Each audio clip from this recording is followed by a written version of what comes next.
Alright, I'll get my rotator to Happy with that? 55, 50. Yeah, that's good. All right. Ready to come down? Yeah.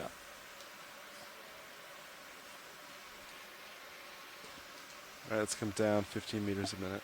Okay.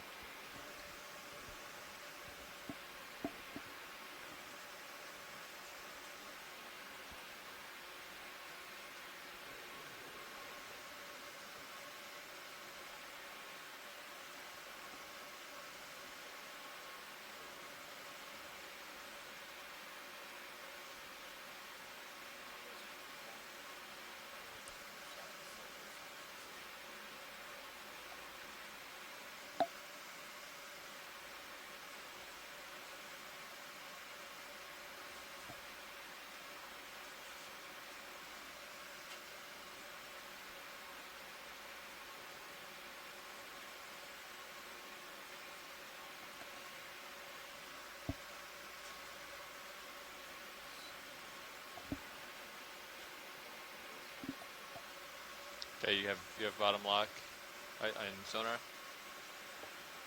Nice. Looks accurate to Yeah, high path. just a second. Starting to see Yeah, bottom. 1 second video.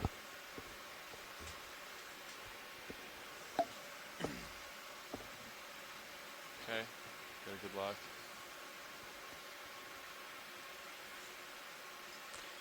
Tether's blowing nicely to port. Okay, looks good.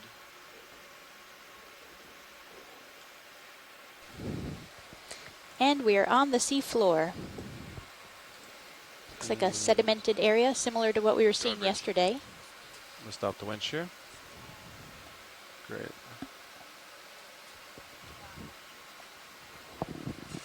And it looks like we have our first fish in sight. Copy that, thank you. And I want to let you know that we have just arrived on bottom.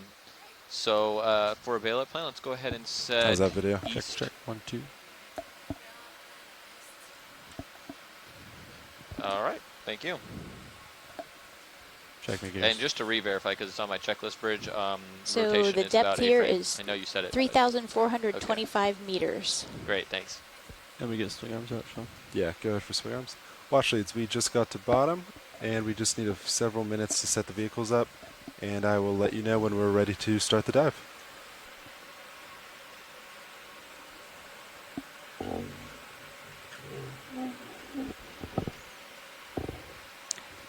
We're going to be here a few minutes as the ROV team gets set up for the dive.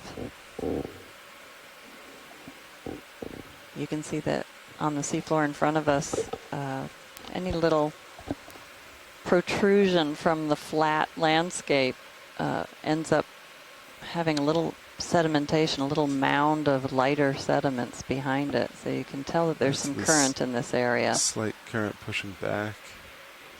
That lighter material is recently sort of blown sand that came from the top of the screen toward the bottom of the screen. Sorry, Wash 1, did you hail pilot? Oh, sorry. Go ahead. We're expecting to find I'll copy that. some considerable currents at times here. We are underneath a major current of the North Atlantic Ocean called the Western Boundary Undercurrent. It's a colder current coming from the north, flowing southward. Very different from the Gulf Stream that is near the surface, of course, and quite a bit farther to the west. To port, because I keep going.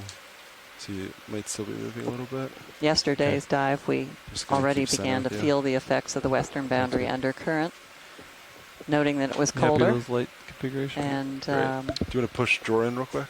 We were shallower then, so we're in more of the zone that we will expect to find stronger currents.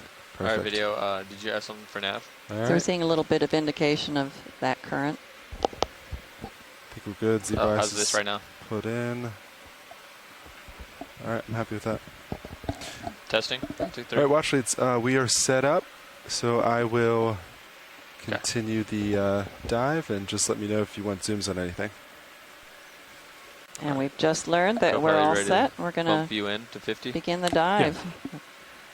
Co-pilot, what do you want? You're at 50 right now. You want 30? 50's fine. No. I'm sorry, pilot. So the first Yes, fish you that can we put me saw when we into reached the bottom 30's great. might 30, be all right. Coryphenoides. Daniel Wagner ID'd that And fish. then what approximate direction are we moving towards? Is it just upslope? And I think yeah, that it's gonna the be fish upslope. fauna are going to be Waypoint quite 2 is interesting going at to this be depth. So we'll need some roughly help from scientists on shore with the fish here. 254. 254 copy. Oh, pretty close. Yeah, that's great. So I said you're right on. Nice job. That was you. Oh, Good job. thanks. I tried pretty hard.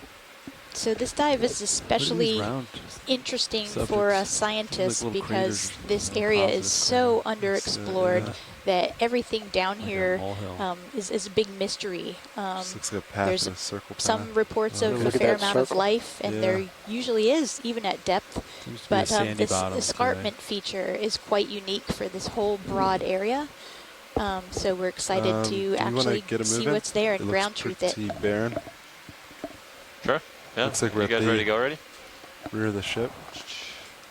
Yeah, Copilot's ready for move. Okay. How about Just do- 254? We're seeing some evidence 255, of 30 meters? organisms that are Sounds great. probably Okay. grazing the surface or Gotta get just this below radio the set up. surface. We saw these yesterday. It's Those pretty are the, deep, so we'll the then track try to track, marks. layback And for next navigator. Scott France believes that these are related Really to well. heart what was that? urchins. Try to track layback for next. Yeah. We Okay. saw the shell of one yesterday. It was Yeah, no longer it's depth, alive, like but 10 minutes that maybe. sort of- Yeah. I don't know. potentially confirmed Scott's idea. Jellyfish and Sirius. And see ya. Ready to Yeah. drive your nav? Little guy. Hey, we're ready for our first ship move. We're going to go 30 meters at 255 degrees, 0.2 knots.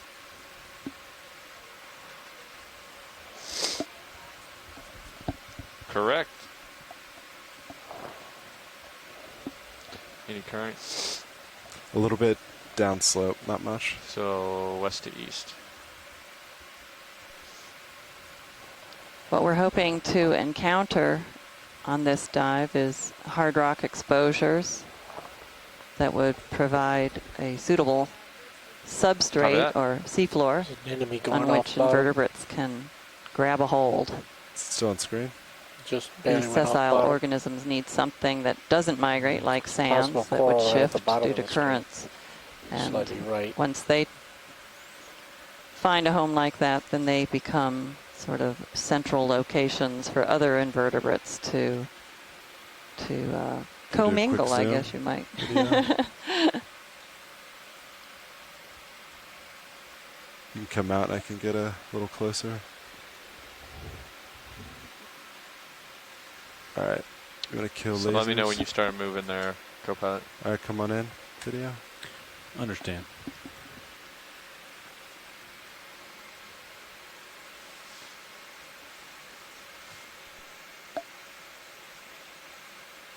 Sorry, I'm Yeah, I'm drifting not a sure little. what this is that we're zooming on.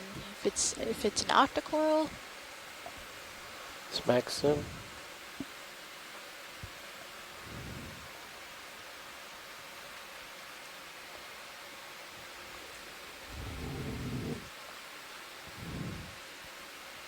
Not sure. Not the best angle, huh? No, it isn't. Pretty small subject. Huh? Yeah. About fog lights. Starting to get some stuff kicked up too, so it may drift. So as Leslie said, even the smallest think it's rock Where's this coming from? Alright, or video hard can come out. surface will be colonized by something, and I believe that might have been a small octocoral, but I couldn't quite make it out. Yeah, my starboard just If anybody advised. has any ideas in the chat room or the phone, please let us know. There's also a Serianthid tube It's worm very soft right bottom. far of the skid of the ROV now.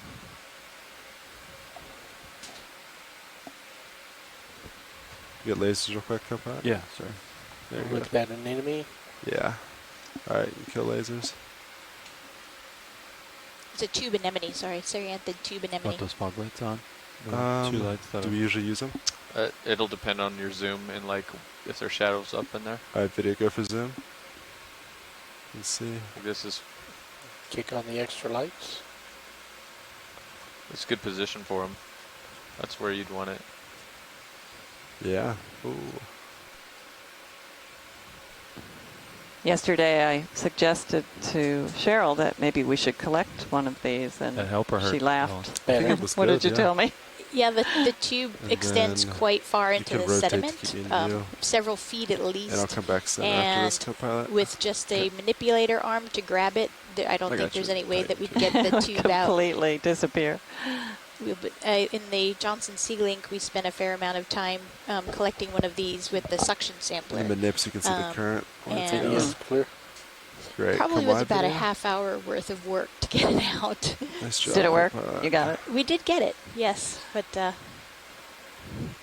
going back to that Alright, first so we organism got that we looked at, yeah. the little white organism on the rock, Daniel Wagner 255 is the suggested that it goal. looked like a sponge, and Scott France suggested Oh, there you go, there's a possibly a sea starfish. pen. Right there on the So- lasers. Sea star, Ooh. yeah. Kind of, nobody is certain. Video's calling it a coral.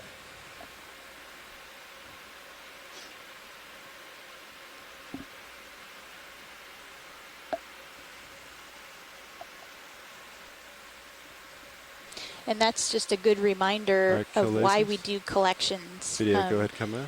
You can often tell a major group of organisms what it is. You can often tell down to a genus, get a genus ID. But when you get No. species level IDs, often the characters that are species specific require a microscope to look at them, being able to turn an organism over and look at each side, counting very small features that we just can't see in this video, even though the video is absolutely amazing. We've zoomed in on a brittle star, and we had the great pleasure to watch one Just of about the right these distance for that still in camera. flight, a swimming brittle star. And most of us on the line, if not all of us, had never Yeah. seen this. And overnight, I'm not we sure what heard the from photo is. Tara Luke Okay. saying that For it. I'm there not sure. has right. been a I was- paper yeah, yeah. documenting Andy, do you know the distance on that ophiuroid, which is still brittle camera? star group What's that? The still behavior, camera? including Video's swimming. clear. All right, video, come on. Oh, Great it's to hear still that camera. others have observed roughly where he and is, I think. Documented Yeah. it. You can test it, and you can bring it up Something on left. one of these monitors and see. Right there, now down. Copy that. Thank you. Have you started moving yet? Not yet. Okay. Given that that paper was from 1991 or something, that's probably still what a you wanted fairly video? rare Yeah. sight. Pretty rare. Barnacle. And I'll All bet right. it's never been Kill pilot, kill videotaped. lasers. Yeah, especially with this awesome We video caught it. that we All right, have come in, here. video. You'll John, see I it in wish a to start highlight taking video pictures. soon. Yeah. In a theater near you. Oh, barnacles. Can I take monitor 12? You Absolutely. can You see gonna do their some still feeding camera appendages testing? out. Hmm. And that looks like it might be some sargassum caught up in. So once you turn it on, it'll start getting you. Say You have to video? actually take pictures with it Sargassum that first. Next was soon. Copy. on the surface at one point. It's very and tiny. have, I Taking think pictures. Is that the Lost picture taking? its flotation. lost its flotation. Hmm. And then it becomes food for the benthic organisms down. eventually. Oh man, I'm not even seeing it. I think I'm just starting. We to are show. on the edge of the Sargasso So you started Sea, there? and Yeah. as we Copy. cruise along at the surface, you Alright, see video a after lot of this, I'm gonna these push forward. Video. float Clear. by, and Great, good. Generally, they there's become something in there. It's never been microhabitats completely for black like the this. surface Gross organisms. adjustments need to be made. All right. We have a different lens on there. Yeah. We so had if you could confirmation report, then I from could the chat line back room. up on Tom said that yes, 255. this is sargassum, I'm not and very there were far also off. Okay. bryozoans Can we put that back on in that mine when little you're done clump of life. on the tether so I know? Perfect.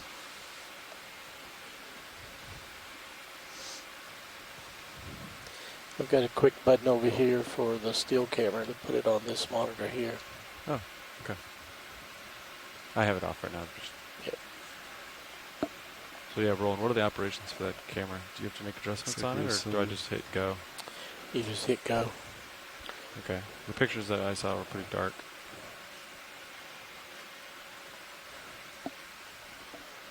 We have no control of them once we're off deck. Okay.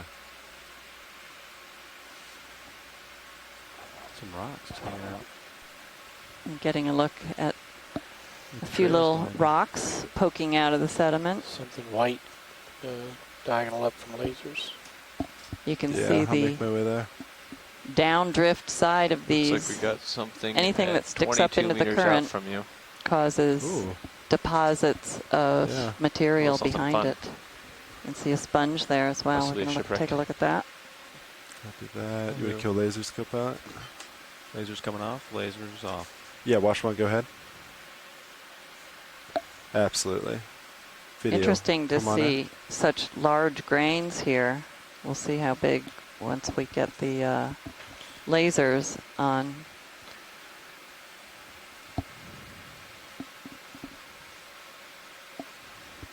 Slight tilt up. I'll try the extra light on this.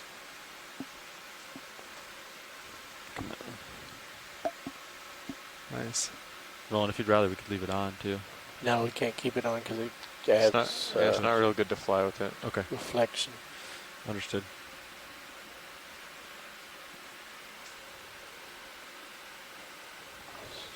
For anybody who joined our dive yesterday, Full screen. You're moving, sponges aren't were you? the dominant organism when we Yeah. got Yeah, I to think rocky you've been moved a little bit. outcrops. Yes. And I'm not sure So, I that don't know, this somewhere is under the same 9 species. minutes. Tilt down a little bit. Hopefully Shirley 7 Pomponi minute might be able to lead, I join call us that. and help with the sponge 7 IDs to or 8. anybody Copy else. But yesterday's sponges The were video's dominated clear? by one that Alright. looks kind of like a You got a fish directly Do we have behind you. lasers one more time, Cobot? what were we?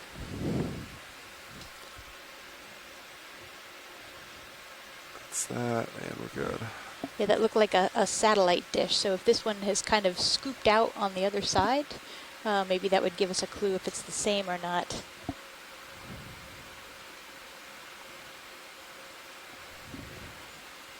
The two laser beams you see here, we use these as our measuring devices. They are 10 centimeters apart, and so we just had those beams on the sponge to give you a sense of scale, which is very hard to do. We were quite surprised when the samples came up yesterday how small they were. But, you know, 10 centimeters Can we do a partial on the other side video? Just real quick. across. Here we go, yeah. Looks similar to the one we sampled yesterday. And these rocks, these pebbles are, they're like Yeah, almost that's like good. nodules. You can tell they've been rolled around, and the black surface of these is an precipitation out of the video, go ahead, seawater come on. of probably manganese and iron. We saw this yesterday as well. And it's really a crust on some other surface. Alright. Let's rotate center.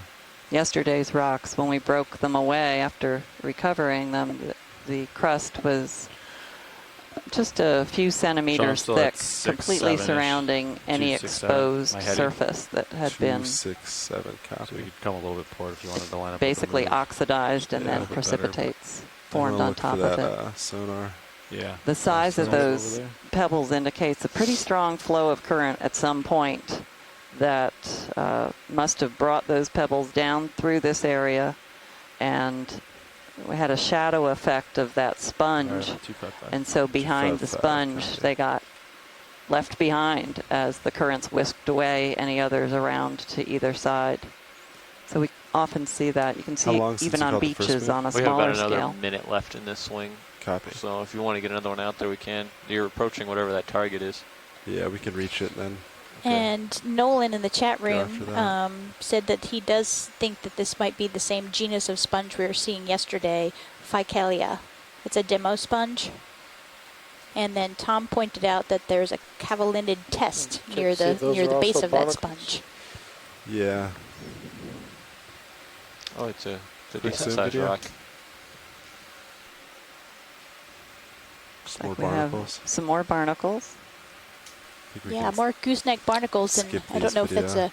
a worm tube that they're growing on or a dead see coral. it. Maybe I come back up. Or marine debris. Rail. Hopefully So I can see not. what's- Could be they're marine on. debris. Sorry, video, come back in Unfortunately, we quick. did see quite a bit of So marine verify debris what they're yesterday, growing on. even at 1,600 plus meters, which was surprising. Come back. Like the left-hand edge shows a white Hard to tell, berm isn't it? too. Yeah, there's something fuzzy on there. Maybe zooming in on the end of the black stalk. Oh, this is the barnacles up there. Go ahead, Bridge.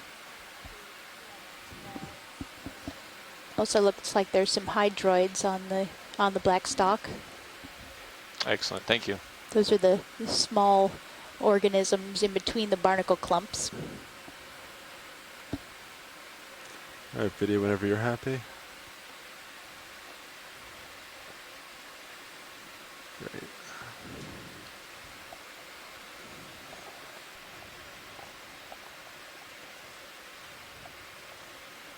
Looks like we have more targets up ahead. Yeah, there's one right there. Oh, off of yeah. here. Nice. That's what we're looking for. So it's likely that this entire region has the types of rocks that we're approaching, probably just underneath this sediment veneer, which is why we get a strong backscatter return. So it's I think I see a little purple gratifying fish to finally see immediately some rocks, above the lasers. Maybe it's just the along edge with of the some rock. of those Is that it? nodules Yeah. or pebbles that we encountered zoom. earlier. And come back out. See a very interesting sponge here, several sponges, different species. Maybe it's a different it's kind just of sponge. Growth or something, yeah.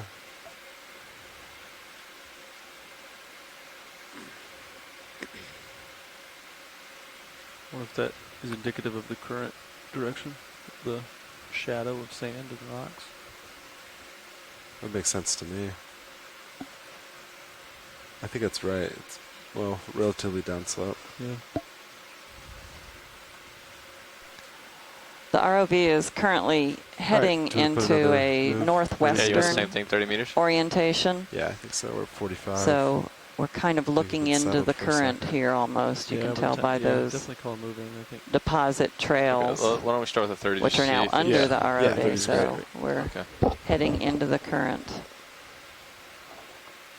Something translucent between that sargassum. What do you want, 240 where you're facing now, or still 255? Right there? Yep.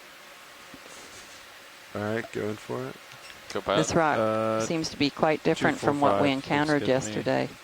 Much 250 somewhere there. blockier Bridge, RV now. and looks a lot more ready cohesive for than another what we move. saw.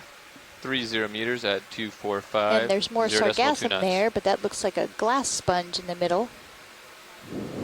Good copy.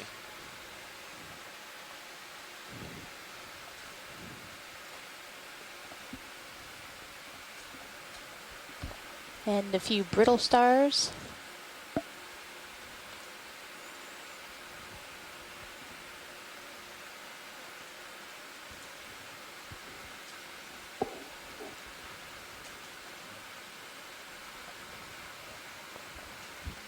All right, video whenever you're good. Copy.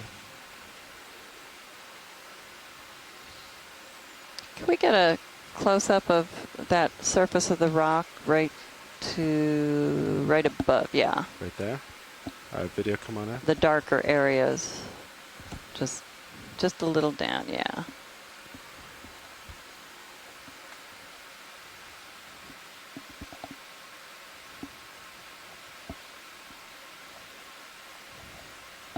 It's a rock or sponge. So I wonder if the biology is getting in the way of the rock It here. is, but that's all right. We want biology on the rocks. That's the whole purpose of studying this area, is to find who's living on the rock exposures. Hi, Leslie and Cheryl. It's Scott France. Looks like an encrusting sponge here. Mm-hmm. Yeah, that's what I was thinking. There's some interesting little volcano kind of sponges It on looks like that a white darker surface. tube worm on the right there. Yeah, I can't tell. Is that a tube worm or is that a carnivorous sponge? Oh, You may have a better angle at it than me, but if it's got a whole bunch of like side bristles, that may be a small cladorized sponge. oh, that would be Very exciting. Should we try to Yeah. move in a little closer? Pilot, could How we close inch can you get forward to a the bit? white thing? What do you want to focus on, Watchley?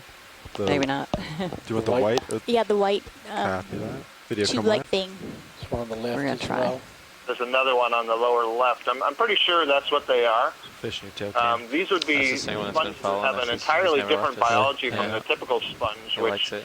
the typical sponge, like that large globular one we're just passing To the over, rat tail. will basically suck water into the tissue and remove food particles from the water. But cladorhizids actually have structures, spicules, that are formed like hooks, and they capture All right, video, go ahead, small come on. plankton.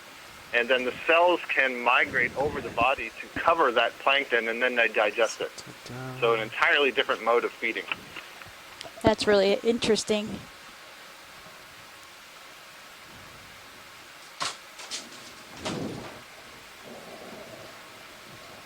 We've Now, heard. getting close to it, I can see this is not a sponge. Oh, okay. Well, It has polyps. I think this might be a bryozoan. wow. Doesn't that look like it's got a whole series of polyps sticking out? Yeah, it does. Or rings of tentacles is what I should say. Yeah, yeah. I can see them now. Yeah.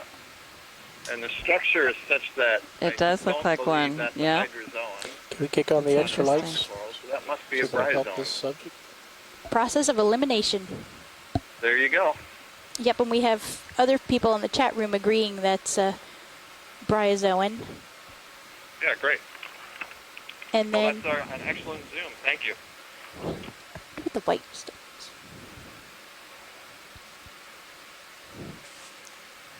Yes, thank you, pilots. Yeah, great. Video whenever you're happy. So to the right,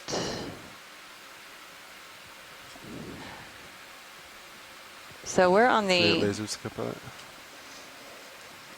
lee side of the current here. You can see the particles flowing. Watch, is anything in view? We should You want more probably look views, at or- some of these other globular types of sponges. All right, anything specific? Or Let me know when you start moving. Scott, would you like us to zoom in on any of the others? Copilot. I know Shirley What was would that? love Let me know you when you to start zoom moving. in so Copy. that those sponges can be looked at in more Sure. detail later. We might need to reorient because of these rocks, but But I agree. It looks like there's Just- at least just could leave 3 it different on types already. here. Those Okay. Close. watch kind it. of Any idea bluish next encrusting ones target? that we were looking at a moment To ago. view? That very large yellowish beige one, and then the smaller pincushion-like white one.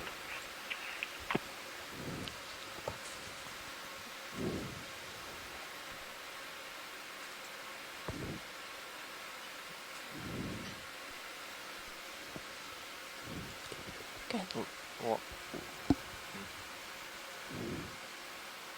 Watch, the ship's about to.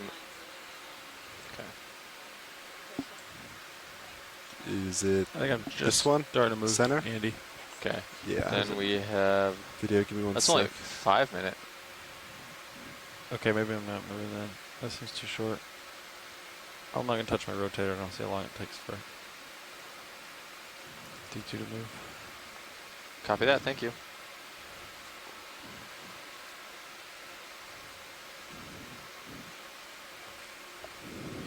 Your video come wide a sec. Let me get a tow real quick. Kind of broadside of the current there. It's hard to float. you can almost feel the current watching it. You see a shrimp There's something holding on growing for that dear rock life on there. the Backside. Yeah. And did we already have a view of what all Video that go for zoom? stuff is that's sticking up to the left of the shrimp? Looks like a bunch of... No, I don't think we've gotten there yet because Okay. that's right in the current. But we'll certainly take a look. And it looked like there were some brittle stars on that larger sponge, maybe even a sea star. So I am not a sponge expert. We would need a sponge expert here, but I'm Sorry, guessing video. this is a demo sponge, so not a glass sponge, and I'm saying that just based on the appearance, the texture, if you will, of the sponge. And even those two yellowish things to the right, those may be another kind of sponge or tunicate. I can't quite tell. They're so small, but probably sponge. So I think that's a pretty good view for us. That's Video is great. clear. When All right, video's good, happy come with on. what they have, we can Okay, you gotta be check starting out to some move other now, stuff. Yeah, I think so. Okay, so we'll say 7 minutes. Fish is up to your port. Not worth spinning for, but Very stuff. Copy that.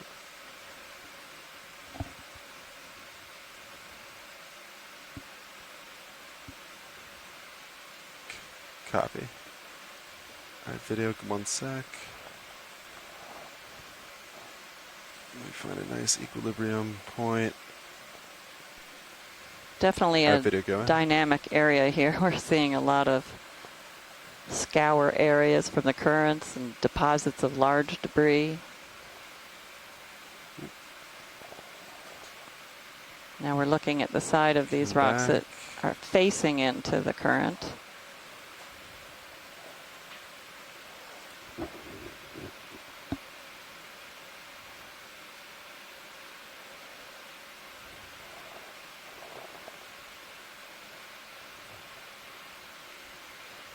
It's a fish. I do see a little amphipod stick in the foreground. We were mentioning this 4 yesterday. minutes. You see this thing that's Start kind of minute. waving around on a 12 thin minutes. thread, and there's Rotate, something keep white it at the down. end, or just rotator, excuse me. sort of not moving spin. off like a flag to Copy. the right. There's an amphipod, a little crustacean, Alright, video, let's on the end rotate of the up stick, to and I white believe it because we only have a creates few that stick moments. itself.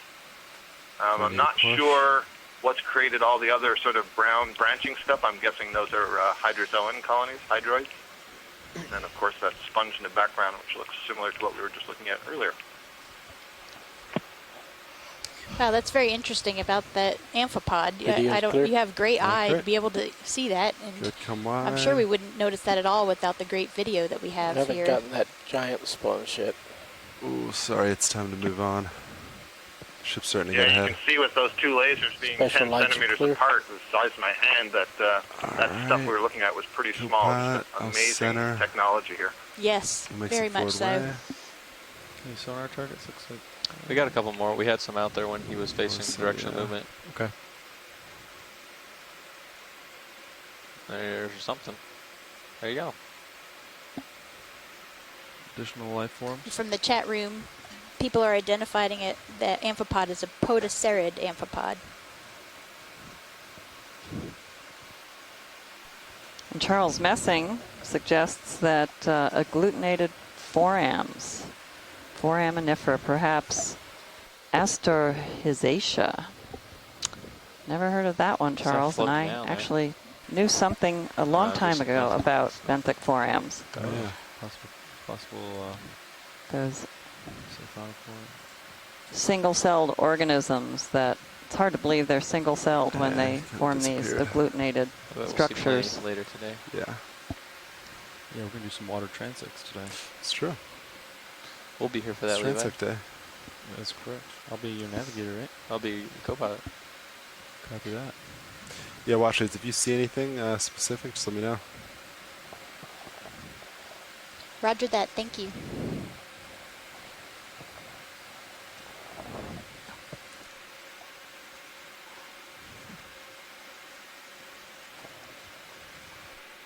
Would this be a granite type of rock?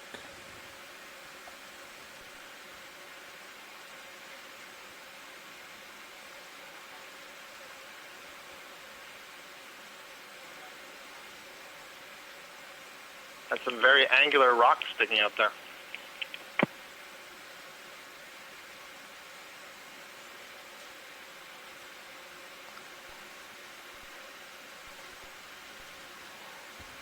I'm not sure what these rocks are. I'm hoping that maybe Got an Jason octopus in Chader a serious view. can give us an idea, but they certainly are Is it blockier Swimming? than what we saw Yeah, it was. It's yesterday. gone now. They're Fish? more lithified, meaning Octopus. Oh, I believe The they Dumbo wouldn't fall octopus. apart when we tried to Octopus? pick them up. They maintain is their it? characteristic. Where's an active? And gone now. what we found Oh. yesterday are mudstones, and Jason Chader is suggesting that they are mudstones as well, but these would be It's more Friday today, lithified, too, meaning isn't it? that the grains are actually cemented together so that they don't He was fall on this apart. rock. We'll try to get a sample, but No, it's certainly floating none into of his view. these are going to be able to fit or be even possible to pick up. So we'll keep an eye out. If you You guys were lucky enough to be watching the Sirius view about 45 seconds ago. A very small Dumbo octopus flew through Sirius's We should camera. capture it.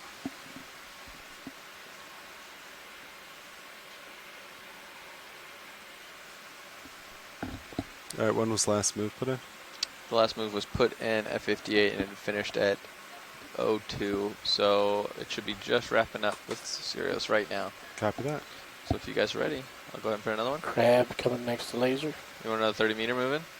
Yeah, I'm You fine got a with guy that. that's Bottom going off screen screen. right down there. So we've seen right. Small guy. Yeah. a little we've bit. seen There he some goes. interesting things, you want another 30-meter move while you not look at out Go of the for zoom front video? video camera I on think so, the yeah. dive so Yeah. far, but we just saw it from the Sirius Bridge, view, RV nav.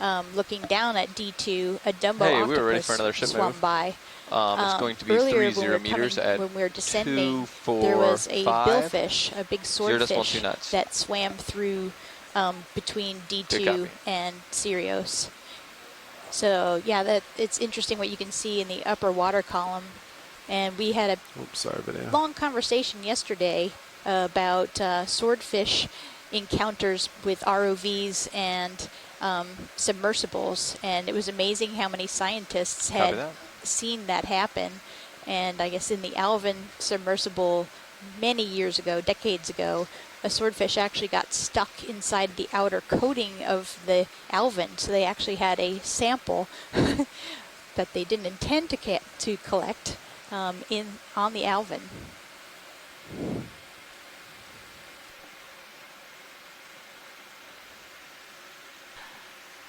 Great little hermit crab. You can see his shell is from a dead mollusk, a dead gastropod.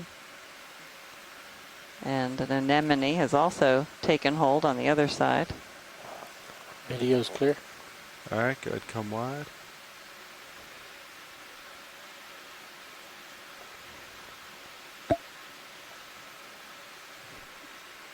Actually, Tom, I'm not sure how to pronounce your last name, but we heard actually was a tunicate on the hermit crab.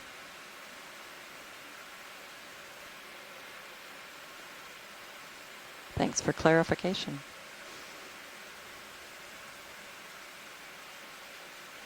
Oh, we're having chat room back and forth, and now I am told it is an anemone.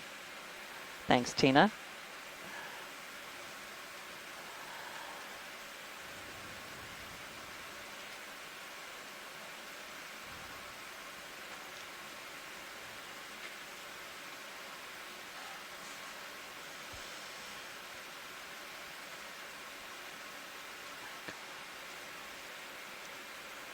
Watch it. This is nav.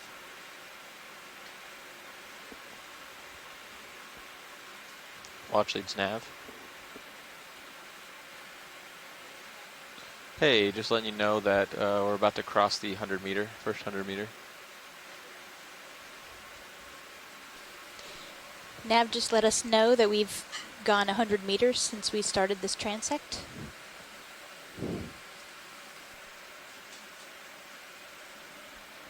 Our current depth is 3,412 meters.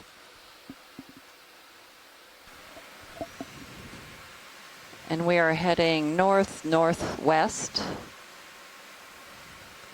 along a gently sloping edge of the Blake Ridge. I almost said Blake Escarpment because that's where we were yesterday. Almost half of our sites begin with Blake, it seems.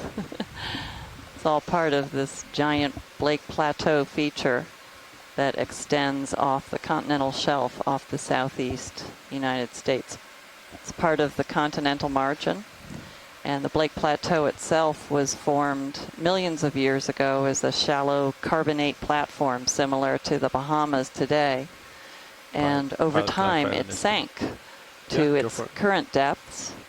The platform itself is ranging in depths from maybe 400 to 1,200 meters. And then on its eastern edge begins to descend much more rapidly along a feature we call the Blake Escarpment. And yesterday we dove on a portion of that at a depth of 1,750 meters roughly. And we have since moved out farther eastward onto what is known as the Blake Ridge. And it's a very, if you look at your Google Earth maps of the seafloor, you can see a very large triangular feature that has a ridge to it. And we're on Sponge that looks like a feature good today. target to pirouette around a And bit. it looks like we're coming That is- into some more rock outcrops. You'll start moving in about and 2 maybe minutes. a Yeah. sponge. Maybe 3. Right there. All right, wash leads, that's just out of reach right now, but we're moving that direction, so we'll just keep going, explore the other closer regions, and we'll make our way there. We will get gonna to set that up on that. rock and to the sponge in a You are. moment. We are It was Turn like left. 10 degrees port. Yeah. orienting the Sorry, I ship think and I the correlated ROV the so we F can cam get to going it. out So with we'll hydraulics. just keep looking around here Oh, until yeah? we're ready I did for notice that. it flickered. No, there's no correlation there. Oh, I think motor noise is killing the video signal. Watch. Now restart that. Restart the camera.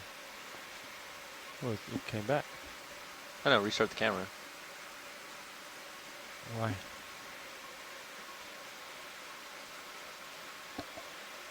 Now turn it on again. Because it's Looks never like gone out another with me for sponge on hydraulics. that one small piece of rock. Any interest, Just out of view Wash leads? now. Should we take a look at it? It's a little different, I think, That from happened what when we've you seen ramped up that while time? we're getting oriented. Yeah. Sure, if the pilots can do that. Yeah. All right, video. Give me 1 sec.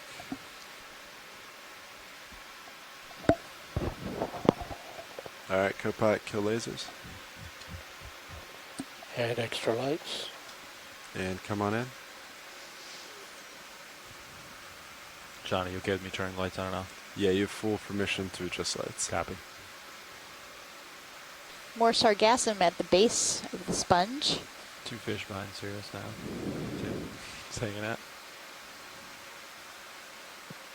It's interesting to think about the sargassum down here 3.5 kilometers from where it actually lives and serving as a potential food source for the What's that on organisms Sirius living on screen this coming at deep you? floor.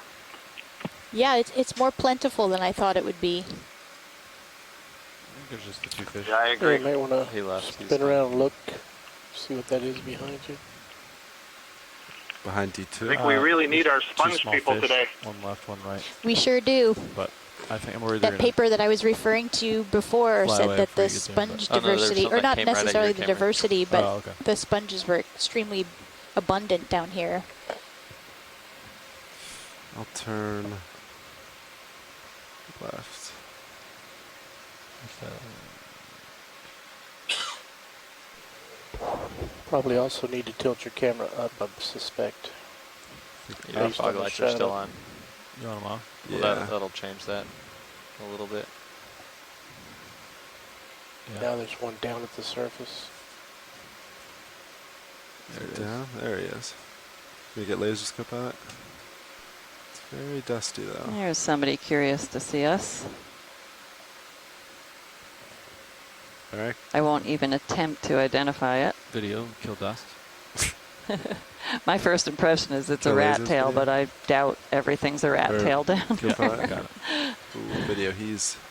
Oh, I think Yeah, you may he's be in there. right on your first oh, impression there, really? All right, I'm gonna quit now. Quit while I'm ahead. There's a cleaner one still in your stern. I think we rise a little bit. Yeah, if you Dust. back up and rotate right. It's kind of this dust bowl. Now Can give we me go the for old now fog video? lights. What's that? Yeah, that's nice. You think fog lights would be good? I don't know. Very I don't know. nice. Maybe. I suspect it'll blow out with the dust, but try it. So Ken Sulak was chatting with us yesterday, and he was Oh. talking about the Yep, doesn't places help. on the fishes that are important to get zoomed so that they can be identified later, and those are the Bring it shoulder on, come region down, give me and Alright. all of the different fins. Yeah. All right, video, come on. So I think we got some nice video there. Kind of drifted. The center. What was that last direction movement? 250 or something? 245. Which rock? Try the Joshua? hydraulics again. I want to see if it keeps doing that. Copy that. Thank you. Hold on a minute. Not allowed to tell you what I think you're talking about. Which rock? The small one with the sponge?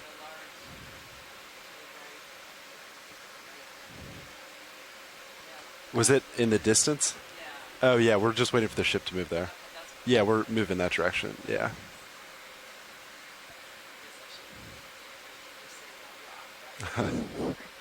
No, that's all right.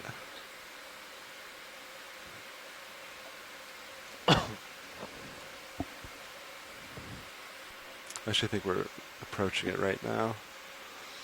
Yeah, it started at 15:10, so we should be good out there. Great. We got a glimpse of this earlier, but had to reposition the ship. I bet that So fish it follows us all day.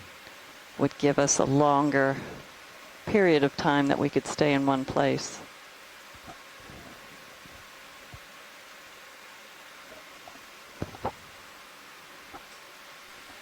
Yeah, we had questions on the Reddit Ask Me Anything question group yesterday about our experiences with submersibles versus Take ROVs. the craft a second a Leslie little and bit. I both worked with the Johnson Yeah. Sea-Link submersible a decade plus ago, and now have worked more with ROVs, and there are pluses and minuses to both.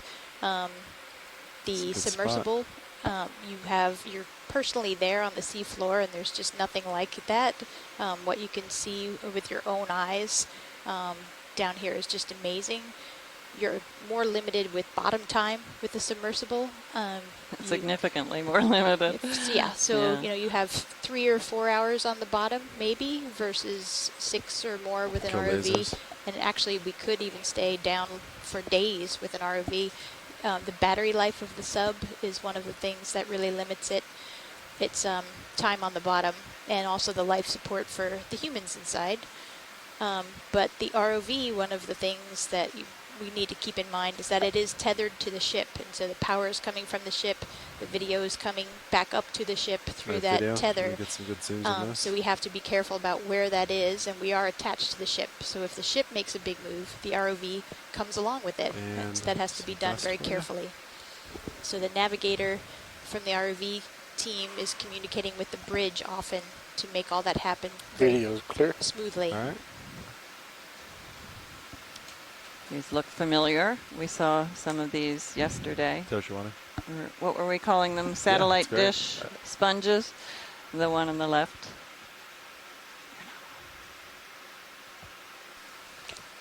Yeah, Phycalia was the genus. And clearly If it is they're the same. oriented to take advantage of the current's flow. It's like a That was catcher's an mitt. interesting little view, because I'm not sure if that was 3 different sponges aligned in a row, or if it was 2 different sponges where one was just earlier growth stage than the other. But it's interesting to think about recruitment of these things and when the larvae settle, and what are the conditions under Can which zoom a under the larva rock. chooses to settle in a place, and then Do what you have any allows it to specific grow. spot? Or just- Obviously, Little there has to white-ish. be enough flow of Yeah, Washley, the go water ahead. that there's for it to grow. But beyond that, is it just lucky where some larva decides to end up, or is it looking for something on the surface? Yeah, copy that. Copy. I'll keep my eyes out.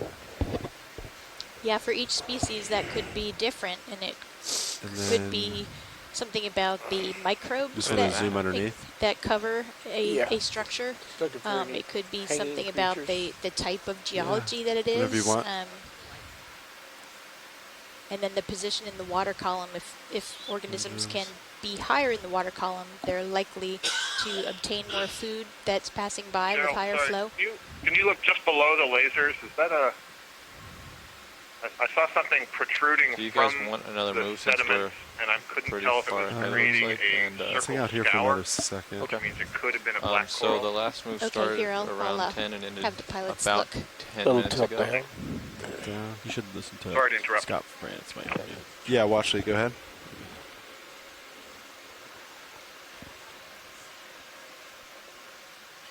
And it was before we zoomed in. Yeah. Video come wide. Looking for a scour mark.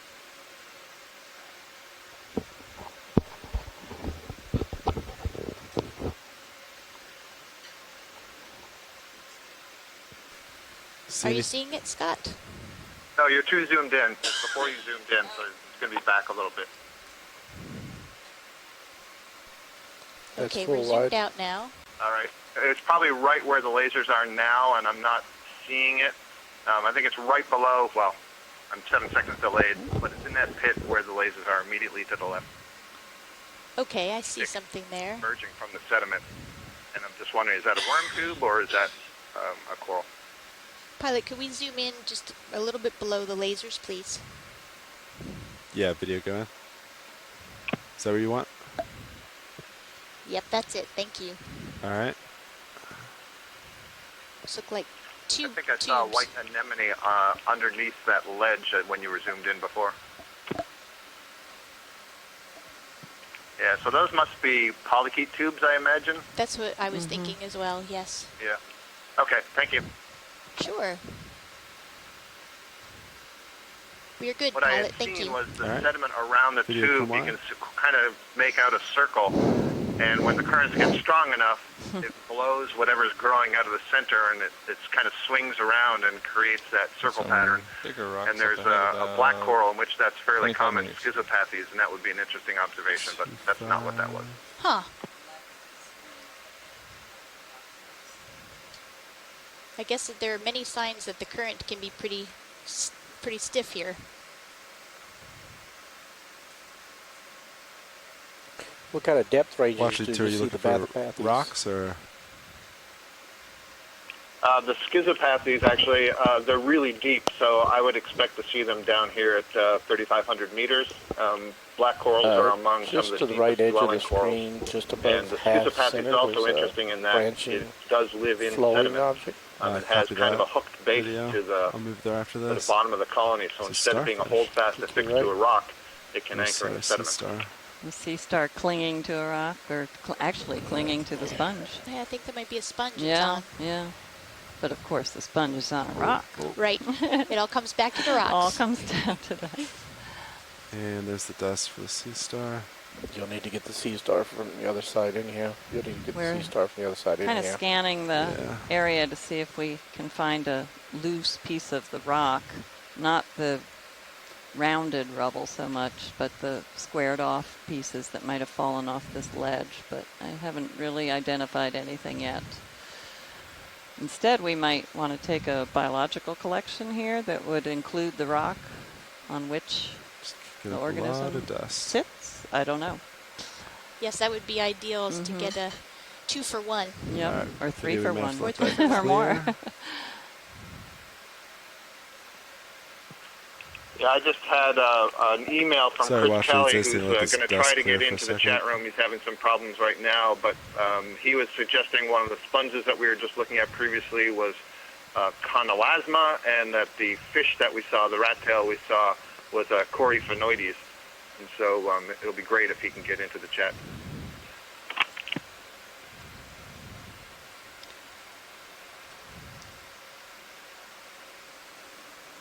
Is there any interest in seeing this sea star close up? Alright, video. You can do a snap zoom. Great, thanks. Yeah.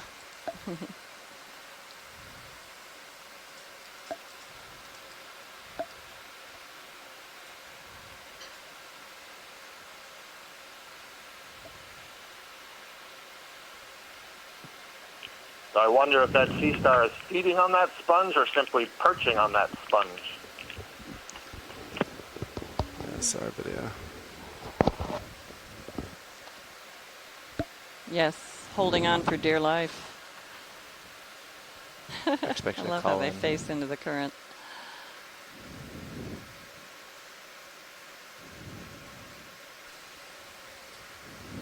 Some dust coming.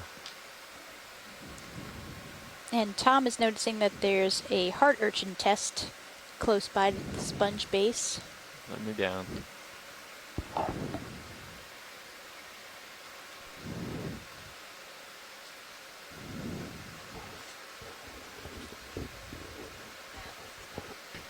They haven't requested look at that crinoid yet, have they? Sorry, I'm back. Have now. another piece of sargassum that just Come live rolled video? past. I haven't heard anything. It's just above lasers now. Yeah, I see it. Nav, I think Watchlead's calling you. Watchley, were you calling me? Just try to shake off some dust real quick before I enter. I can't hear. Oh, yeah, now I got you.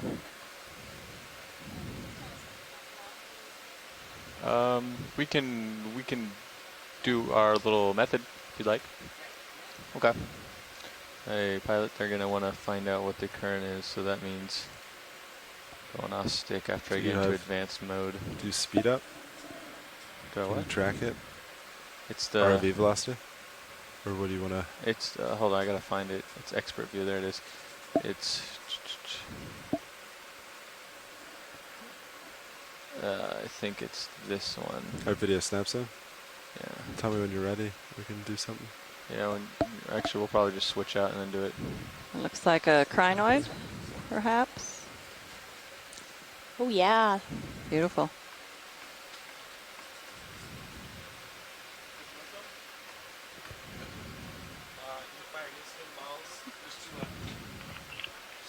So this would be a comatulid crinoid, common name feather star. You can see that it has these pinnule structures that it's using to grasp the rock, kind of like little legs or feet.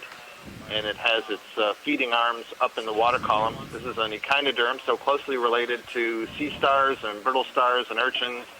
And so in those arms that you see sticking up in the water, there are very small tube feet, and they use the tube feet to flick their food out of the water into a groove on the arm, and then the mouth is down in the center of those arms. And clearly the current is pretty strong, moving from right to left. Yes, we're currently facing northeast, so the current seems to be more northwest. I'm sorry, southwest here.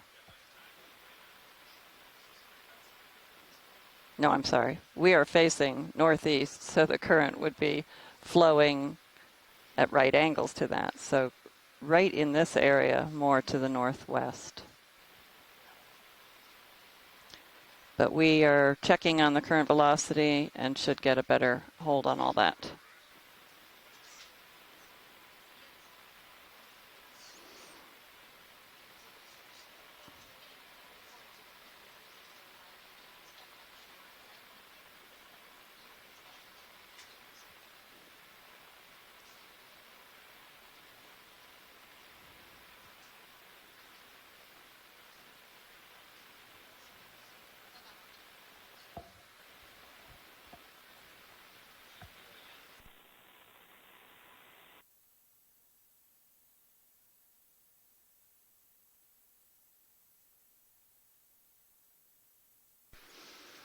If you're just joining our live feed, we are on the seafloor of the Blake Ridge, which is, we're about 300 kilometers offshore of Charleston, South Carolina, in water depths. Right now we're at 3,400 meters.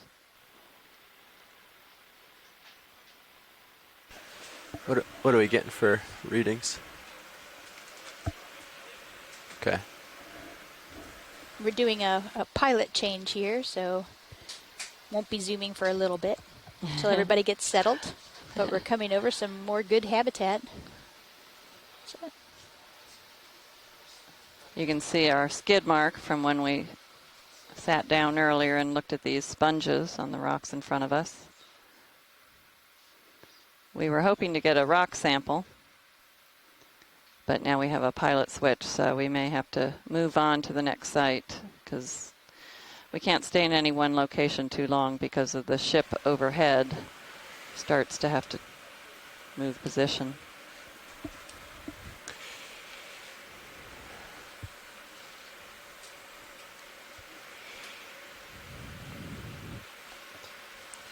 Sorry, at the handoff there, they told me that you guys wanted to quantify the current. So that's what we were doing, is trying to quantify the current. But I heard you wanted a rock sample instead.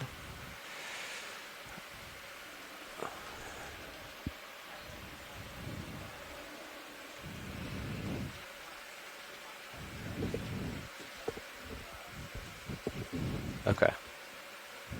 Okay. All right, Bobby, you've got the expert view up there. So if I get a little ahead again and let Yeah, myself let me check drift, if then they you still can want get to do the. that. I think they said Watch they did. lead, Nav.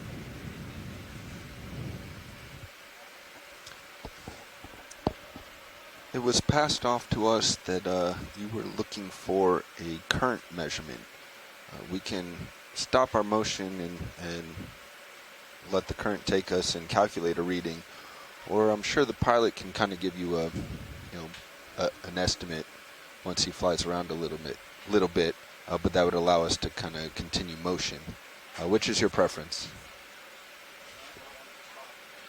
Okay. And Charles Bessing just let us know that this is a depth record for a coming feather out of the star west. in the Atlantic. Maybe. Thanks, Charles. Maybe We'll go for another 10 Quarter minutes. Wow, Some of that's the- exciting. Yeah, it is. Yeah, let you Some of keep the getting a feel. he writes some of the swellings of not super high, pinnules but more than typical. are gonads. Quarter knot. This Coming is out of the the west. family and Roger. oh dear, Antodonidae. Are we moving? This family has been broken Ship up. is not moving. All right. That's sad. The family was broken up. I think in this case it just means that they're not taking children from the families. But yeah, they come out in different clades, so they're probably named Okay, how long has it been? in the same genus when they shouldn't be Move different was at species. 15, Yeah, we should be pretty stationary then. 15:10. Okay. So Yeah, we we're should get getting one going then. an approximate Um, read of the current They speed said they were by the going pilot. sort of southerly 245. to chase the rocks, but I think we can start heading waypoint 2 if you want. Whatever ways. Roger that. And we see more sargassum again.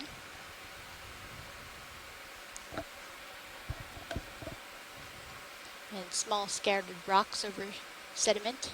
Okay. Way forward is 257. Okay. We're at D2, so we'll go 3,405 255. meters. 30 meters. Copy. Yeah, I have you at 45 on my screen right now. Thanks.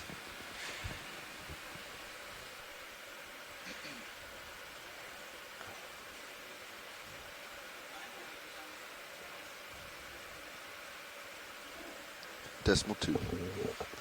Bridge, ROV nav. Hello, Bridge. Can I please get a ship move of 30 meters, bearing 255 degrees, 0.2 knots?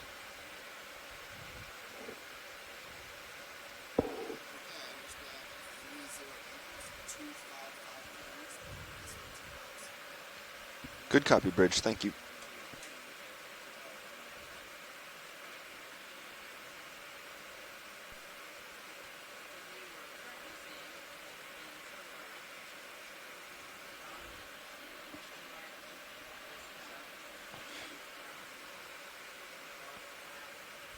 I hear them talking back there, but I can't hear their voice.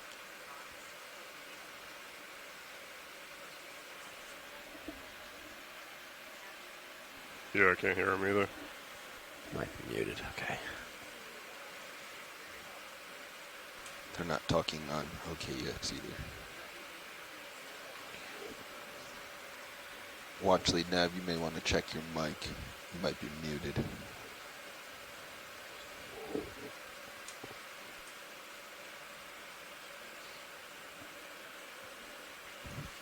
Thank you, Bridge. Move us in. The area we're looking at is sort of characteristic of what we've seen so far. If you're just joining us, a broad, flat, sediment-covered landscape with rock rubble that has likely been moved all over this area from very strong currents. We've seen a lot of evidence of strong currents, and with occasional outcrops of rock that appear to still be attached to what is probably the underlying rock substrate just beneath this sandy, sediment, muddy veneer. We've seen some larger rocks poking out that definitely were layered. So these are sedimentary rocks. If you followed any of the Pacific dives, a lot of those rocks were volcanic in nature, but You can these feel are free to tilt up to get me. If sedimentary you want, rocks you don't need from to keep it right at long 45. periods of slow and steady deposition of material through the water, much of which comes from the 35. surface waters, from living organisms that generate Is that a shells, fish? and when the organisms die, their shells fall to the seafloor and become part of the sediment record that geologists like Lydia, you to want to start coming in on this examine. fish as it comes middle view? Here's a great fish, similar to one we saw earlier.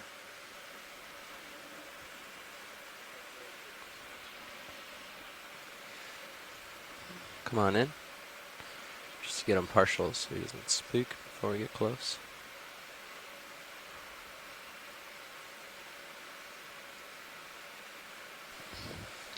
And that was Coryphaenoides rat tail that we saw earlier. I don't know if this is the same one or not. Same species.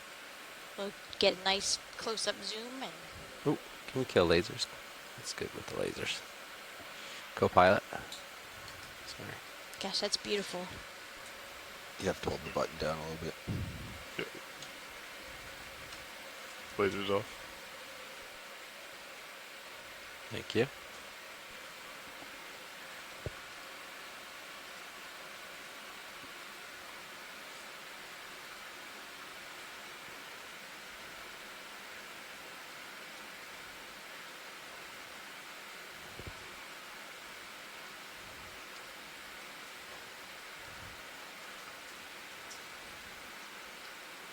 One nice thing about these abyssal fish species is that they don't swim away as fast. It allows us to get a much better view of them. It's really surprising since they don't see light, and here maybe they're mesmerized or hypnotized by the light, sort of a deer in the headlight. I bet you that happens. Yeah, I would think it would scare them away instead. Thanks, video. Swimming out of reach at this point. Yeah, you always wonder what is lurking about just outside our field of vision here, what's outside of the light arc.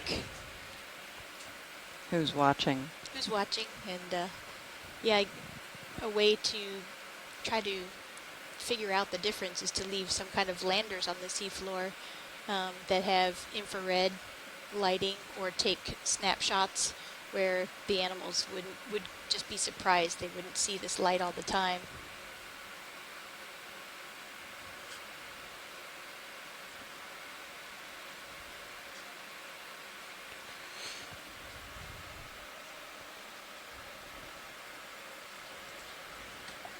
Nav, what time was that move called in?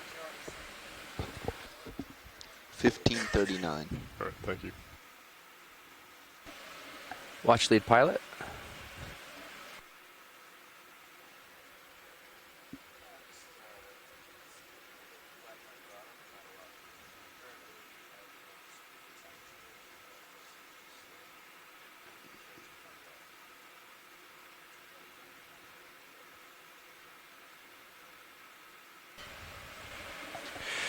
Okay, we had the after lunch watch change. Sitting pilot now is Jeffrey Lanning, and to my left, Bobby Moore in Navigator. And to his right, Lars Murphy is co-pilot.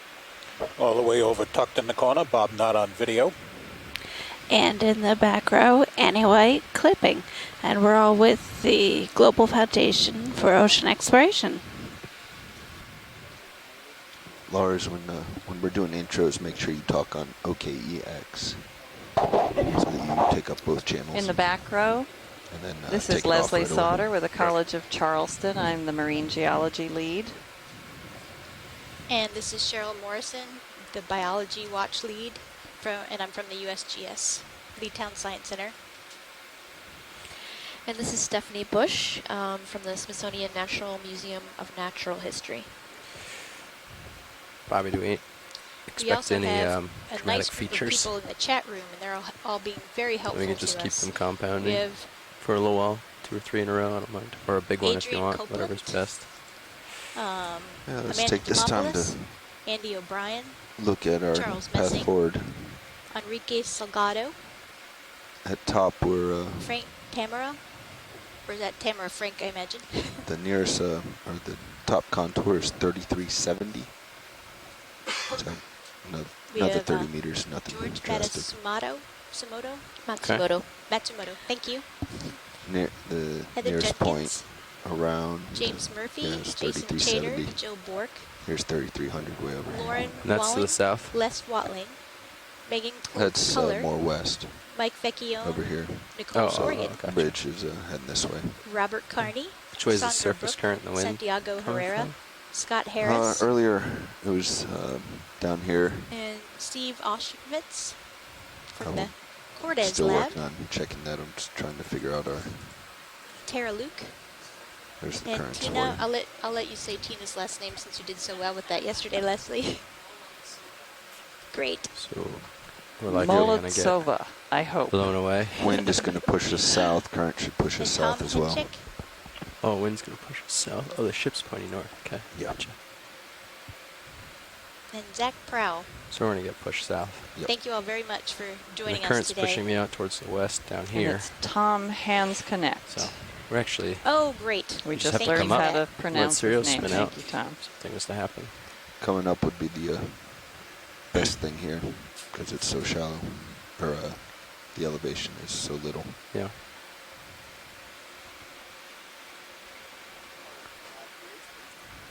Move is complete. Add another. Yeah, I'm still One well of the stretched reasons out. we I mean, I'm not going to feel selected it for another this 2 minutes. completely So, unexplored keep part going. of the sea We'll add floor another was 30. that Make it. in doing our Yes. mapping using multi-beam sonar, Give it this 5 minutes. area Then I'll had preemptively add another one at was point an 1. area of very Nice strong, slow move. That one was a little bit high faster. intensity return of the acoustic signal. So we send Copy out a bridge on sound that beam, last. sound pulse, bounces off the sea floor. It records the depth for us, and then it also returns the strength of its signal to our receiver. Roger Bridge, yeah, you're And we've correct. We're learned going to from hold off lots on of the experience next that move. the stronger the signal in cases or situations where we have broad areas like this, the higher intensity of the return often indicates a rock surface as opposed to a sediment surface. This entire region, well beyond So if we where come we can across a dive situation, today, the plan is is to an just area of rise. unusually Begin to high ascend. backscatter return. We call Yeah, that so we signal only a have backscatter The signal. tallest point nearby is And 3370. so we were So expecting if we to can find get 30 meters a or little past more that rock point, exposed we're in very safe than what we're seeing condition. today. Your But easiest that maneuver, acoustic 'cause signal we're does definitely gonna get blown penetrate just a south. little bit into The the wind is sediments, off not to our very port far. bow. So it's is likely about that straight signal ahead is as well. actually bouncing off So some we're going to get underlying pushed rocks. south, which means We don't know. you We would want can't to come dig up away to see what lies below here, but and we are seeing some turn large to port. blocks of very That'd be the lithified, quickest way to get very your tail solid rocks that are facing outcropping D2, at the and surface. D2 We've is gonna kinda encountered go 4 or 5 this way, areas of that go so far. north and So we're west hoping if to you're find looking more at of the map. those because Either wherever on they his do own or appear, the we ship's moving see quickly enough, he's gonna abundances of kinda weather sponges, vane and out I that can see direction, some white so dots in the bringing your distance heading that might around indicate like this, sponges that might pointing indicate towards rocks. the east is going to line you up So very maybe quickly we'll head over there. in the direction that D2 is going to get weather vaned. Got Maybe that. not. And like Being 15 hopeful. meters per minute, 30 meters per Pilot minute. will call on that The speed. based on what he's doing. Got that. Do you want me to spin a little bit, pilot? In the to get you meantime, into? we had Yeah, a, they're a hoping, I think, question look at from this ashore here. from Right. Tyler Coming around a little Kronesbush. bit. And this is what it says. I don't know This if I've got question the can space apply to, to go out almost there. It anybody doesn't on look like I board. do. We always talk about favorites, but Go ahead, watch lead. we all know there's always something that has to balance out. So what's everybody's least favorite task while on Yeah, we're cruise? going to zoom from here. It's a little out of reach right now, I'd but have we can head that way if trouble it's with the what we deck want to position see.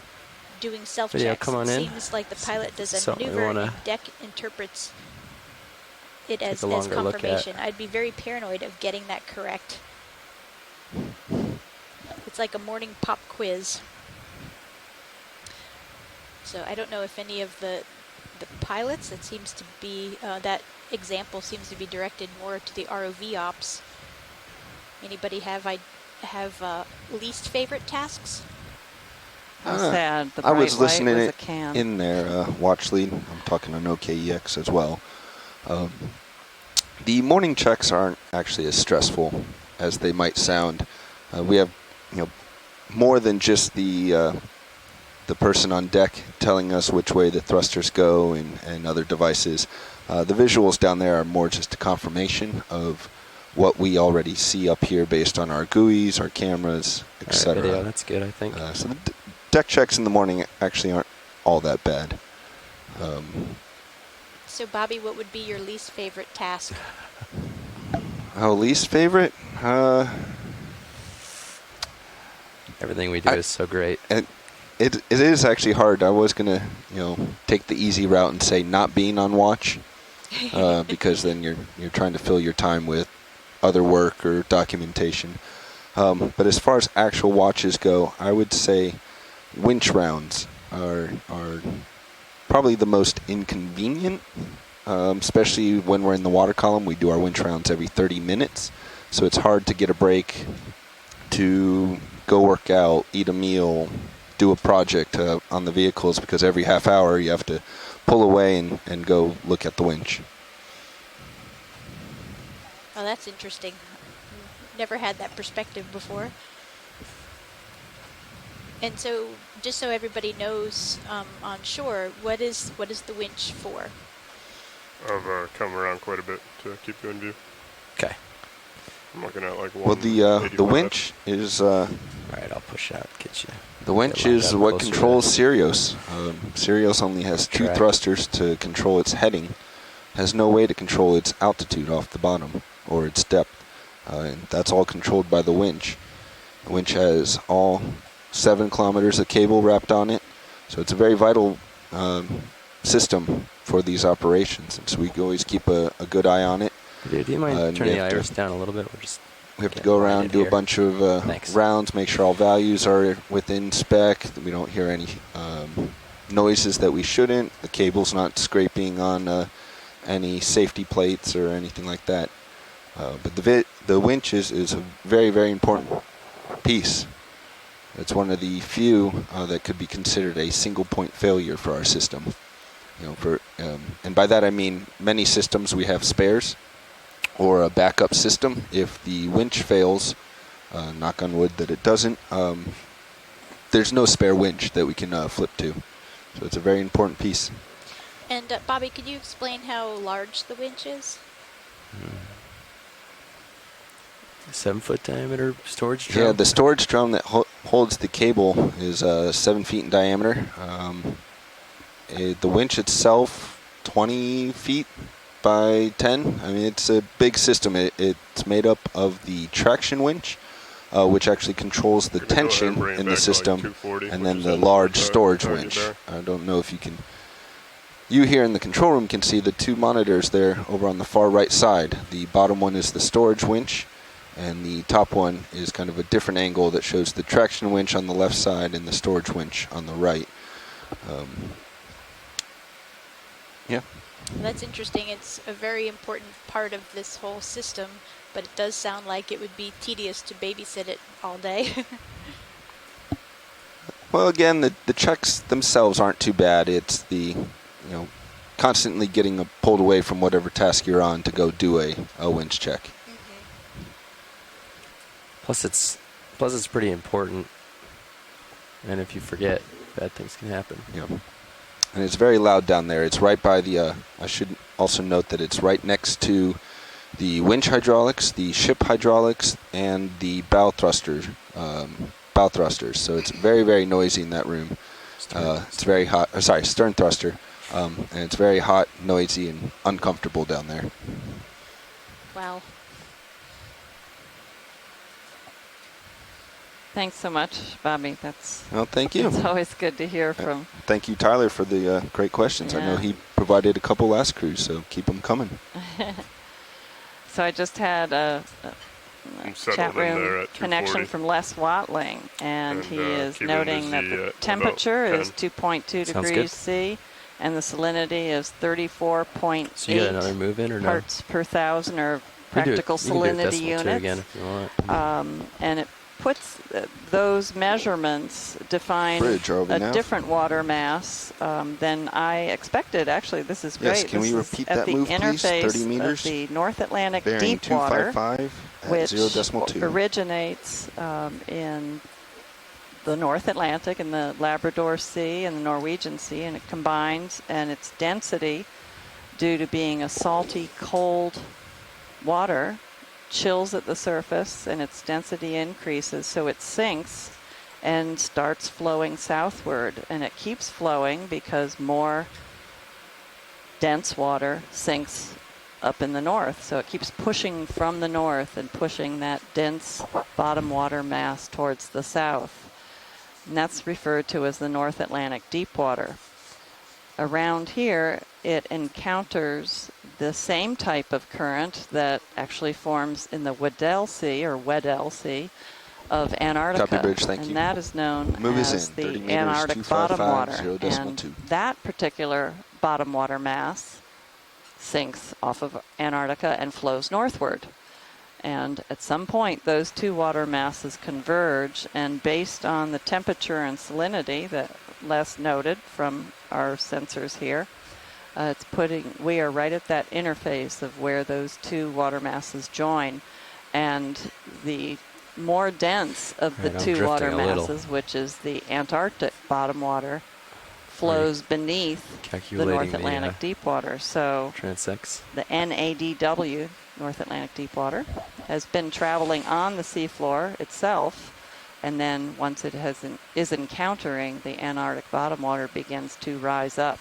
And so I'm guessing from what Les is saying that we are at the water depths where it is rising, so we're very close.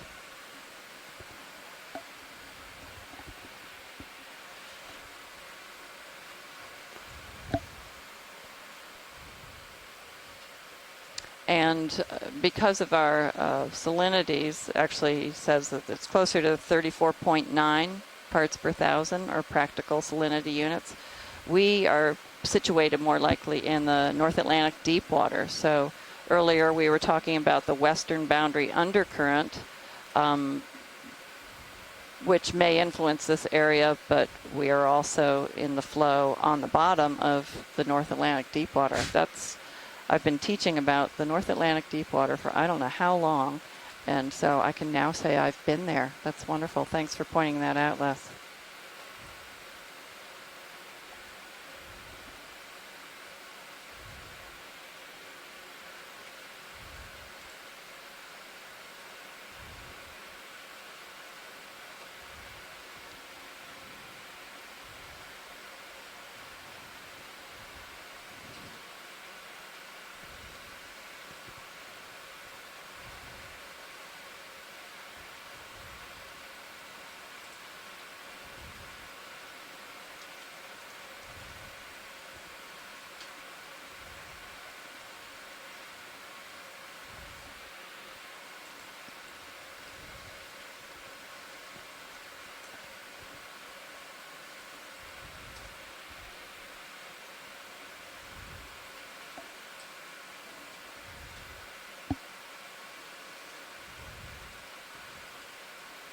We've been finding these rocks that are poking out of the sediments, some of which are rubble that have been moved around by the swiftly flowing currents of the area. Earlier we saw some very large rocks that were certainly still in place or in situ, and I'm hoping that this rock on the middle right side of the screen is one of those, so maybe we can look around to that. And Jason Chater of the USGS says that based on nearby ocean drilling program hole and projecting it out to the dive site here, these rocks could be early to late Pliocene to upper Miocene clay stones. So, and by clay, we are talking about a size fraction. It's very, very fine material. This rock and here. In this case, Jason is suggesting that these are from microfossil clay-sized particles. These are nanofossils that are calcareous in composition, calcium carbonate, same material as we find in limestones, but they also may have diatoms, which are microscopic silica-bearing organisms. And both of those organisms, both nanoplankton, calcareous nanoplankton, which would be the coccolithophora, and the diatoms are photosynthetic algae, and they each secrete hard part remains that when they die eventually make their way to the seafloor and deposit. So these are considered, if that is in fact what these rocks are composed of, these would be biogenic rocks. They are formed from the deposition and slow accumulation and ultimately burial and being lithified into rock of these microfossil particles.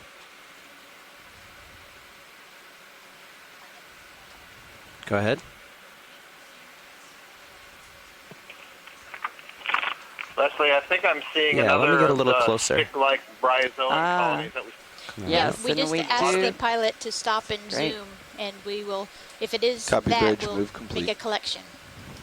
Yeah, well, so I think if it's really small, that particular one is going to be really hard to collect. So what I was going to suggest is if we could just sort of look around if there's any loose rock. I think especially given the orientation of that one on its side, you're not going to be able to scoop that with the manipulator arm. But if there's one on a rock that's loose, that would be a good target. Okay, we will take a look.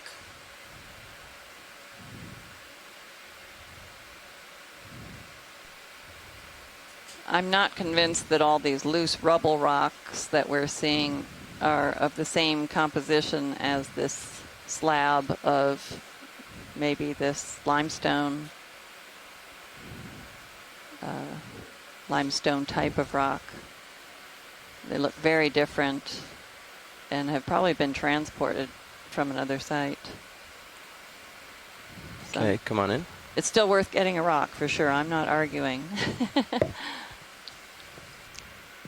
Yeah, I guess in this case, the collection would be a biological collection with a rock. With a rock, and that works for me. So,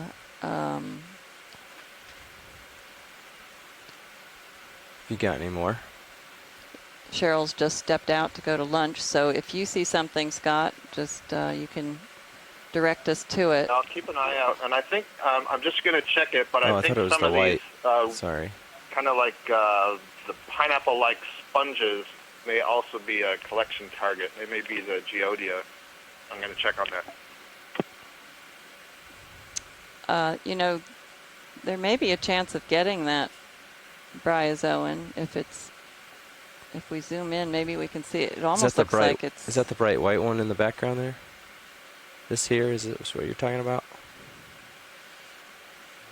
Now, what about the one that's left corner, sticking up just above a sponge? Could you describe upright, the object just we're at the top looking of the for? screen now. Do you want me to? Scott, you'll need to describe a little better to those of us here which one you're looking Remember, I for. have like a 7-second delay. Oh, if we that's just right, finished yeah. at 1, we still got about Back out. So are 7 you, more minutes of Now movement. I see I'd say there's, bring it back a little bit. let's see, you're turning to the left. Are we going to stop Where here did for it go? collection? It might most still be likely? a little farther to Yeah, the left. I'd say bring it back. We're looking for a Because bright that'll go white right over the stick. top stick? of you. Okay. I thought that was in the What is it, foreground. I think he's going to be Pull just back fine. out, excuse me. Pull out, zoom in. Oh, yeah. Yes, it's center screen to the left. Looks like a long, fuzzy pencil. Long fuzzy pencil, that helps. Yeah, yeah. Not that one. That's the one we kind of rejected. Is that... Do you want... Upper left, all the way in the corner there? It's right, just left of center. Okay. So just above the lasers, right in the center of the screen. Yep. Scott, is that the one you were? This guy up here? Yeah, I'm counting to 7 and waiting, but it looks like you're going there. All right. And it's just above like a ball-like sponge. Yep, that's it.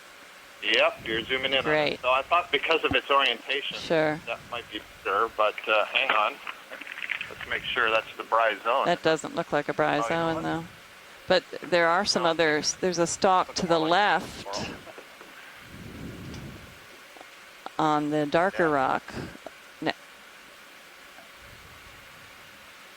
Yeah, so what we're looking at, the larger one, that's an octocoral. Yeah. Maybe that smaller one to the left, but again, it's so leaned over, I don't know that we can pick that up. But maybe we can grab the rock.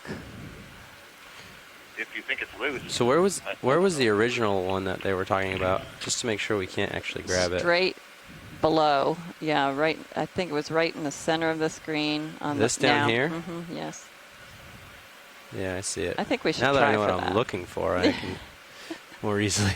I thought we were looking at a sponge. I was trying to figure it out. Sorry about that. This guy is what he's talking about. I see. And it is on a cemented rock. See what he's talking about. Well, if this is... If it's like the rock yesterday, it'll still come up. So as you're getting closer here, yeah, you're already doing it. So that's definitely the one. So Come up a little bit. Yeah, it's, as you get a little closer. We could test the come up rock some out. just as you're doing. Do we know if the coral itself tends to be brittle or...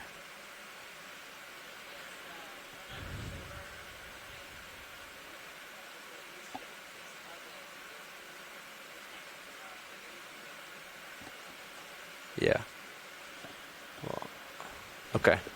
You can go ahead and start getting hydraulics ramped up. You up for that?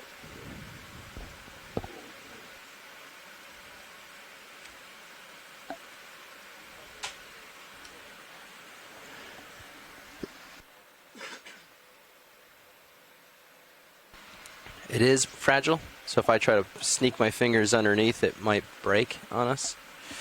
Is that what I understand? Okay. Well, the way the current's whipping today, I'm not sure we're going to find one standing up proud, but possibly. I'll poke this rock, and that'll at least give us something. Thanks. Yeah, but I'm realizing now that we're zoomed out, I'm a little far away. I'm just sneak in a little closer.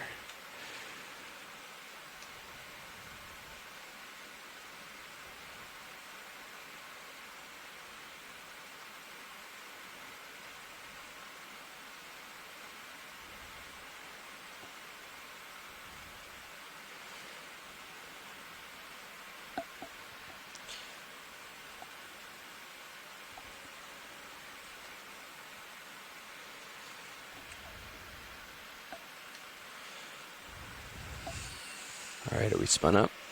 Yes, and port valve back. No, we don't need a valve pack on. We just need the... We're spun up then.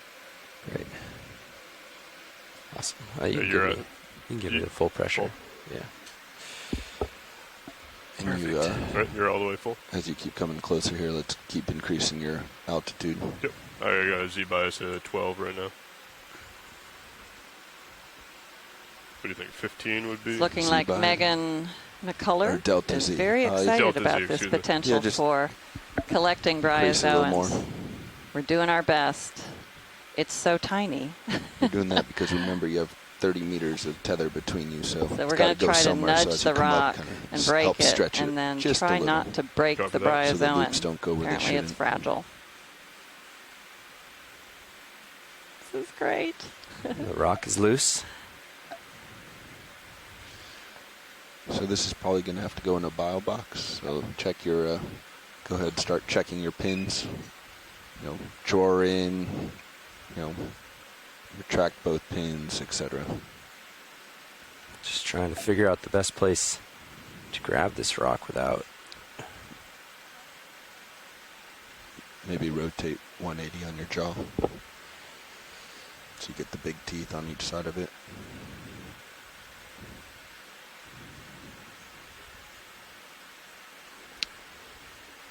You'll need to ask, I'll ask Pilot about that.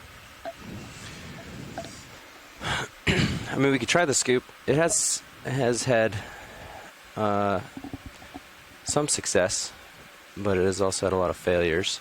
We can give it a whirl. I don't know. I think we'll have much So if this rock is firm, this is going to be the best way. If we expect this rock to be squishy, like to crumble apart, I mean, then the scoop might be better. Do you have any idea of how this will act, this rock? They all crumbled.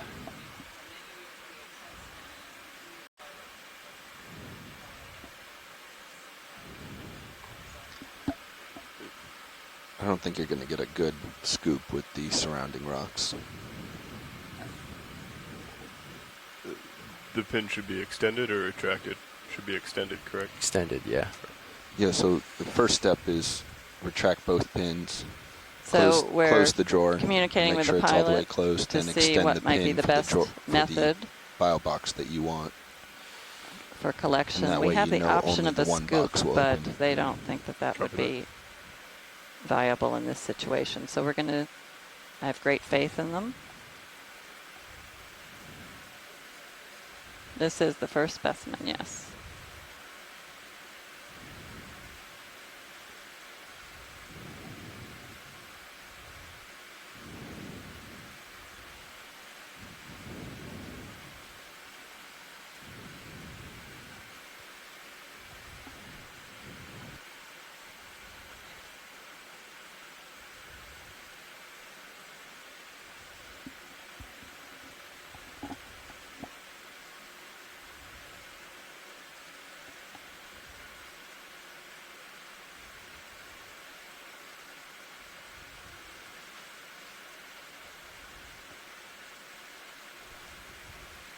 That is some delicate skill.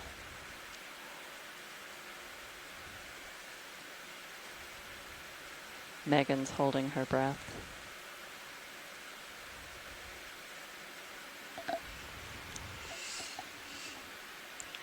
Can we come out wide, or are we already out wide?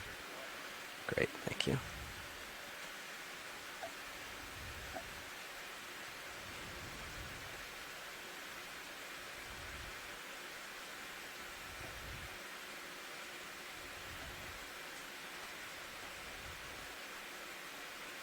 Okay, you can start opening the drawer. Okay.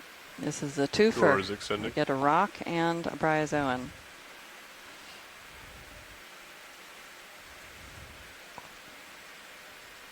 Is that full? No, it looked like we were going to hit that. Okay. Okay. Yeah, we were pushing. So if you haven't watched our sampling collection procedure, this platform includes 2 bio boxes, 1 on each side. And each of those bio boxes has a Okay, ready to retract the drawer? segment Sample is marked.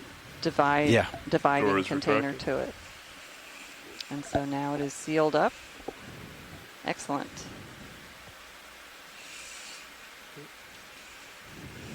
Retracting Great both job, pins. pilot. Thanks so much. Absolutely. I'm just as relieved as you are. Fantastic. Nice touch there, pilots.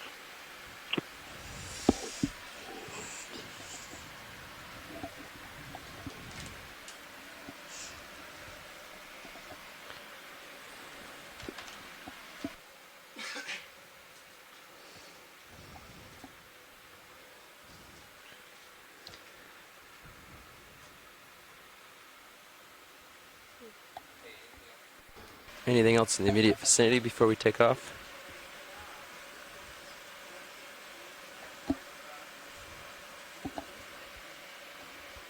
To the right here?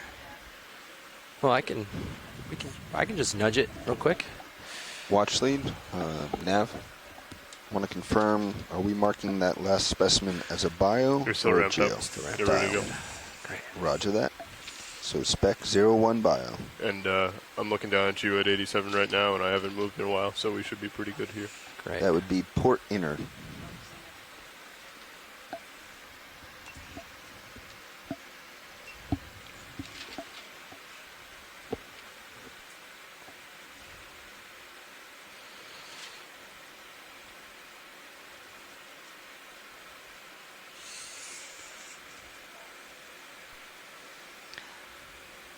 I've just asked the pilot to see if he could do some wonders with one of the rocks that seems to be more representative of what I believe is what underlies the sediments here. The one closest to us is certainly solid. Uh-huh. And the one farther away moved the vehicle. Okay. Wishful thinking. Yeah. All right. Well, let's just keep moving on then.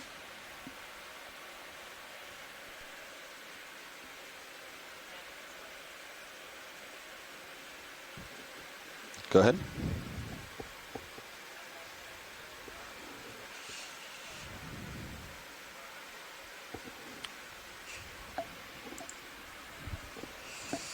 Arms off. Stand by one. Ramping down.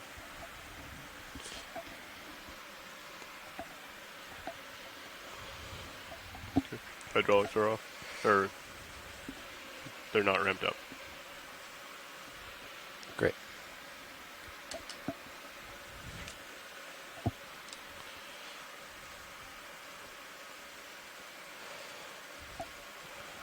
Take one sweeping look at the rest of this, make sure there's no other representative rocks that we want, and then we'll take off. There's this one Watch here. We're about to the 60 left. meters into our second 100 Yeah, meters. let's maybe that slab that's just below the lasers below the now. lasers, yeah. Okay. That looks more like what I'm seeking. Yeah. I am quite a bit over you now. Okay. And I'm looking down pretty much vertical. Roger. There's nothing out, Watch out lead. in front, right? Nav. There's nothing out in front. Okay. Let's And I get a saw spun your up light. again. Yep. Okay. We're about 60 meters in to that second 100 meter transect. You were spun up. And I also want to let you know that we have about 2 hours left on bottom before we have to come up and start midwater transects. So we need to consider our way forward. Roger that.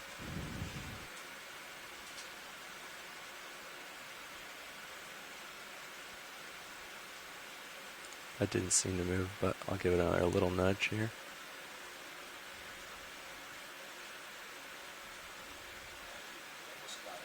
Yeah, that's not going to happen. Well, you can definitely tell the difference between the rubble and what we call the in situ rock, the in-place rock, and that seems to be part of it. We're going to start cruising a little beyond this spot. We've got some distance to go. We've got about, If you guys are okay, I'm going to start the bridge on a 0.1, 30 meters. only 2 more hours on bottom before we lift off for the midwater By the time Sierra's transect. moving, I'll get out. Yep. So we may not stop as often. Bridge, are we We'll, nav? Yes, can So we repeat we'll that last rely move, on please? the chat room 30 folks to 30 let us meters, know if 30 you see meters, bearing something 255 degrees, 0 specific that decimal you turn. want us to look at, and to Wrap it certainly if down. you see something Thanks. we need to examine in detail and collect, we will happily do that, but we would like to cover a little more ground. The current has slowed us a little bit.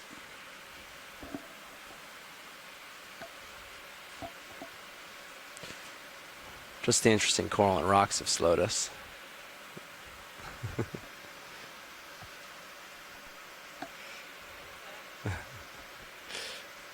Okay, I'm going to come up a little bit as you come underneath me. And then I'll drop back down as you get further out. Yeah, that sounds good.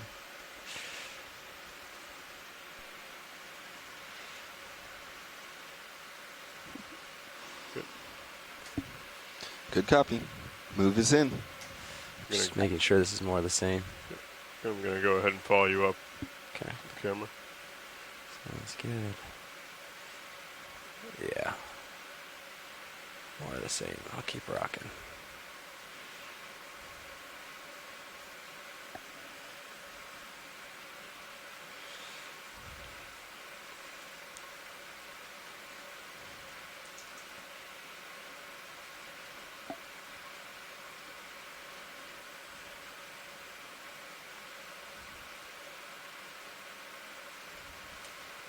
Our Paros, or at least D2s, is reading about 20 meters deeper than USBL.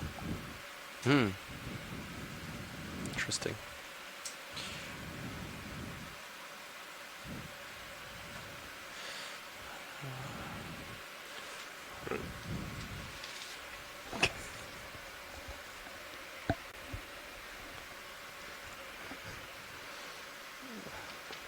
She's got a little bit of get up and go. Like peeling out in the dirt driveway. So to those of you on the chat room, we really encourage you to phone in and talk to us. This is not a 2-person, 3-person show here, and we want certainly more. No offense, Scott France, but we certainly want more than Scott France. So don't feel intimidated at all. We want to hear from you. We Sea Star. love to have a dialogue. That's this it. is a That's community the last effort. coral ID.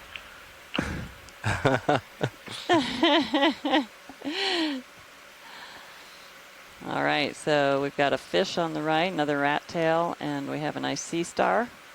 So let's take a quick look, please. I'm pushed out pretty far from the ship at this point, so we have a little time. Okay. Yeah, I got you at 25 right there. Let's just take...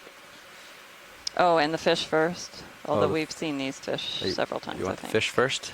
Yeah, it's always good to get a video clip. There's our fish.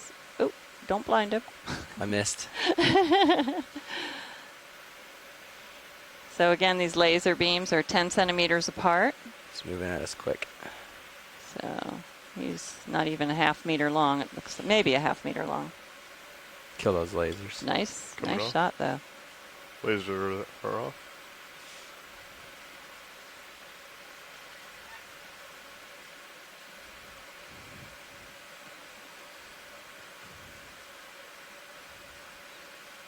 Very nice. Maybe he'll take you right over to the Sea Star. Maybe not.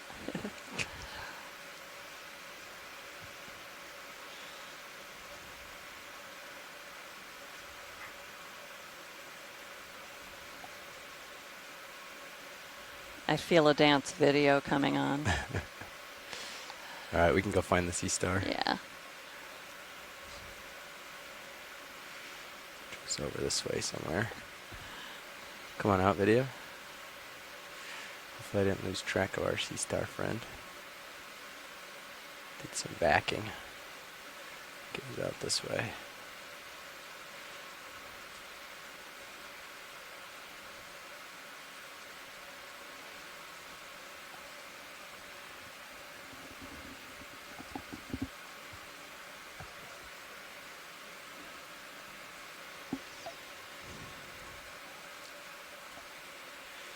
These pathways we're looking at, we've seen quite often yesterday on the dive and today. These are likely to be heart urchin grazing tracks. Heart urchins are relatives of the sea urchins you might see on the seashore. And we've actually seen other urchins on the surface, and we found the shell of a heart urchin yesterday. But as they graze through the sediments, they leave that characteristic trail. We refer to those types of features, if they're preserved in the rock record, we refer to them as trace fossils. They are traces of an organism's behavior instead of the actual organism's hard part remains. So they give us an indication of who might have been living there, even if we don't find the remains. I lost it. Well, seems like our little Sea Star has found an alternative, or we have not found him. Kind of lost track of where he was. So we're going to continue along the track. Sorry, hoping to find a few more large outcrops of rock. Earlier we've come across several in-place rocks instead of this loose rubble. And yes, they appear to be biogenic in origin. Did you catch that on your manip? Waiting for us. Found him. Did you catch that on your manip? Nice. He's on one of your coral. He's having a snack of a He's definitely munching. This will be great. Rhizome snack or whatever. Whatever that coral was.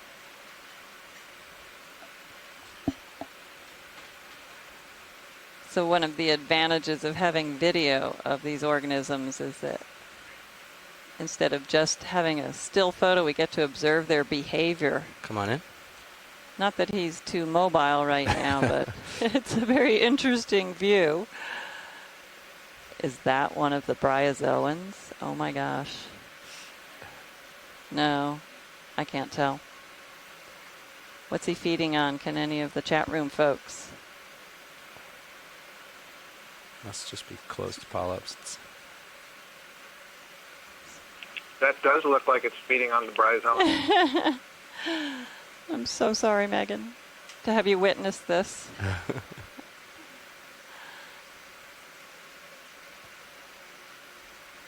The other possibility is that that is a primnoid octocoral with the polyps very tightly contracted. Yeah, it doesn't look, well,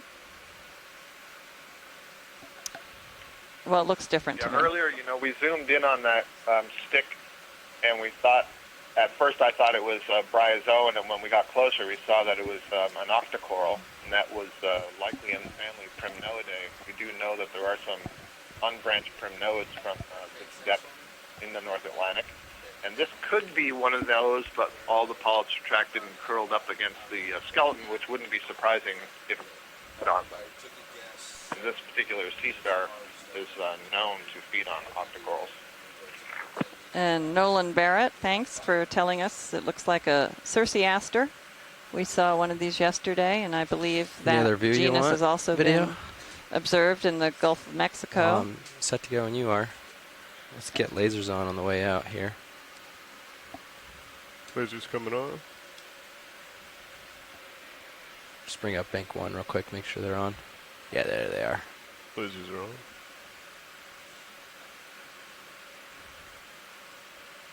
Tom Hansconnect suggested that those might be those stick-like forams.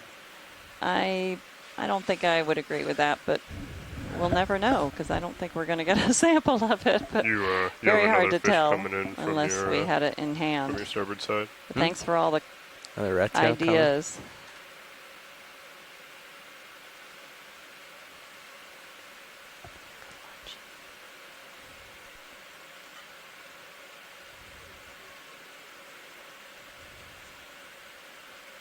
Interesting nostrils.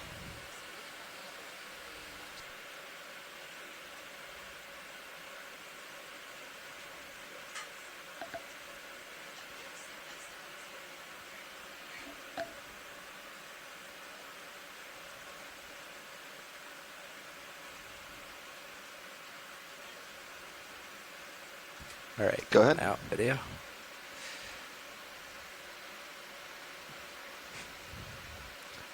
So waypoint 2, let me zoom out on HiPAC for you. Waypoint 2 is currently 250 meters away.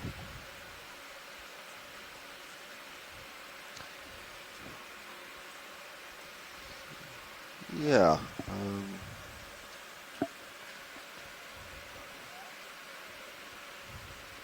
Copy bridge. Move complete.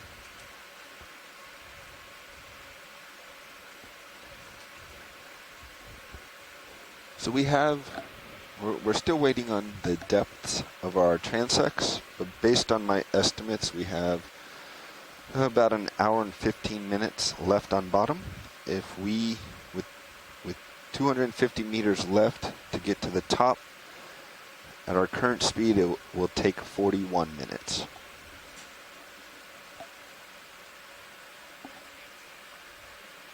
We should make it there.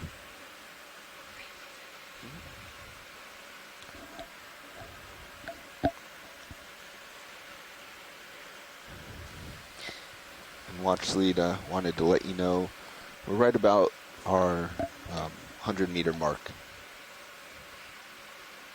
Thank you.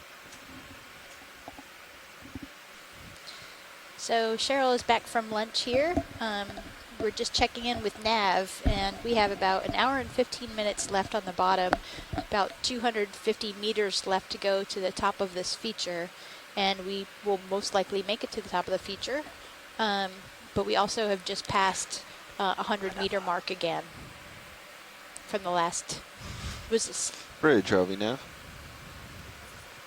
Yes, can we repeat that move, please?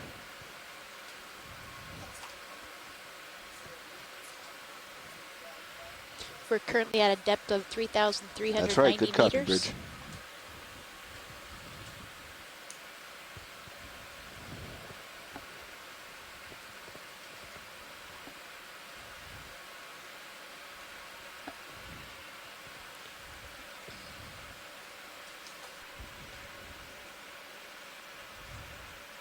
You're beginning to get a little stretched out, but I should be coming right up behind you here shortly.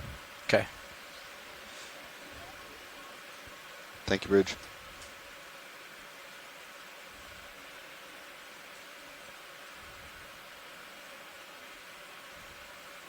Fish to your port. Another rat tail, looks like.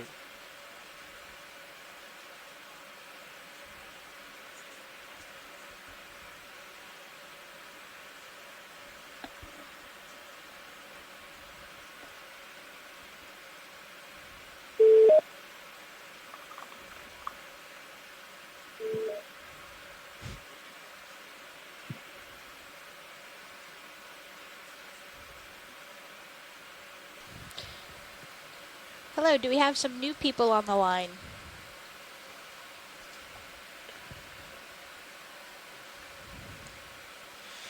This is Megan. Oh, great, Megan, you were able to get in. Yes, finally. Well, welcome. Thank you. I figured if you see any more bryozoans, zoom in and I'll talk a little bit about them. I found it's kind of difficult to talk about them when they're not actually on the screen. Right, okay. Well, we will keep an eye out, and thank you so much for joining us. Yeah, thank you.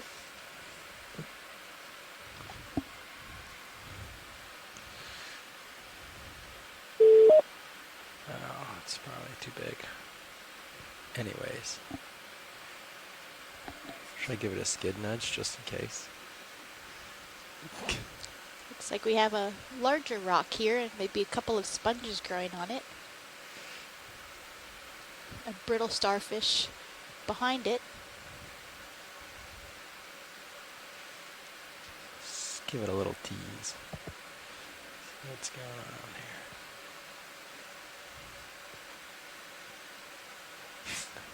here? Nope. That was worth a look.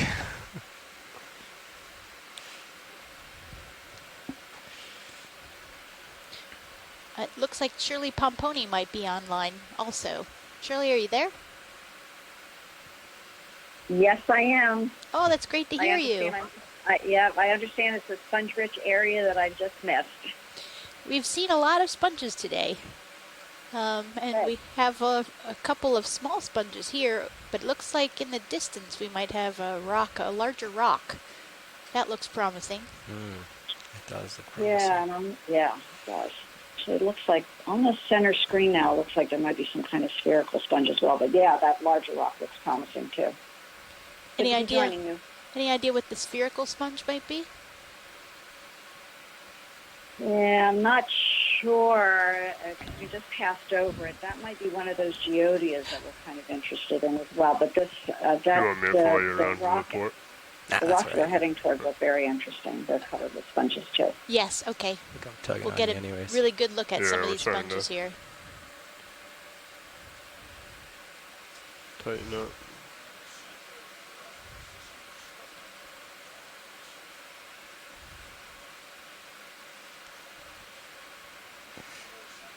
Yeah, I'm out here at the end, so it's just gonna give us 1 second for Cirrus to catch up, and then we can play around a little bit. Plus, that's the. I see them.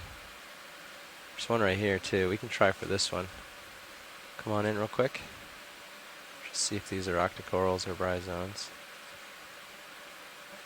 Octocoral, octocoral, octocoral. It does look like an octocoral. More of them.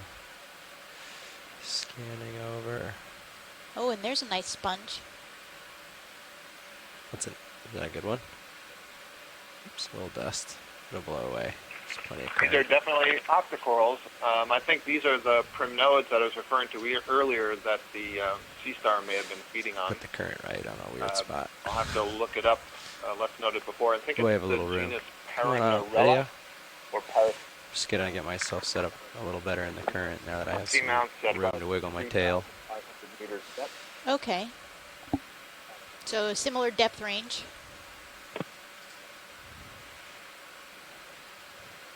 Check these stocks to see. Oops. Snap in real quick. Scanning left. Same thing. Okay, come on out.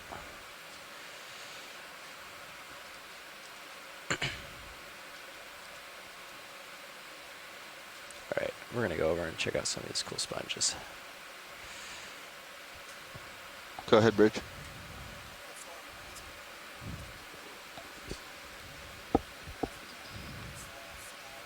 Shirley, are there any particular sponges you'd like to look at first here? That one that looks, that's the great sponge news. we're coming up on that's just That's up great to the left news, of the Bridge. laser dot. Thank you. The smaller one? No, the big, what is that big thing right in the middle? One that the laser dots are over right now. Okay, we'll zoom in on that. How's that? Move is complete. I'm going to try and Copy that. pull up my screen. Getting a little closer video. Yeah, I heard the request. We're gonna get a little closer, settle in, and I'll get this orange sponge. Yep. Come on, video. This is quite an interesting area. There are lots of different sponges over here. Oh, wow. Wow. Wow. Beautiful. Try the fog lights if you want on this. And in fact, yeah, and this Those is are the front ones? very fun Yeah, the area. I think it's probably the only lights not on. Kind of looks more like a hexactinellid Let video sponge, know. so a glass sponge Video rather coming than a up. demo sponge. Apologize. But I am not a hexactinellid sponge expert at all, so I'm not exactly sure what this is. So what we're looking at here, all those big openings are the X-current pores or the oscules. So water sponges filter water through their just bodies and they sediment filter that's out layered on food this? particles. Yeah, it's just And so what we sediment can't collected see on are top. little tiny pores on the surface of the sponge into which the Where we're water stopping here for a comes in, sample. Do and you want me then to spin around to get you into view? goes through the sponge, and there's Spin around a special bit. cells that capture particles. And I think you've already explained this maybe probably each day. And then the water is expelled through these larger openings or the oscules. And you can see, if you look into those oscules, lots of smaller channels or canals that are feeding into it. So Yeah. it's a pretty cool little system. And sponges filter a lot of water, so even more than we thought. So sponges are capable of filtering lots and lots of water. That's great. The zoom on that is really good. Thank you. You're welcome.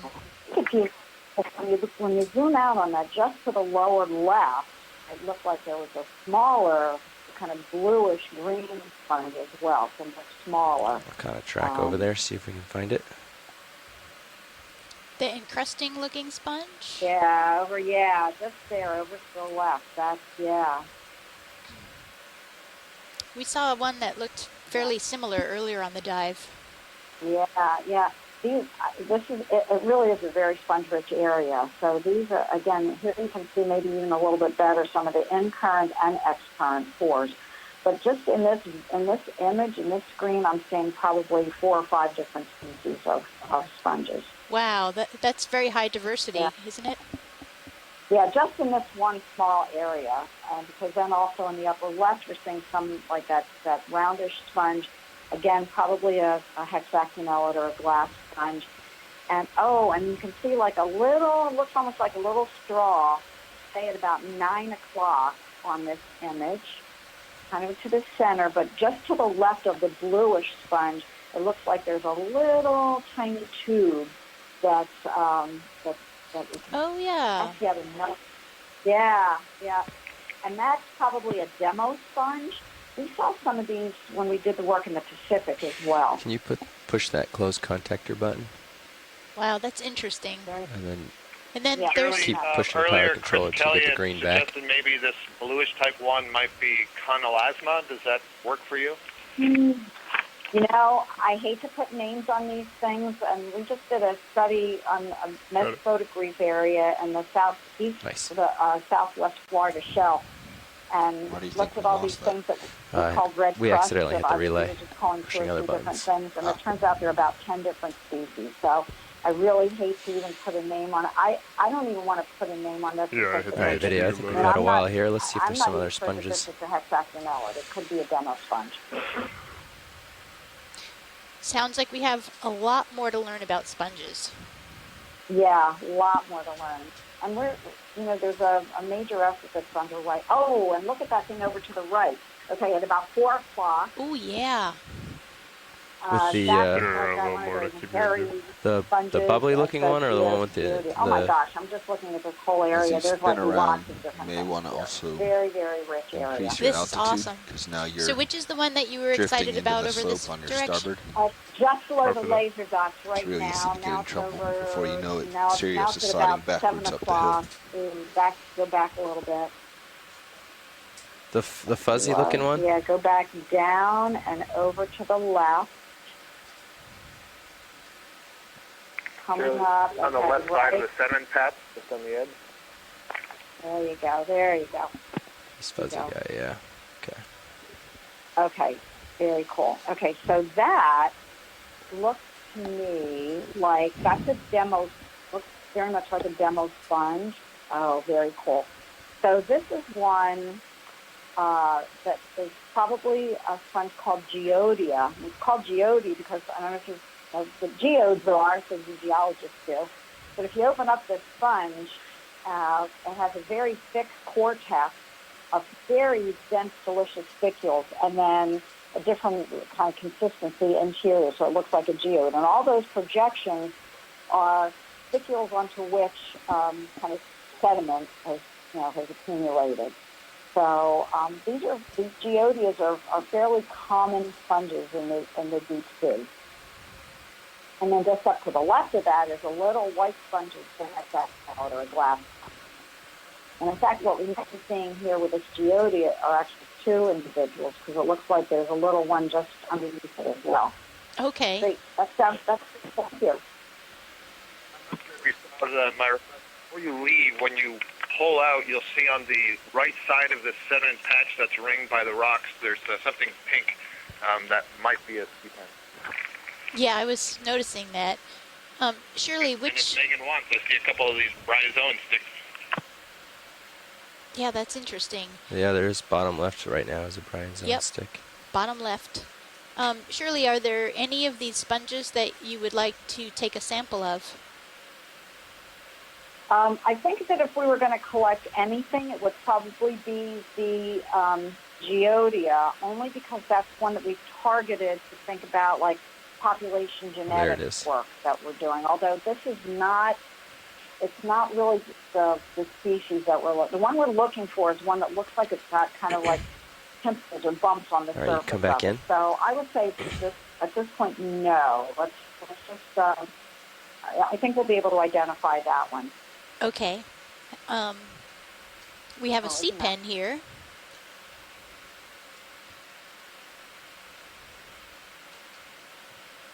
If there's any other requests for sponges, it looks like Andrea Quattrini was thinking about making a collection.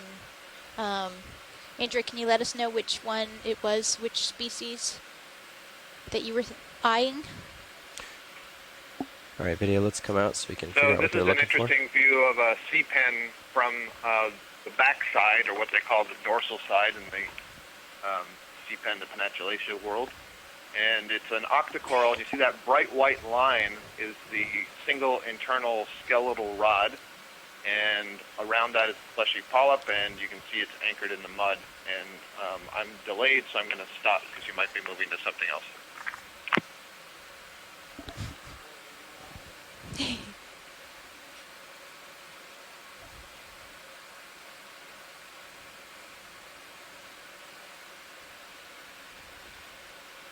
Andrea asked if one of these sponges is a Cophobelemnon. Sorry, I murdered that pronunciation, but does that ring a bell, Shirley, or anybody?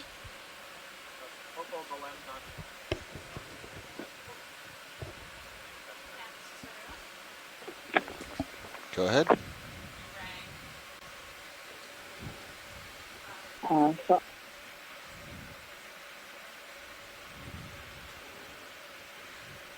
No, not recently. Maybe they just heard transects again, but no, not since I last saw you. All right. Go ahead.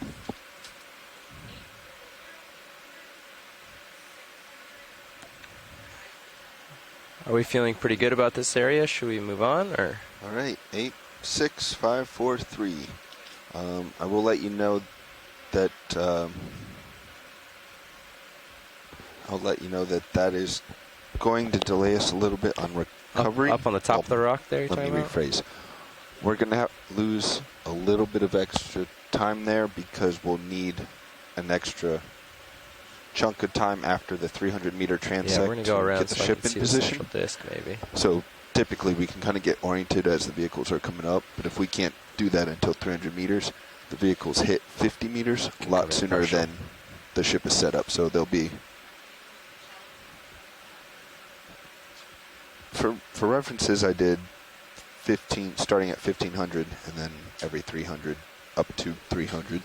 So we're making a little fly around the other side of this rock before we move on. There'll be some lost time just sitting in the water. It looks like there might be an ophiuroid on a sponge, maybe. No. The pink organism in the center of the screen. Claim is, with the weather today, maybe 30. Because the ship will have to get underway, start getting its half a knot forward, into the wave wind, all that stuff. Yeah, you can zoom video.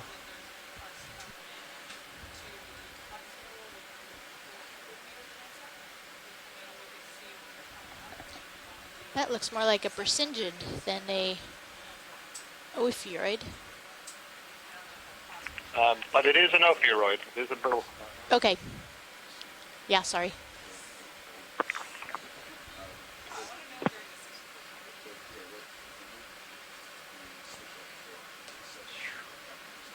Current is whipping. Yeah, it's moving pretty quick.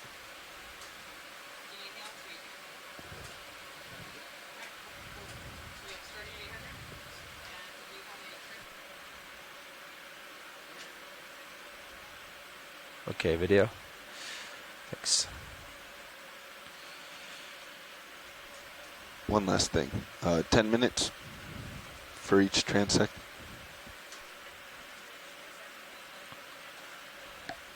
Just like stuff blowing off the vehicle.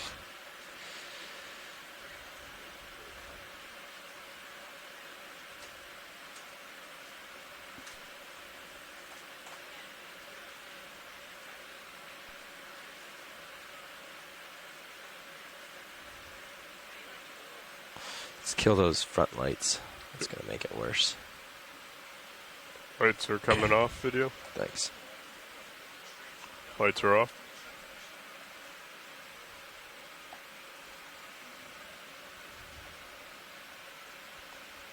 If anybody lost their I'm gonna go video push out this stream other for a little bit, rock crappie over here. We had a little glitch, but now they should be back up.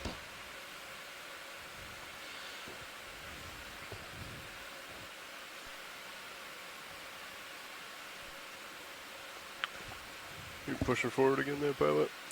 Yeah, just pushing out to this other rock outcrop over here. Just give a scan, make sure there's nothing we want to see. Looks like there's something larger in the background there.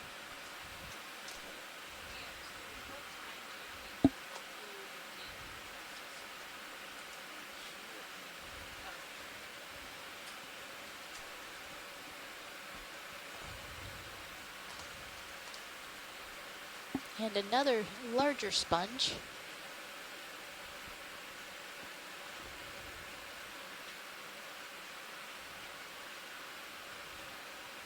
Come in partial video.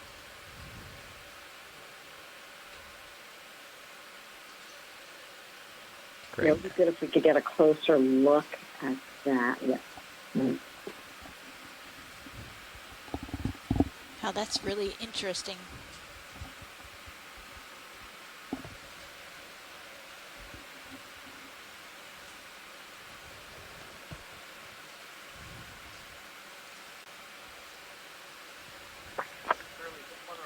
The one that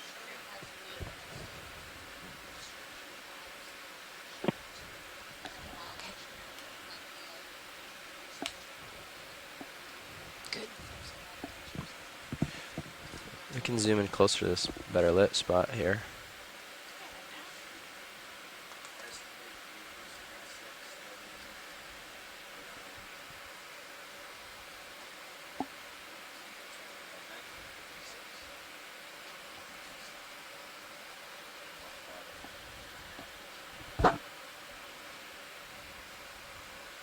Shirley, any ideas about why sponges have such different shapes?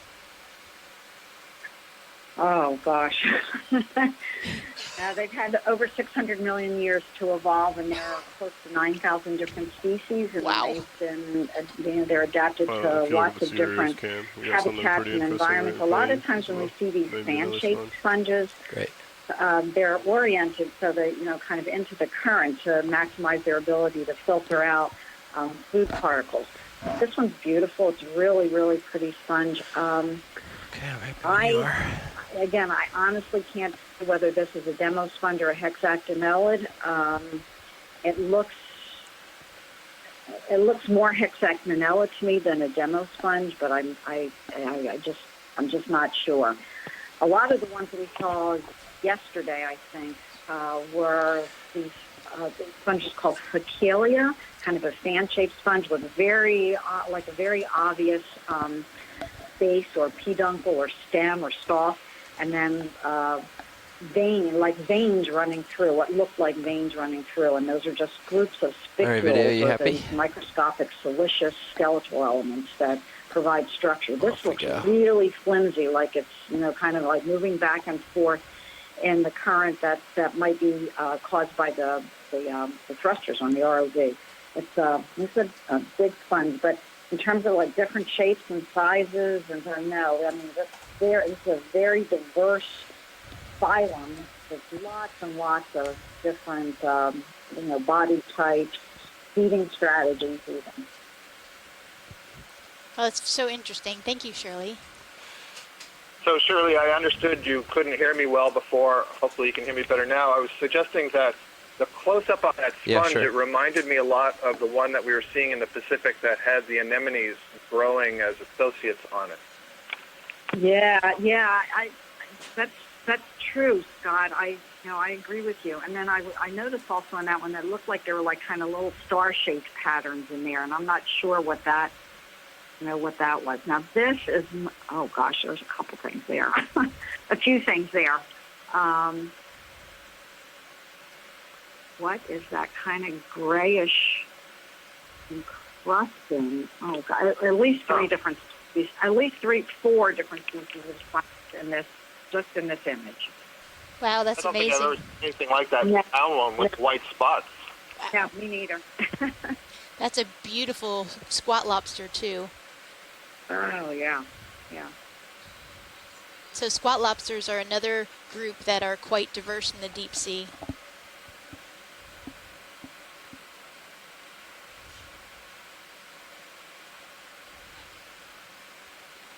Mycalia? Ren Salgado is asking if this could be Mycalia. The which one? The yellow one or the yellow one, I believe. Okay, let's come out. I think the yellow one is a hexactinellid. Bounce around. We got a good look of it. Kind of grayish with the white. Come on out, please. I really don't know I think it's a demo sponge. It would be exceedingly difficult to collect. Any kind of encrusting sponges are really hard to collect. Yeah. Unless the rock is loose. With a manipulator on. There's also one in the center of the screen right now. It's smaller and it looks kind of green. Lime green. Oh yeah, there's a whole bunch of them down here. I don't remember seeing that color very often. Are we I'm not interested in seeing getting a more sample branching. here? Is it more of a branching one? This one is the lime green sponge is globular, circular, and it's behind the larger white sponge. Oh, I see. Way back there. Yeah, straight up from the, Oh, okay. the left I see what you're laser. talking about.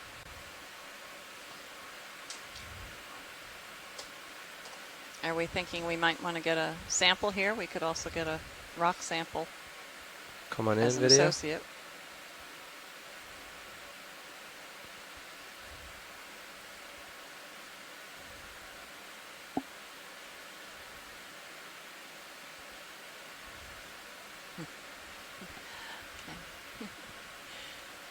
Yeah, there's also the round ones that look more like that geodia that you were describing earlier, Shirley. Yeah, that one's over to the right. This, wow, kind of liking this white one. Yeah, there's one on the So left how many of the samples? green. How many samples have you already collected today? Only one, I believe. We just have one biosample. We so have plenty of yeah, I room think if we there's anything that you would like to have a sample of. You have your buffet in front of you, which I see that. I see that. It might be overwhelming though. There's too many choices. And I'll say the same thing that I used to say when we were out there. It's like, can we just poke it and see what it? Well, I know that was just a running joke, but we can't. No, we used to do that with shallow water sponges we too. can poke the rock and see if it's loose, and that way we're not damaging the sponge. Yeah. What would be your favorite target in this vicinity? My favorite target here would be that big white one. Okay. That would be because I don't know what that is. That rock won't fit, unfortunately. It could be a hexagonella, but I don't think so. I think it's more of a demo sponge. I mean, yeah, this is incredible. I'm seeing a geodia over. There are two geodias over to the kind of the 10 o'clock position. But I tell you, if I had my choice, it would be that big white one right in the middle.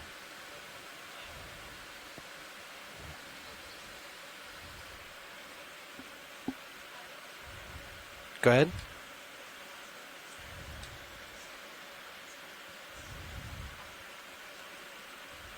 Yeah, maybe. Let me just see if I can get properly settled. And I'm afraid I can't give the pilots any advice about whether they're on the consistency of this, whether it's going to be mushy or fragile or rubbery. I just don't know. Well, that's going to certainly play a role in whether we can collect it or not, but I'm willing to take a look. Too bad we can't just take that whole rock. That's exactly what I need. Yeah. Just need claws on the bottom That of the vehicle. would be really cool. That would be. I think it's a little too big. But? Yes. Much too large.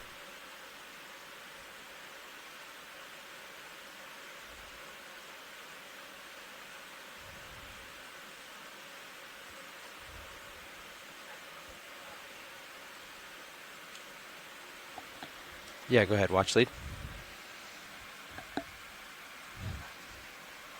Yes. Yeah. That is. If we had like claws on the bottom, we could like just create a little rock baby, then maybe. But unfortunately, it's much too big for any of the rock boxes that we have. And I doubt it's even loose. Yeah. Pilot, you're ramped up. Sadly, the pilot has verified it's too large a rock, which, you know, one can always hope.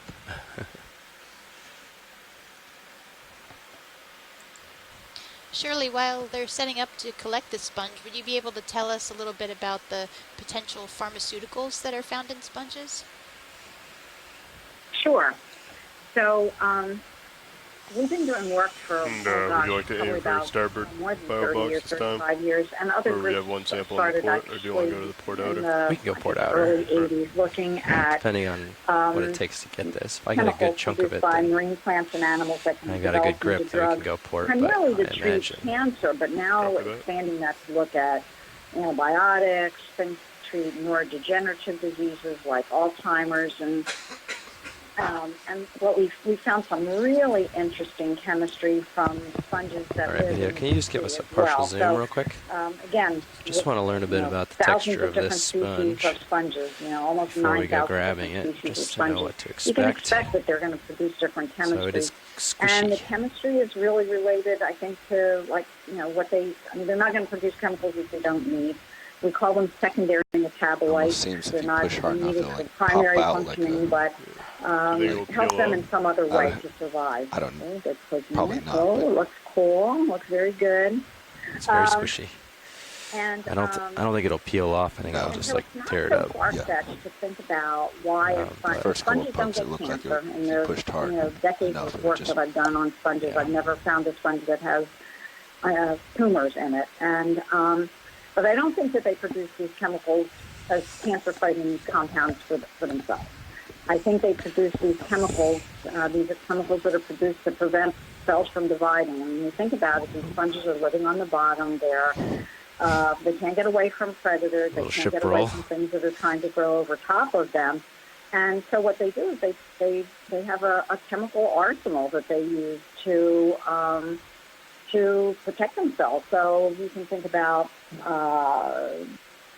why would they produce chemicals that prevent cells from dividing? And that might be because if there's something that's trying to grow over top of them, they'll release that chemical and it will prevent the cells of, say, another sponge or a coral or something like that trying to grow over top of them from the cells from dividing. Sometimes they produce anti-inflammatory compounds, chemicals that will prevent them from having some kind of a inflammatory response to something that's trying to grow over top of them, or to prevent things from fouling, from settling on it. So when you think about antibiotics, again, these are filter feeders. They're trying to protect themselves, make sure that there are not any disease-producing or pathogenic bacteria from growing in them. So there are some ecological reasons that would underpin why we're successful at finding chemicals that also have human health applications. So this sponge that we're collecting right now is pretty squishy. I still think it's a demo sponge. And just for people who are watching this and are concerned about it being kind of all cut up like that, sponges are amazingly plastic. So, for example, there'll be pieces of this sponge that are left on the bottom. We're not going to be able to collect all of it. And the sponges can heal themselves pretty well, and they can regrow. And so, these sponges, that cut surface will be able to heal itself probably in a couple of days. And, Here, I'm going to extend the it's door. enough for it to be able to regrow. And for us Coming back out. on shore who want to identify what this sponge is, we can take pieces of this and look at what kind of Looks skeleton closed. it has, how the mineral skeleton is arranged. Take a look at the molecular signature of it, and be able to place and identify what it is. So, thanks for that collection. That was great. And I think for people watching, you should know that it's really difficult to collect these sponges that are squishy, sometimes brittle, very fragile, and this is still a very, very valuable collection for us. So thanks. Shirley, for the molecular work, what is the best preservative of DNA for sponges? What you're doing out there is you're putting them in, I think, 95% ethanol, so that'll be fine. And I think, are you still doing the OGL samples? Yes, we are. Retracting. Okay, so that'll be fine. So the way you're already preserving them is will be just fine. Great, thank you. And that also helps us then having them in the ethanol too, that we can go ahead and then make kind of what we call histological sections. So section through, look at them under the microscope and see how these little microscopic elements called spicules, skeletal elements called spicules, are arranged in fibers in the sponge. So we'll be able to identify the sponge. So it's a very exciting collection. And I understand from Go ahead, Nolan, Marcy. who's been participating in the dive, that you've seen this in a few other places during the dive. So I feel pretty good Here, about go ahead and collecting ramp it. down. We can stand by. Great. We Thank can nudge you, around. Shirley. Nudge around, see We what's can there. nudge around, see if And, is there one in view that you'd like to go for? Leave it up for now. Coming back up. looks like a holothurian is coming past, a sea cucumber. It's the reddish organism that's in the water column just above the rock. Roger that. Hey. So the squat lobster rock? Yeah. Give that a try. Okay. We're going to nudge this rock that has the squat lobster and see if we can loosen it to get a rock sample here and maybe also get some associates, or I don't know if the squat lobster needs to come, but maybe another sponge would be attached. I doubt the squat lobster will agree. He should go with That it. rock is not loose. It is not, okay. Unfortunately. Right. I don't think this one is either, but we can poke it. That doesn't look like the right kind of stuff, though. We can zoom a little. Hold on. Let me get the arm in a little safer position. Turn my face a little bit. See if I can get myself Squat turned. lobster's getting nervous. As he should. Understandably.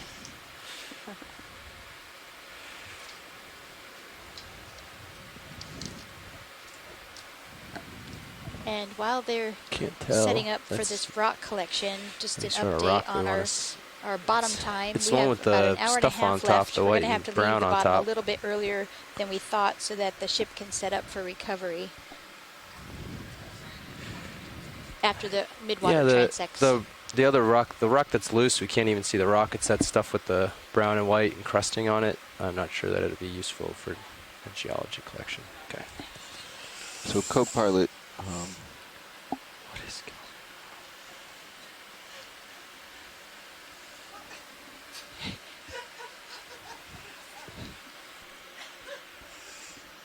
It was indexed out.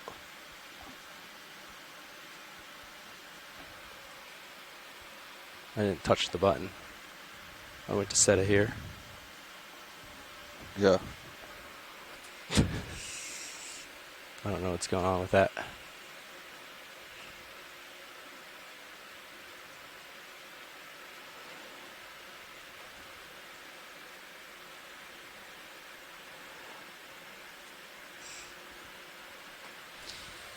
And anybody who wants to join in the dive planning call for tomorrow's dive, we'll have that at 18:35 UTC, which is about 2:35 Eastern I had Daylight it hanging Time. out here, indexed out, like put it down, drove all that stuff. 14:35. Or like There'll also be a water column drove all call that, and then at was like going to set it down for a 19:40 second to do something. which is And 18:40 Eastern Daylight.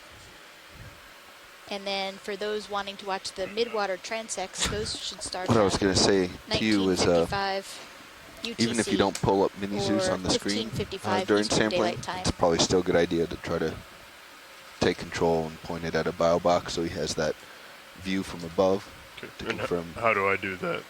So you'd ask to take control of mini Zeus from So we're pilot, gonna and it would be your continue top on. left. You have to Let's see, push it in till it's red. Red means D2, and then you'll have Another control of the organism mini on the Zeus. right Go ahead here and give it a try if screen. pilot's okay. Found yeah, it. go ahead. Can name it down between the toes where it belongs.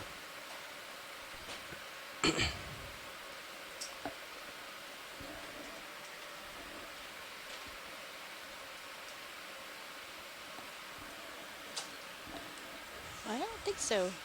This looks different than anything we've seen on this dive so far.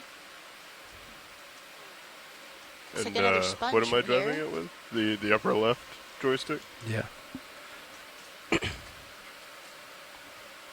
Yeah, this is definitely different. It's not This responding. is more Yeah, like it's one of moving. those Pecalia sponges, gotcha. and it looks to Yeah, we're me doing to the be mini Zeus different top from left. what we saw yesterday also.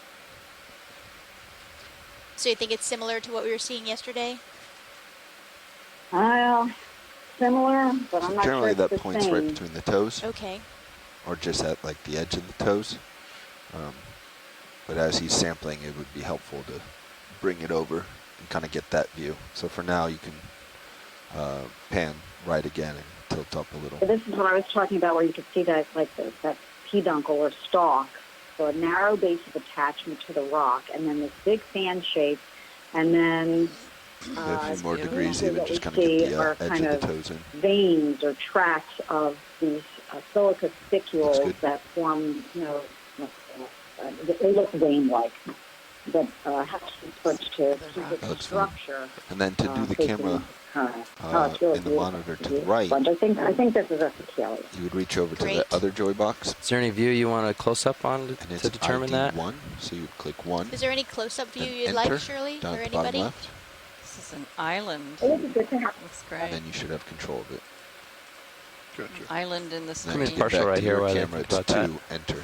This is an interesting little There's some more organism. of those stalk organisms that we saw earlier. Watch leads nav. Yeah. Watch Lee. Wanted to let you know we've received our transect depths. Okay. And based on our new calculations, our off bottom is 1830 UTC, so an hour and 20 minutes from now. 1830. Okay. So The top. this might be a predatory tunicate that we're looking at here. Go ahead. The top of the hill here is there 220 meters away. Did you want a closer look at that other sponge still? That's going to be about 36 minutes. Excellent. Thanks for the update. Thank you.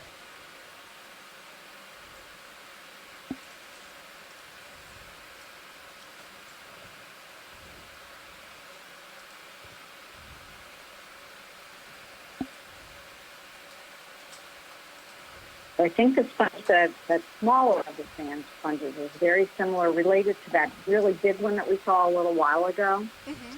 Whereas this one, the one on the left is a completely different species and maybe even a different class. Wow. Yeah.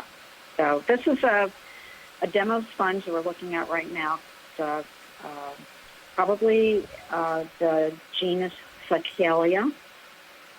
And the one in back of it may be a hexagonal sponge. Again, you can see that quarter surface. Lasers are off. Oh, and you can see the little brittle star there. Yeah. I'm moving around my screen with my cursor like you can see what I'm actually doing here. It's a beautiful shot. Yeah, very nice. Very nice. It's unusual to see kind of the way the fan is almost like at the fringes, almost like fingers or branches. That's kind of an unusual way to see these sponges. Usually it's just a very smooth edge, smooth border. So to We have happy it kind video of with this? fringed like that is very interesting. Great.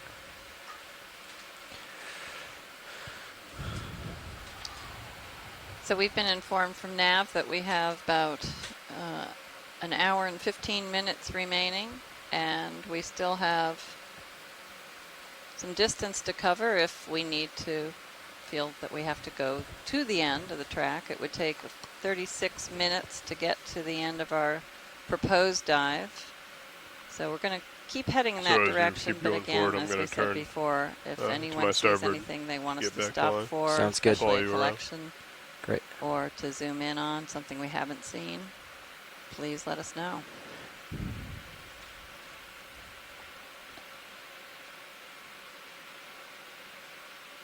This looks like a nice little community over here.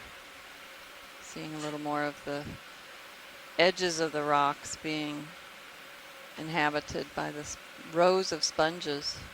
This is very interesting. So at this point we're facing northwest. So not quite.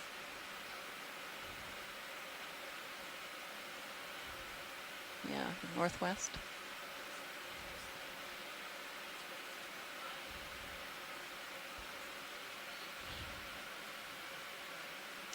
I'm still keeping my eyes open for a rock sample that would have a couple sponges on it. as bonus.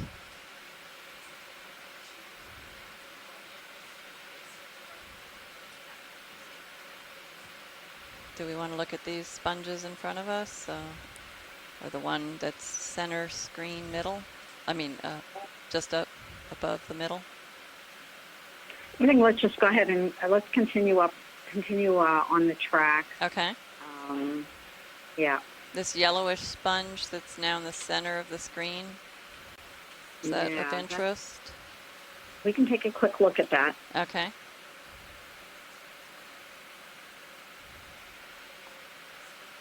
Yeah, you can snap in.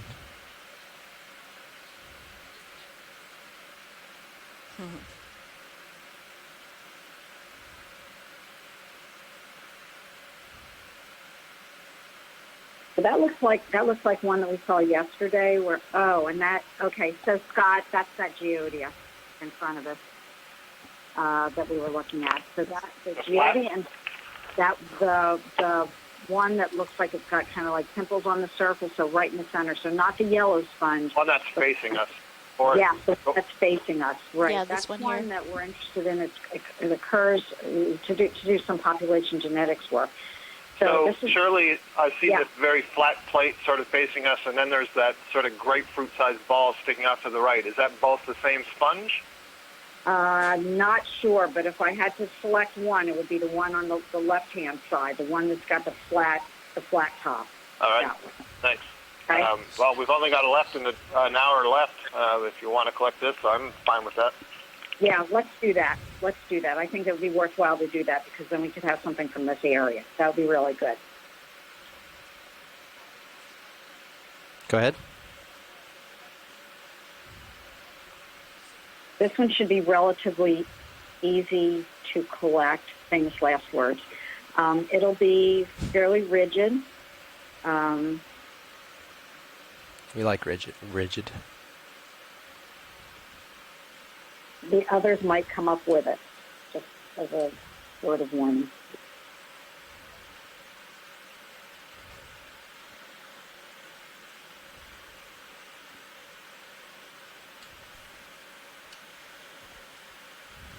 So this sponge is Geodia, and it's probably Geodia pachydermata. So think about pachyderm. Yep, thick skin. It's got a very you are ramped up, skin. and we'll be going to the starboard The side. Geodias, as I mentioned before, have a very thick kind of cortex with densely packed, delicious spicules that look like little stars, and forms a really, really dense cortex. So again, and when you're sampling, when you're preserving this, Cheryl and Leslie says wear gloves. And just be mindful of the spicules because in addition to those little star-shaped spicules that are on the surface, inside are very long, pointy ones that will go right through the glove, so double glove. Thanks for the warning, Shirley. We will certainly glove up well for processing the sample. And I'll let the biologists do that.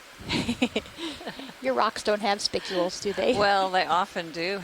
They do have spicules that the sponges leave behind. Oh, that's true. Yeah.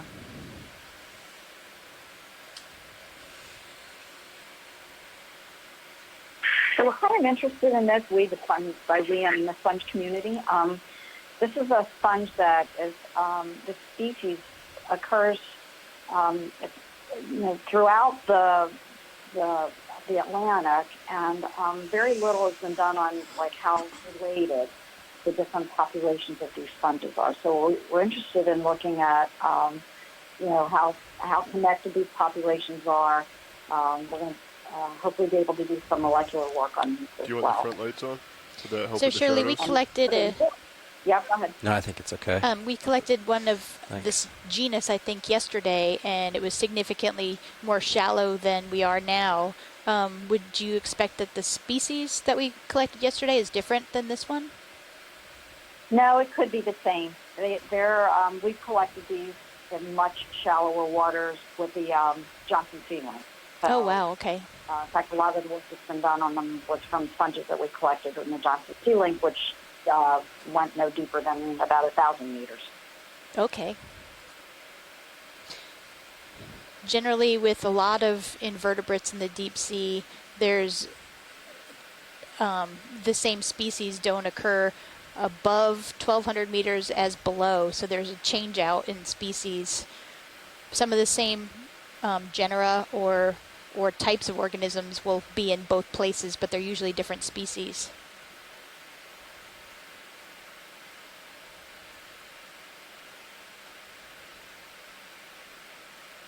And what's also interesting is that some of these, we haven't seen it so much in the deep water organisms, but in shallower water, we get different chemistry at different depths as well. Right.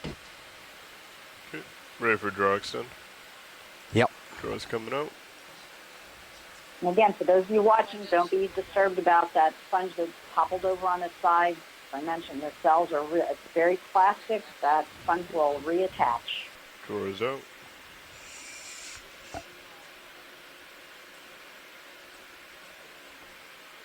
Great collection.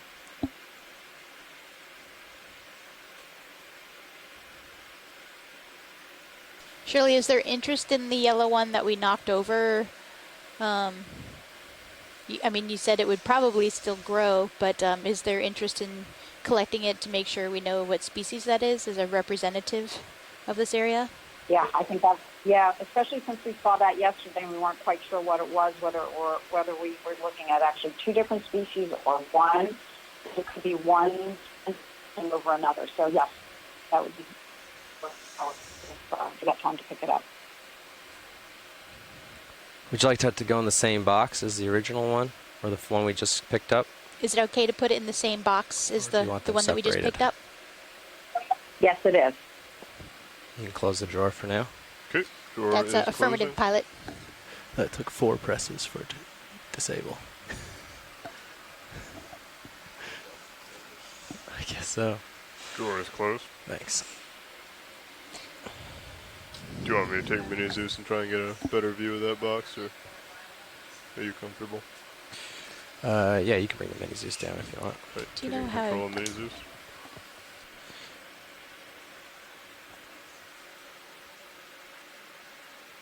So sometimes there are And you can bring sponges it that up. encrust on other sponges.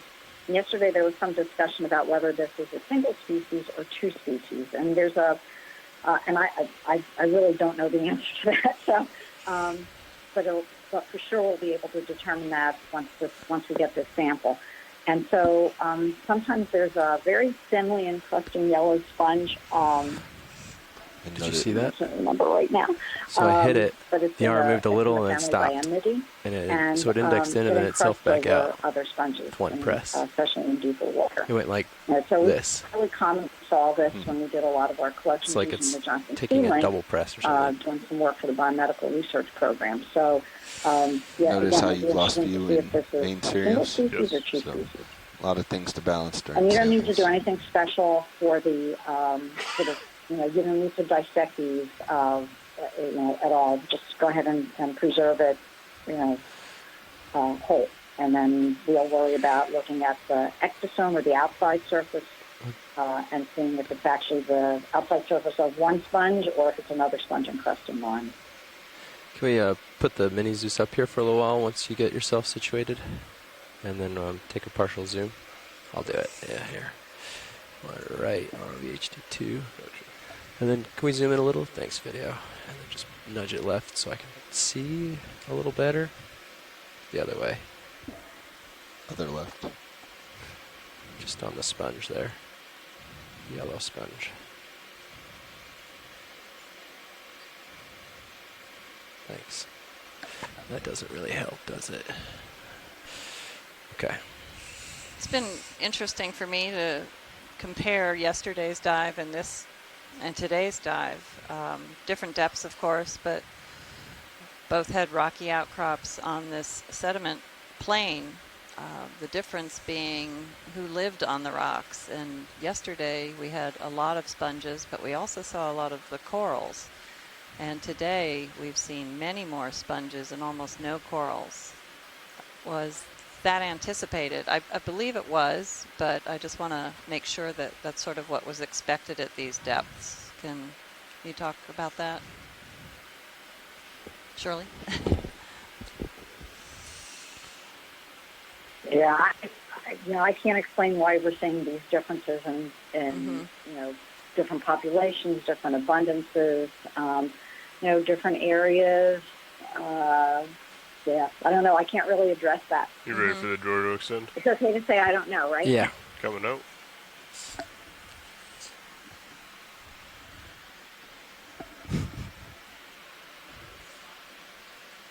Stand by 1 second. Just putting this in the box. I'll be right with you. Fully extended.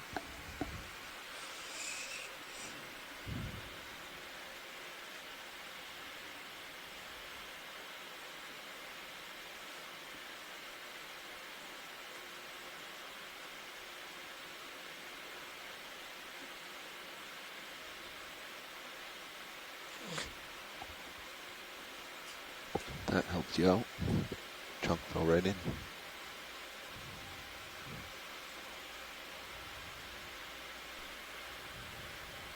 And it looks like in that collection we got at least 2 brittle stars, 2 different varieties of sponges. Okay. Ready for the drawer to retract? Yeah. Drawer's coming did back in.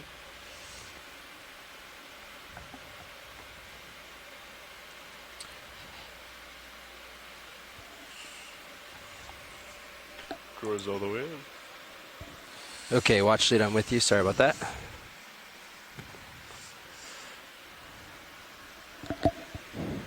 Watch lead pilot. Wrapping down. Hold off on moving for 1 second.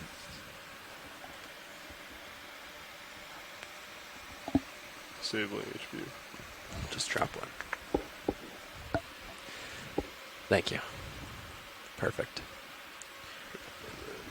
Watch leads pilot.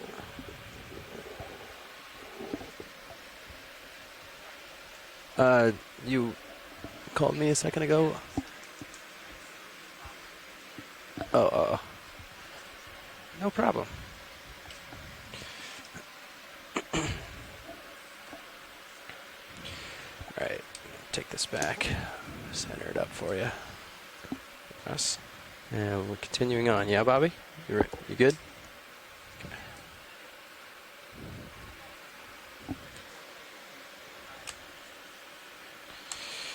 Awesome.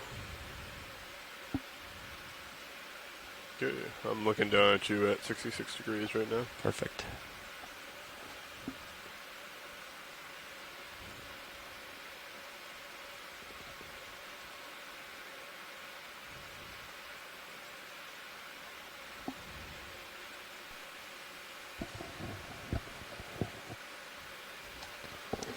Watch leads nav so that we are all on the same page. That is marked as Spec 03 Bio.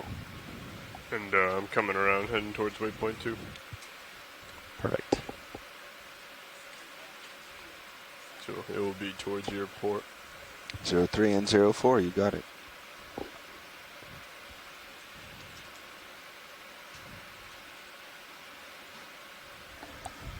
Coming up to get you in view. Beautiful. Thank you, Lars.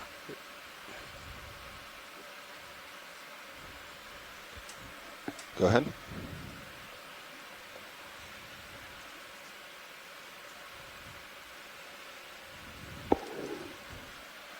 I believe you're asking about the 100 meter. Got you there at a 45. I am lined up with the target. Roger. Great. Stand by 1. When you're done with your labels and calculations. You want to move? Yeah. You got it. Thanks. We're continuing along our transect. We have about an hour left in the dive.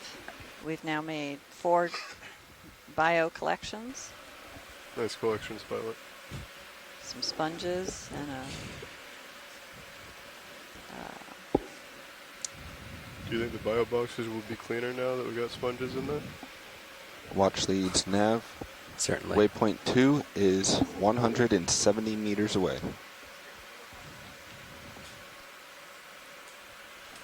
Bridge, RB nav.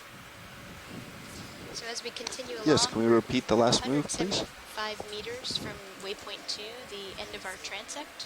We're now at 3,365 meters. Good copy, Bridge. Thank you.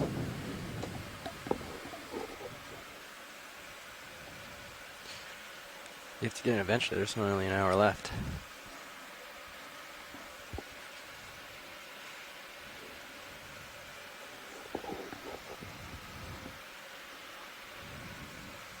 You're getting a little tight on your tether there. Thanks.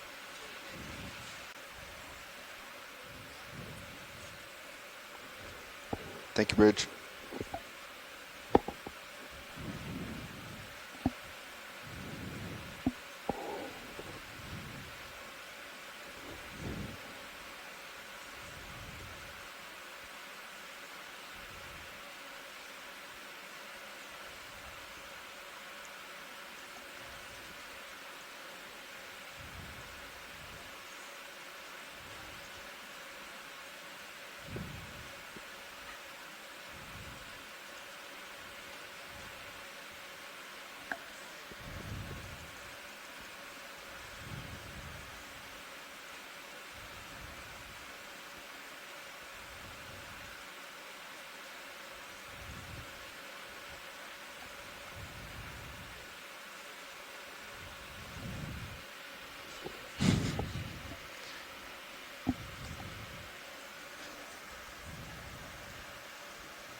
Hiding in plain sight.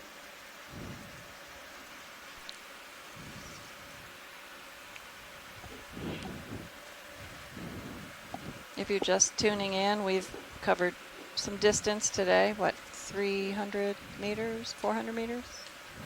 Close to 400 meters. And we've stopped numerous times to look at rocks that we find scattered across this sediment plain. Several different collections we've made.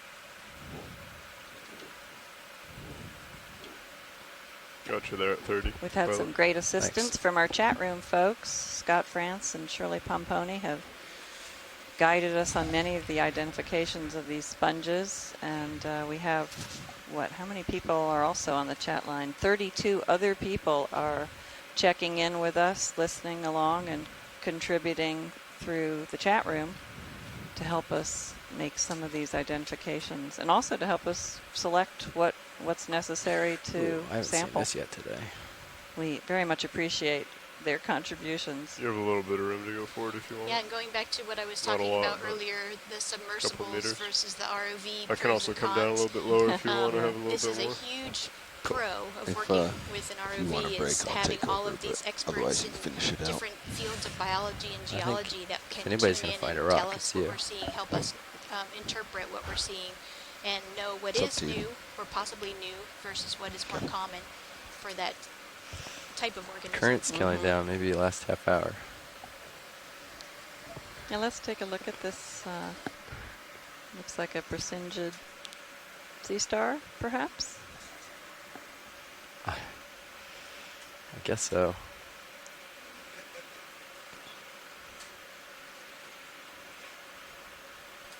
No, those are 3 good bios.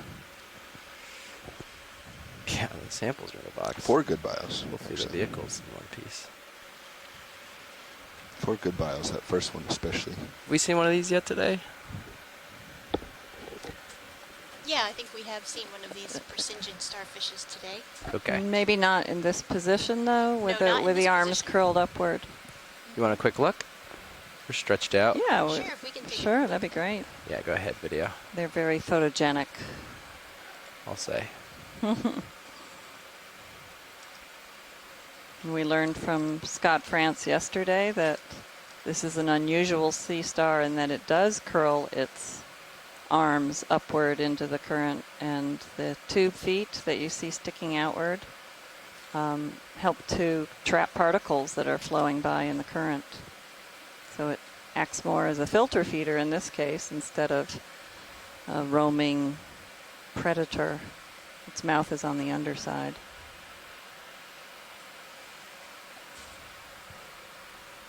It's a little lighter in color than some of the ones we've seen. Any part in particular you want to see, video or science? Can we zoom into a tube foot maybe? Yeah, sure we And, can. Come on a little tighter. We keep talking about these. Of course, we're not really seeing them in action. Yeah, they're just kind of clinging, huh? They use a water vascular system pumping through the arms that controls the movement of these appendages that are called tube feet. And on the tip of their arms is an eye stalk that is a sensory organ that helps them find their way, I gather.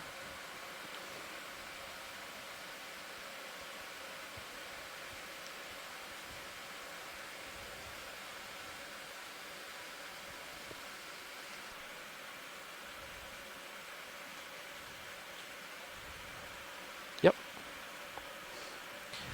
We're happy when you are, video. Make sure we hit it with the lasers. I'm not sure they're on. But now they are That's on. a nice shot. He's pretty small. End to end, probably 15 centimeters if he had his arms down, maybe close to 20. But I thought he was a lot bigger than I that. did too. We always do. I guess when you're zoomed in. Yep, yep. The zoom is so good and the clarity is so good. Both Cheryl and I have been in submersible dives west of here in shallower waters, and we've gone back and looked at those video, and Thank you, Bridge. it's quite a different Move complete. quality of video compared to what we're seeing here. So Nolan Barrett just added into the chat room that this might be a Frelaid group of the Brisingeidae, and he thinks that because of the depth and as well as the slight bulge at the base of each arm ray.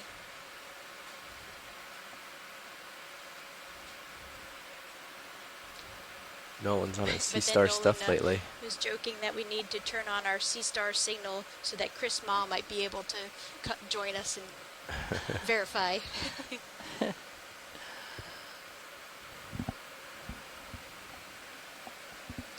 Yeah, he's a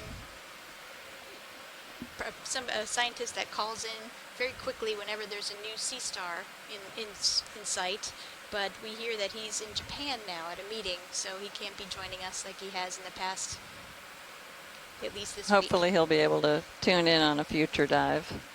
As we get into the shallower waters, I think we'll probably see a lot more sea stars. One another. Bridge, RV Nav. Can you please repeat the move? That's right, thank you. And Nolan Barrett also I believe commented I'm that just starting to feel that first move now. Frelaids are usually So I believe quite a I'm bit starting to deeper feel than that first other move now. Brisingeids. Great.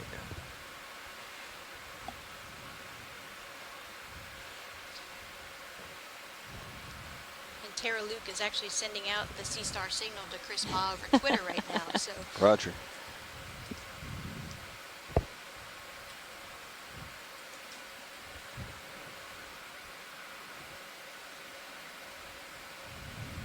A Freyalid.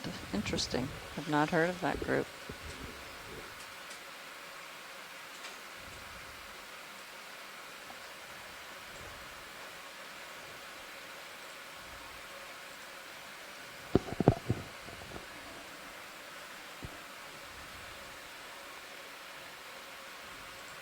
There might be a sea star on the right in that trail. I think we passed over. It may just be a large brittle star.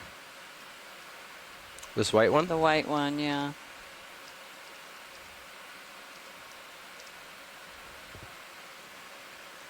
Take a partial and see. All right, thanks. Like. Looks like a brittle star, yeah. Yep, just a brittle star.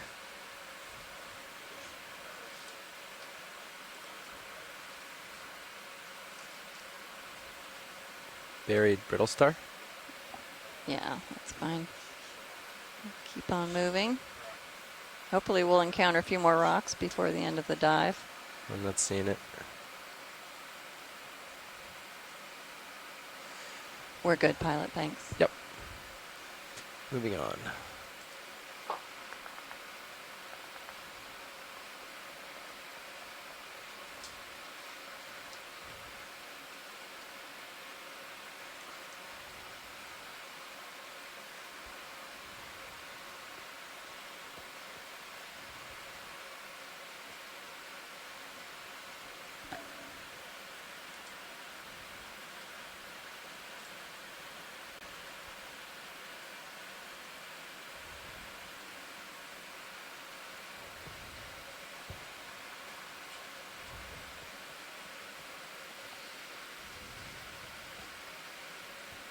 Yeah, there's several of those same types. Here's one that might have been feeding. It looks a little puffed up in the middle. Or it might be something else. Can we take a quick zoom to that? Yes, we can. Thanks. Getting close. Yeah, video, come on in. It is somebody different for sure. Chris Ma is being paged. And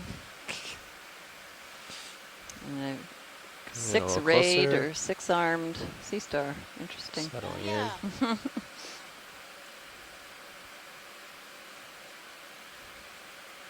It appears he has a barnacle.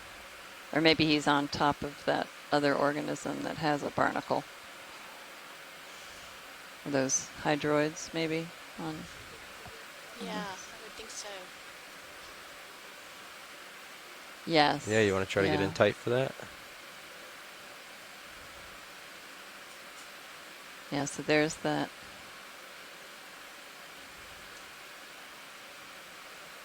I don't know if I'm referring to it properly if someone wants to pipe in, but eye spots at the ends of the arms, sensory organisms. Yeah, you can see that very nicely here, Leslie. The tube foot that's at the very tip of the arm has pigment in it that is a photopigment. So in theory, can detect light. Although I'm not sure what light it would be detecting this deep. Yeah. So maybe Except that's, ROVs. something left over from evolving from a shallow water ancestor, or I wonder if it has the possibility to detect a bioluminescence. Hmm.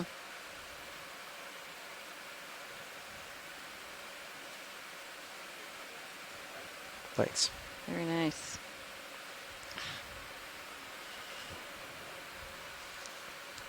Again, quite small. Yeah, gosh, it's a lot smaller than I thought of. Again. Something you never get used to in this position, I've found. Mm-hmm.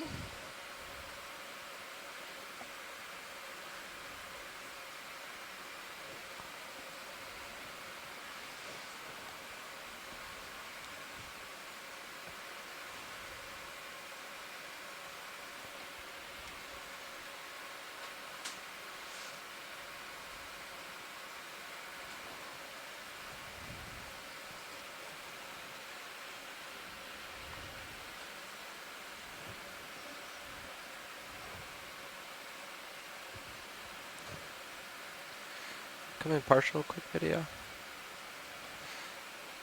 I don't know if we'd seen. Oh, this is not what I thought it was. Never mind. Small sponge. Is that one we've seen? Maybe? I don't know. Here's another one on the lower right. Looks like the same kind of thing. Is Shirley still on the line? I am. I'm looking at this. Okay. Come back in video. Trying to sneak in a little closer for you.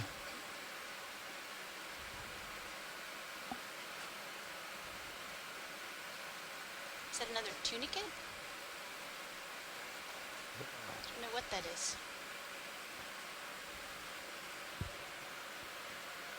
Dropping. Trying to get some footing here. Oh yeah. Go. Almost looks more like a colonial tunicate to me, but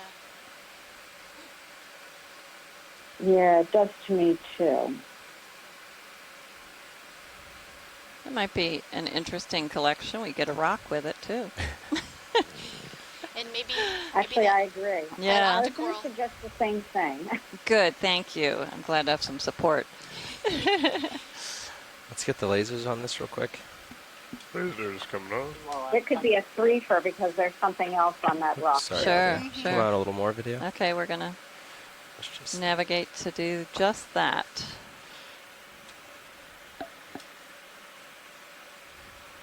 Here's the lasers. Lasers are on. We have one more bio box to fill, so let's do it. So that is maybe 5 centimeters across.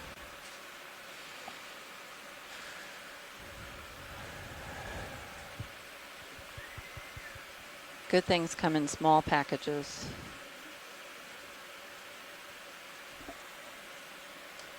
You like the lasers? Yes, off? and Tina I say that all on the for now, Molodtsova yeah. is happy to find a possible tunicate. So this will please many. And whatever that stick is. Yeah, check on the preservation for that too, because I think that might need to go in formalin. Let's not get too excited. This rock has to be loose too, right? I'm not sure. You are ramped up and ready to go? Yeah? Yes, sir. Beautiful. Arms coming live.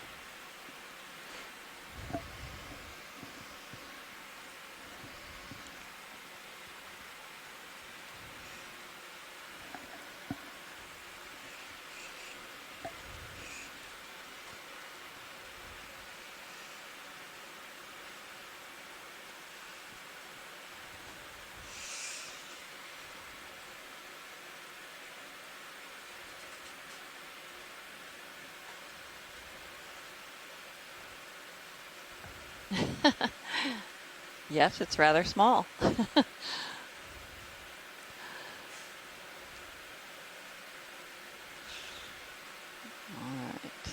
Let's just poke it a little, make sure everything's loose and ready to go. This is a dime. Quite small. Is it even as wide as the fingers? Scoop might be our best bet. I don't know. Do we have time for a scoop? Yeah. Okay. In that case, why don't we scoop?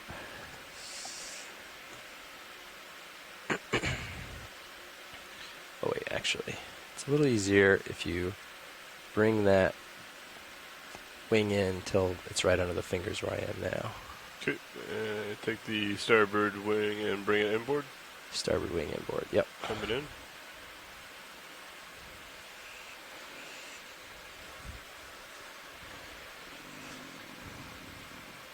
There we go.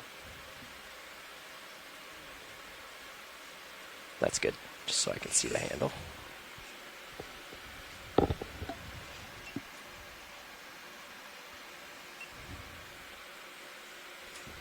Remember, we're still moving here, so co-pilot, let's keep an eye out on your screen and altitude. Because of the very small size of this sample, we're going to employ a new technology, and that is our scoop. Hopefully we'll get some sediments with it too. That would be a quadruple bonus. Although most again, of the sediments will be lost, probably. Closer. It's worth a try. Where are we in terms of the ship move? It's just about done. Just about done? Do you want to back it I off a haven't little? gotten the countdown, but it's done. Oh, we'll still keep moving another 9 minutes after that, though. Yep. Do you want to back it up a little? It's going to be delayed by the time it gets to us. Yeah. Help him keep an eye. Yep. Let me know if I got a boogie. Just gonna swing around to keep you in view.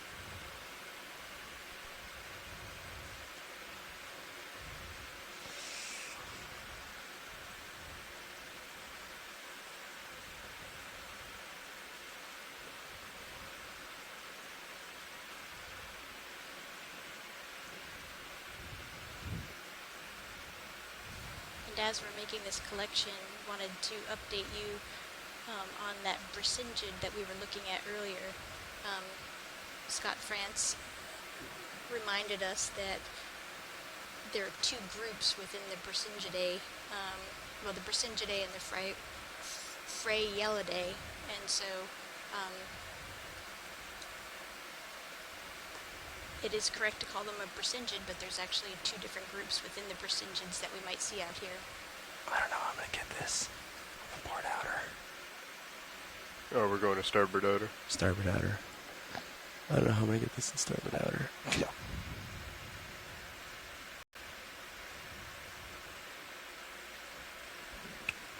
Watch leads nav. Yes, is there any way this sample can be combined with one of the previous samples in the port file boxes?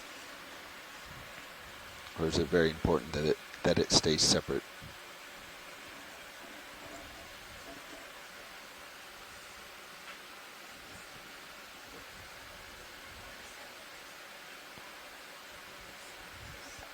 We'll figure it out. We figured as much, but wanted to ask. Thanks. Okay. Tilting out the smidge. Oops. Ready for the drawer to come out? Co-pilot, how you feeling about positions and orientation of the vehicles? Now that we have it in the scoop, we could gently push forward if needed. I'm currently looking at him at 72. I could come to 90, but I am still moving, and I'll still keep moving for probably another 7 minutes. So I think if we could push forward, how do you feel, pilot? That would be best. But if we do it quick, I think we should be fine. We got probably about like 5 minutes. Let's get it over the box if we're going to move, maybe. It's up to you. Just something to think about if it's going to take a little while. You want me to extend the drawer? Hmm? Yeah. Extend the drawer. Right. Drawer's coming out. We're going in the starboard. Over Yeah. here. Great.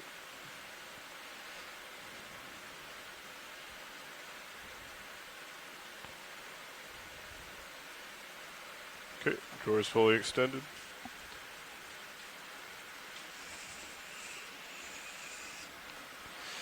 Okay, just got to get my wrist situated real quick for this.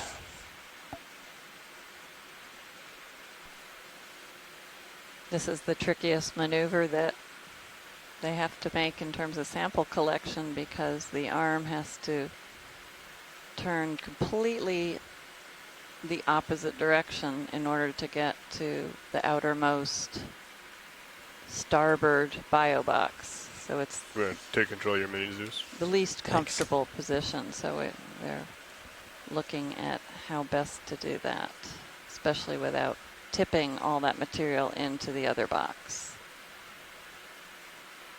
And they're doing a great job.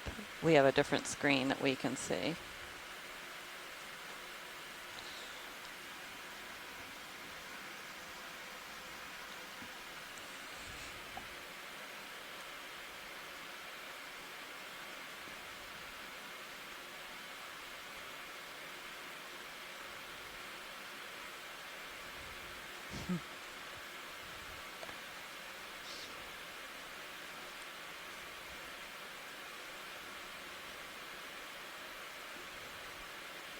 It's really incredible that we are 3,300 meters above this vehicle. You got it. You're right on. There is nobody in the vehicle.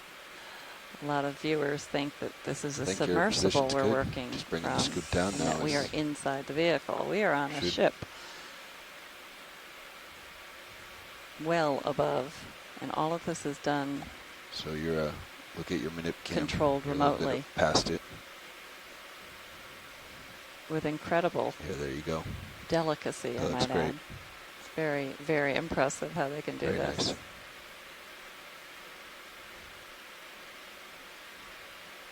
And you're not able to see what we're seeing, unfortunately, but they are now trying to get the material out of the... There we go. And they did a beautiful job.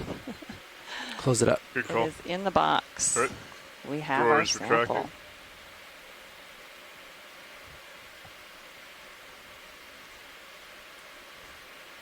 Bravo, pilot. Drawer is retracted. I'm also going to bring the starboard wing outboard. Yep. Coming outboard.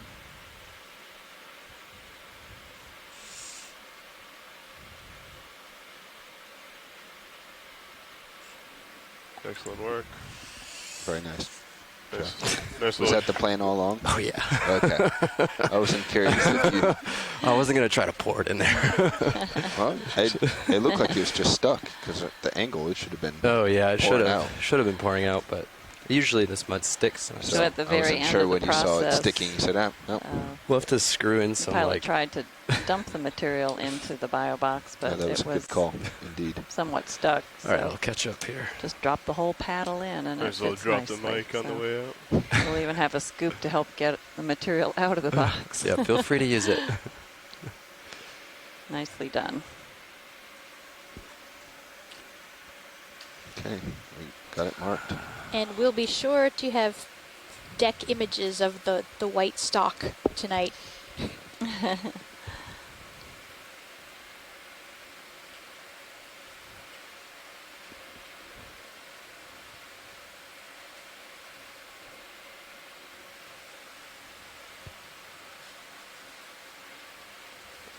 Come up a little bit as you come underneath me here.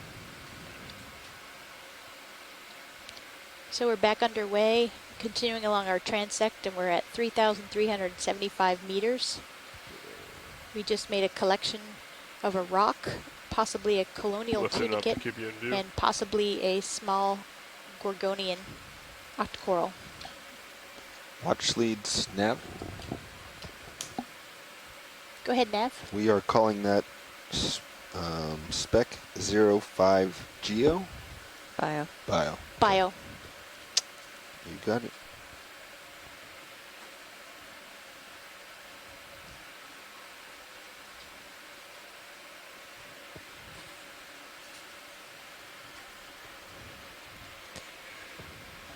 Good. Coming up to meet you.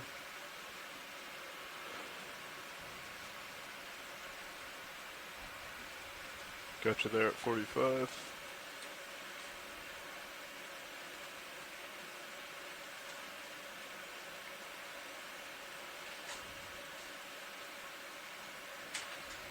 Copy, 45.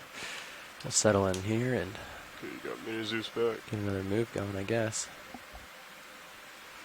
Thanks. Tina, I'm going to have to agree with you. I'm going to read what you wrote. Pilots are gods of arms and manipulations. Also ramping down the Not to mention HVU. claws and scoops.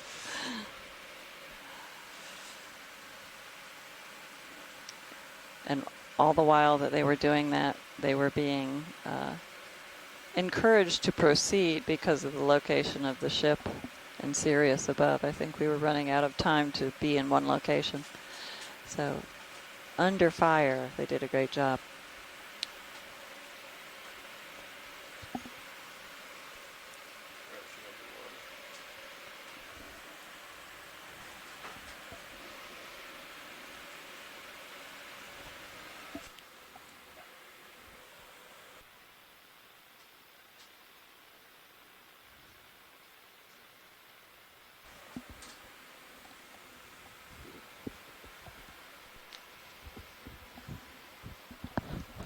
Alright, as we move towards waypoint 2, I'm gonna... You guys ready for another move? Oh, yeah.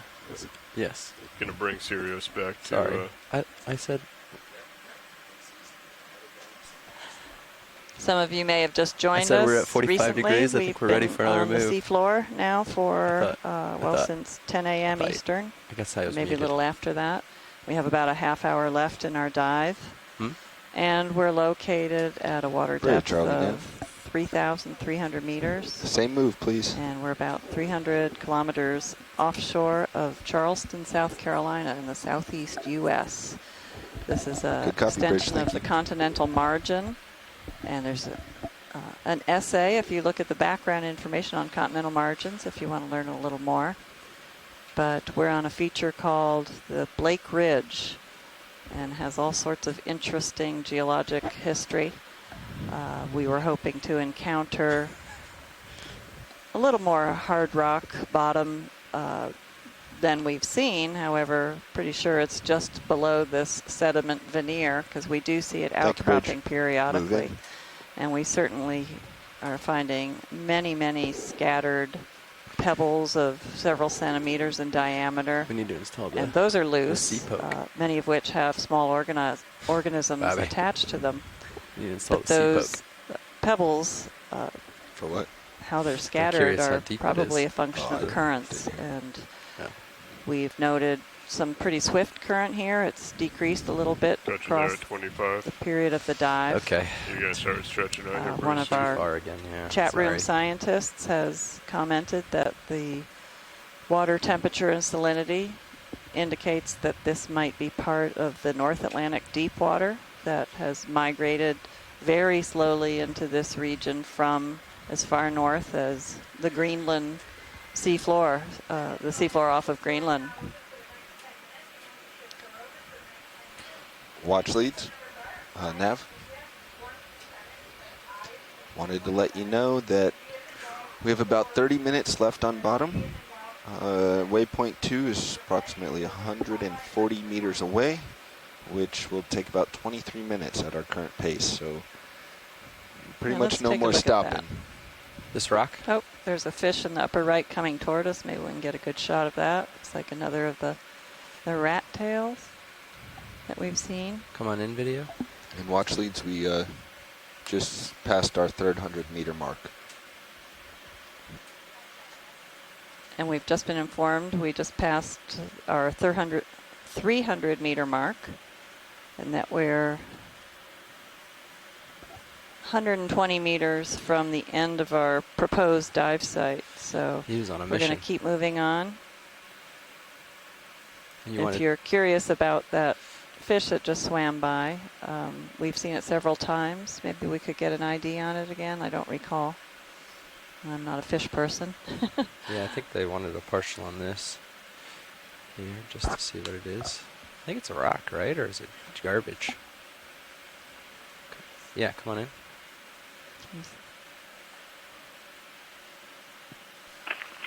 That one looked a little bit more towards brocculids and cuskeels than rat tails to me, but I'm also not a fish person.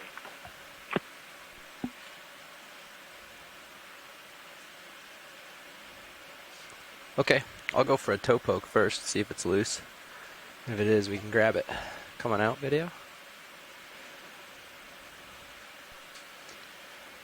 Pilot is kind enough to see if that rock we just zoomed in on is loose enough to collect. Looks like a nice compact size, but you full wide video? Different from all the rubble we're seeing in the foreground.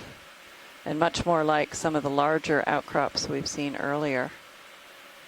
So we're a bit curious to see what this rock is. Oh, good for it. Looks like it's possible. It's loose. You are going to make one geologist very happy. Good. At least one. At least one. I know my colleague Scott Harris and probably Jason Chater is going to be. They're each going to be happy to get a rock sample. You should have plenty of time as well. Copy. I got you at 25 degrees, and I don't think we've filled that move yet. Okay, locked in. Are we spun up? You're spun up, ready to go. Okay. We know it's loose, so why don't we open up the port rock box real quick. Okay. Gonna bring it inboard slightly. It almost looks man-made, as Shirley Pomponi said. Port wing coming inboard a little bit. Here she comes. We'll find out. Nice piece of pottery. Yeah, it does have the same kind of smooth wall and just coloration so I can of barely see the the handle is outcrops good. we saw earlier, but Perfect. we'll find Thanks. out.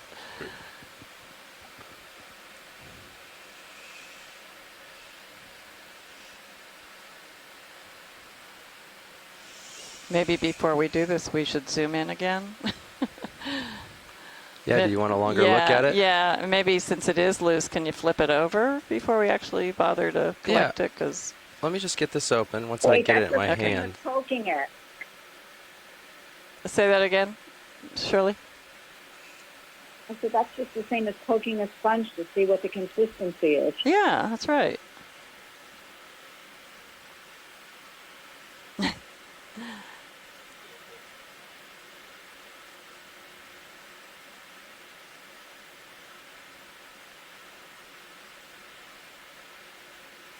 Yep, it's a rock.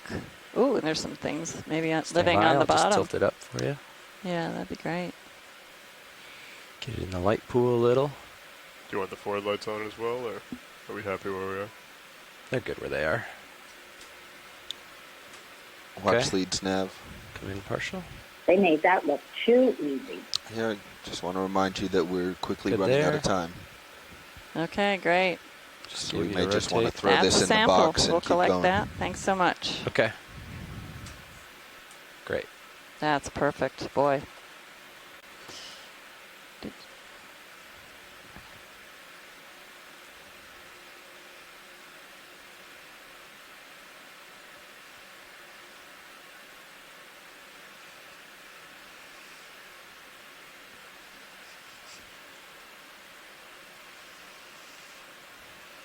Okay, port wing going outboard. Great, thanks. Okay, after this successful rock collection, we're going to get back underway. Right, We you're all the have way about out. 25 minutes left, and we were hoping to get to the end of our transect. So we probably won't be stopping as much unless there's something absolutely amazing that we see. And we're in. You have a little bit of glare in the upper starboard corner of your camera. Oh yeah, make a call. Pull the arms off.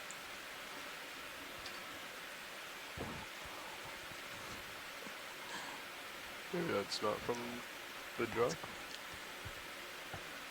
Yeah, it's not from the jaw, I'm not Oh, sure. you also lifted it up a little bit higher than normal, though, to look What's at the... that? Roger, complete. You lifted the camera up higher than normal to get a look at the... Oh, yeah, that's right. So that may be where it's coming from. Okay, arms off. Right, ramp it All down. right, spec 06 Geo. HPU is off. Great. You know, it might be the missing scoop or something. Too. Maybe. It's sticking around.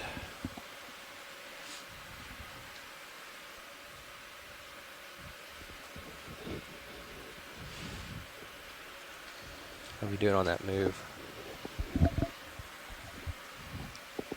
It just finished. Okay. Want another?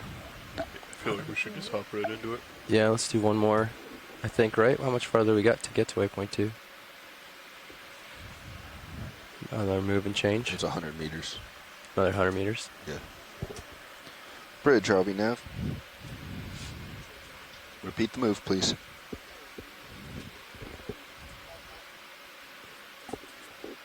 Good copy, thank you.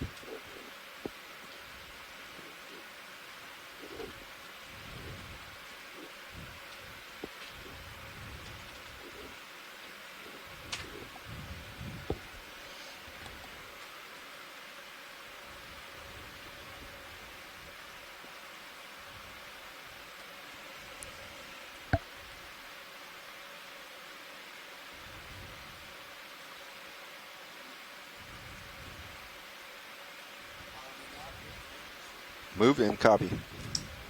Move is in. Thanks, Bobby.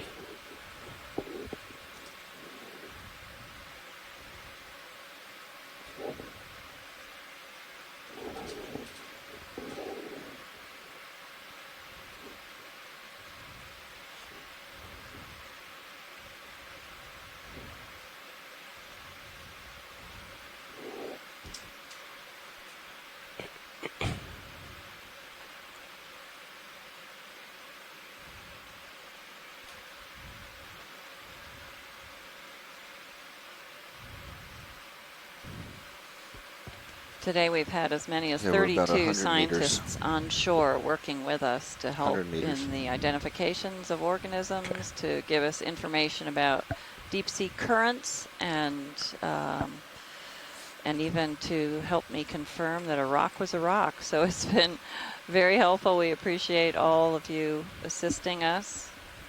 Encourage you to keep coming back, and hopefully more people will sign on. We want as many contributions and as much brain power as we can get to help us along here. This is all exploration, so certainly Trying to Cheryl get and to I, the rope.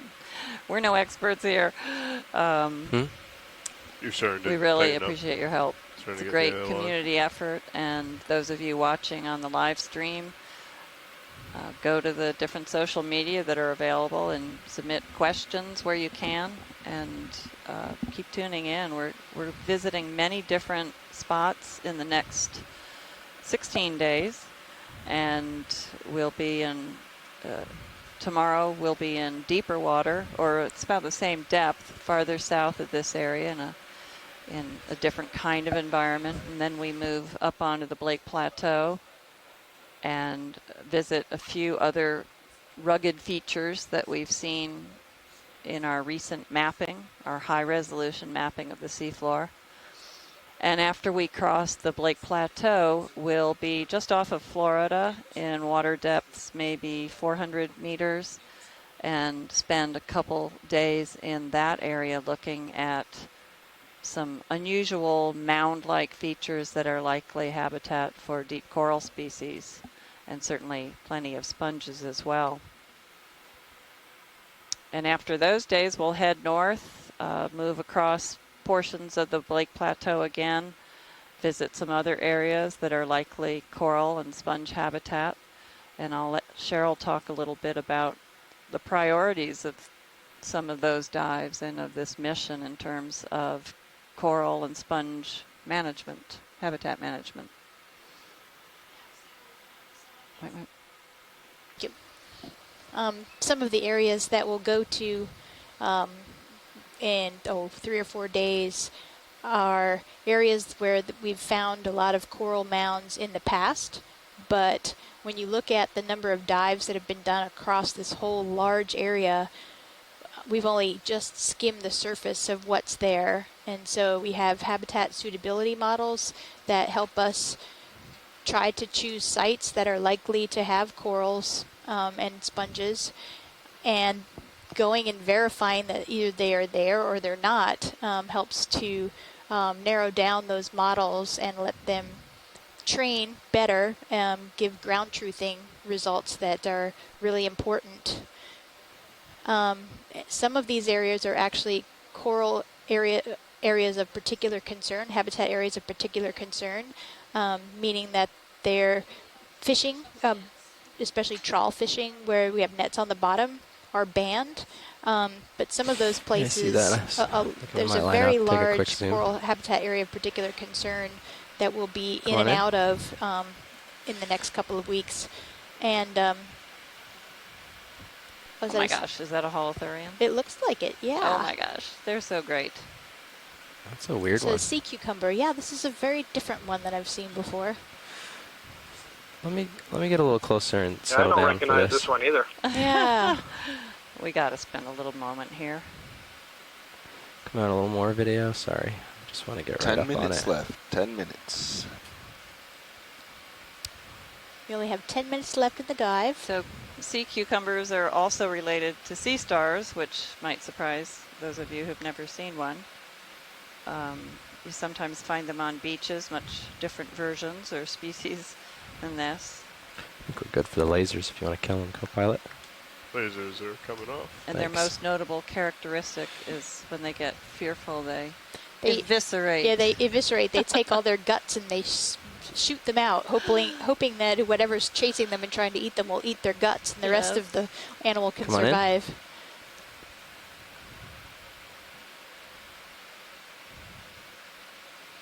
It looks Something like weird this going on that end. Trying to camouflage itself yeah, with definitely. pieces of pteropod shells, maybe, and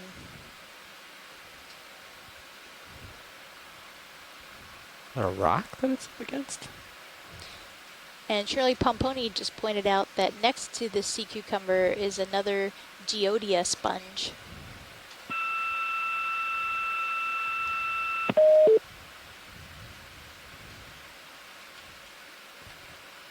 Did someone just join us on the telephone line? We just heard an unusual sound. Yeah, I'm not sure what that sound was. I thought that was us losing you. But we're still here. So I guess we filled up our bio boxes. Mm-hmm. We could put him in the rock box. He wouldn't go anywhere. If anyone's interested.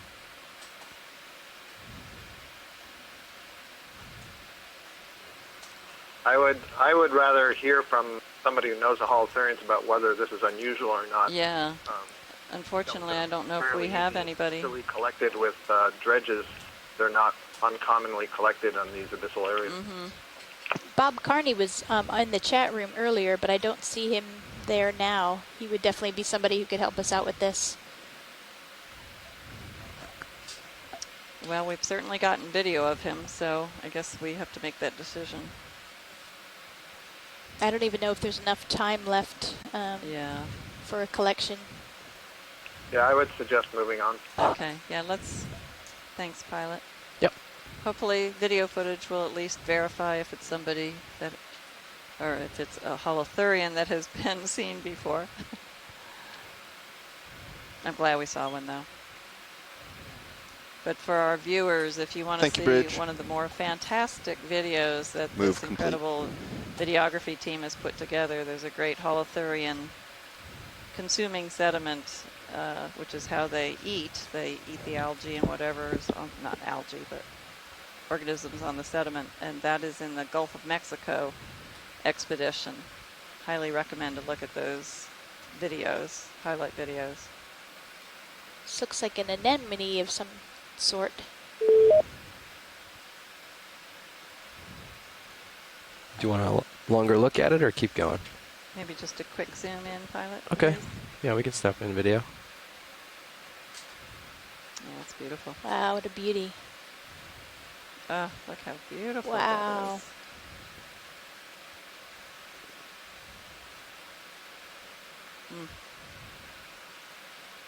The shadows make it look even more beautiful. I see a pteropod shell in the sediment in the distance.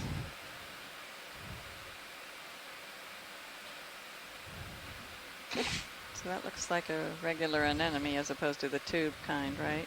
That would be my educated guess. Yeah, it looks broader at the base.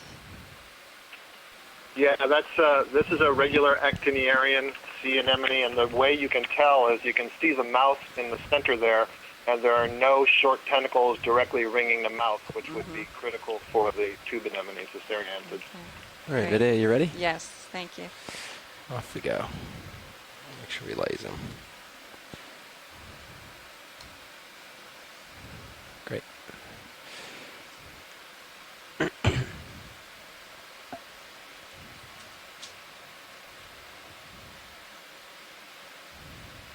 Speaking of video and images, the video team has been working constantly to grab clips and also still images, and those will begin to appear on the website, on the Windows to the Deep website. So encourage you, probably by tomorrow, you'll start seeing that populated with you guys need to start images getting and ready video in from about our first 8 dive minutes, yesterday. So I'm not sure it's worth and every putting day another then move. new material will We'll be let that one settle posted. out. I think 9 minutes a move for settle out, right? So that sounds good. Yeah. So find things here. Cool. I think we can bypass this one. Bypass this one? Yeah. Okay. It looks like the same thing. Yeah, I would say so. Yeah. Moving on. Thank you. Yep.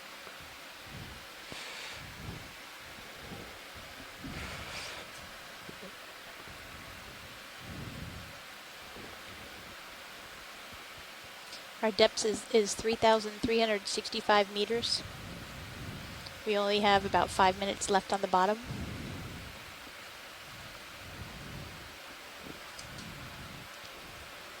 You guys may want to unlatch me. I'm going to talk to the bridge for a while. Bridge, RV Nav. It's funny, you already were unlatched. So we are about 10-ish minutes from coming off the bottom, at which point we're going to go into mid-water transects, and I wanted to call up to see if you're in a good position to do that, to head ahead at 0.1 knots.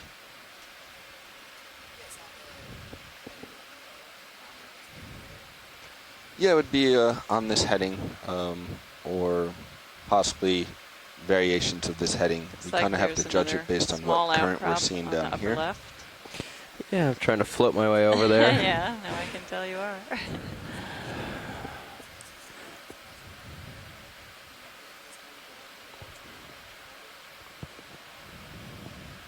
Ooh, that's a little sea pen we haven't seen yet, I think.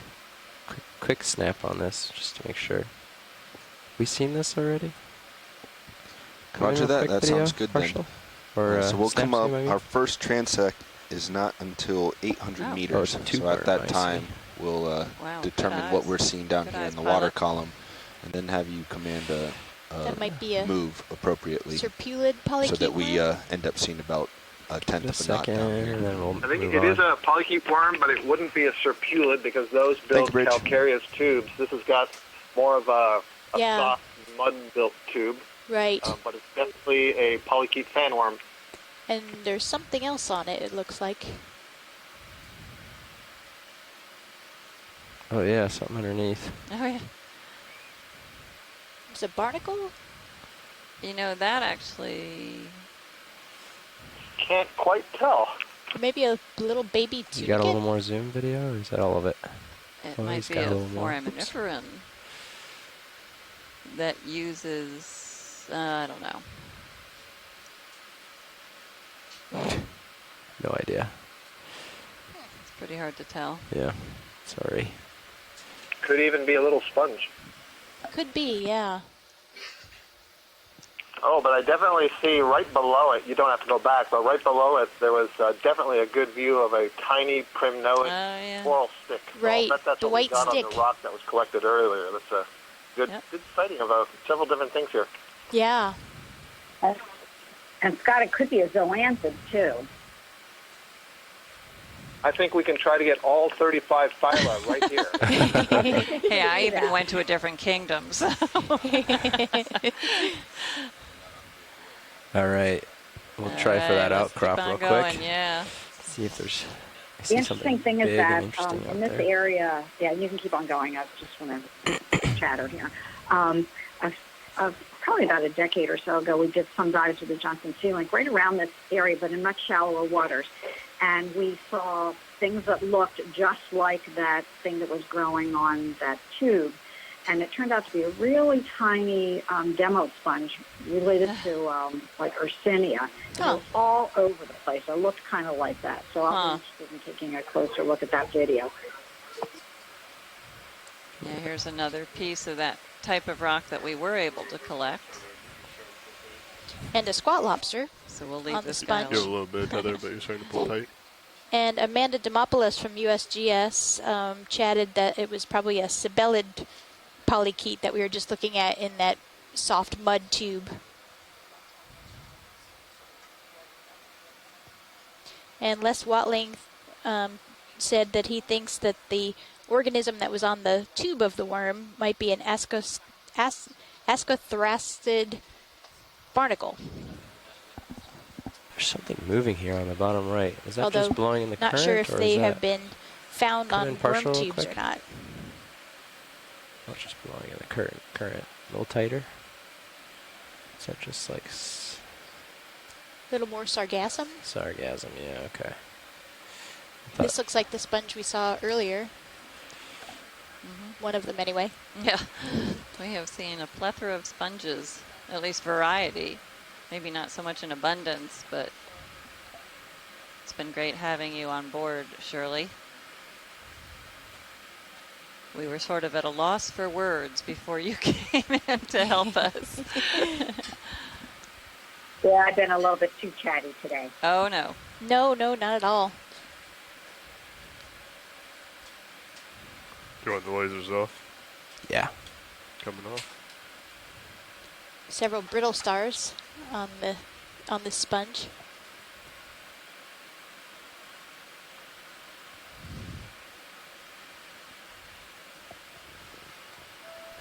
All right, guys, about 1 more minute. Okay. Oops. We're closing in. We only have about a minute left. Come on out, video. Didn't realize. Slope. No, I didn't realize it was. Everybody on the line that would like to join in our next dive planning call, we're going to do that at 1845 UTC or 1445 Eastern Daylight, so about a 15-minute break before we have that call.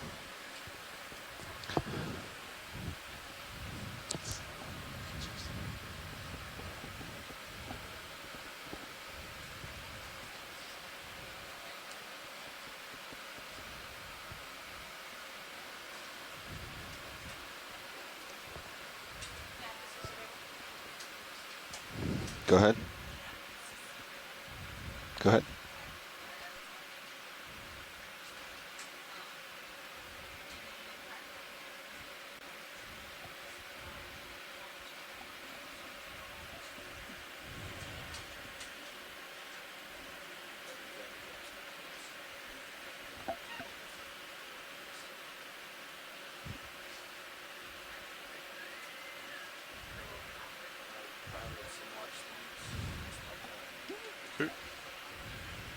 So, Okay, we're going to have to leave the bottom now. So thanks everybody for tuning in, and I hope you'll be joining us again over the weekend.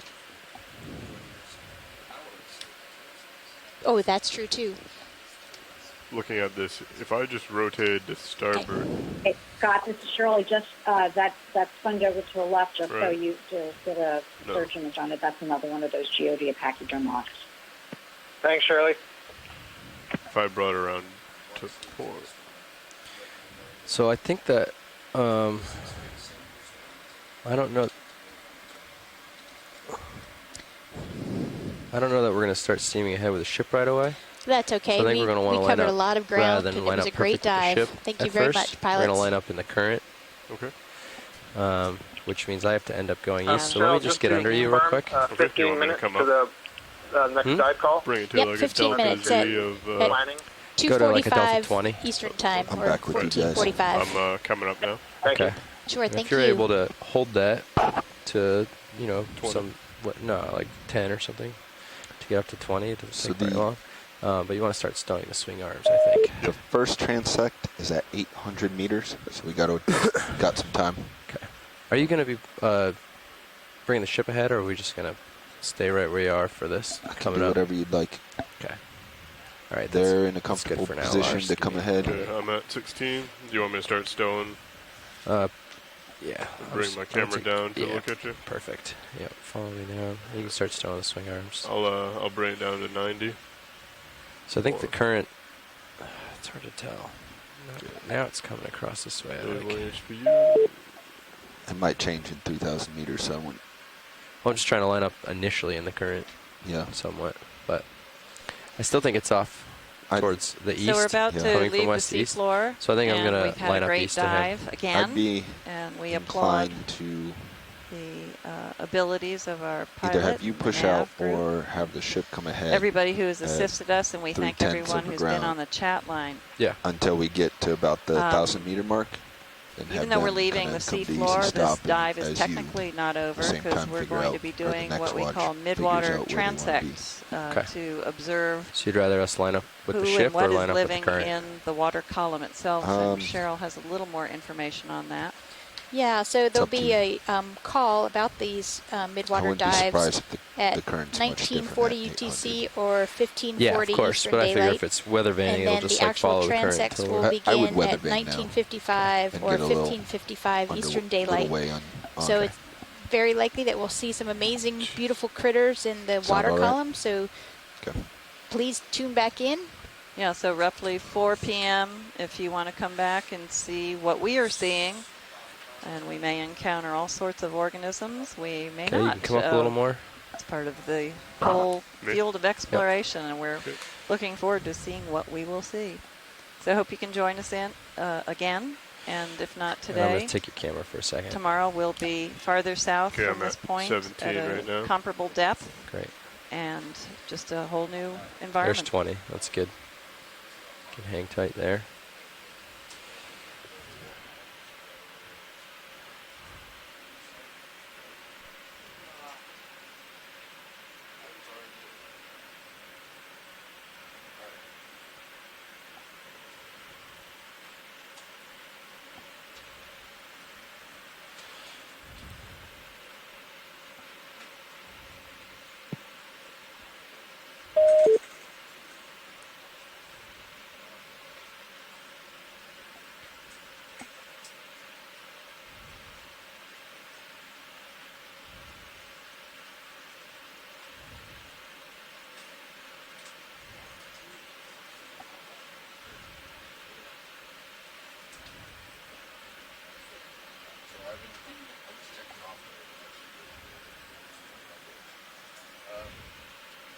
Okay.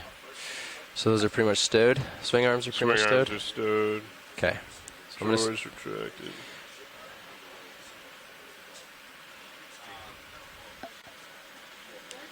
Okay. Yeah, that should be good. Okay, if you want to line up like west-northwest, okay, just a little bit to your right there. Coming up to about 285. Yeah. I'm going to spin around this way. Push out a smidge.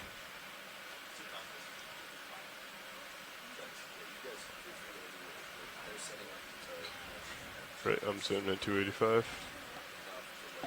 Great.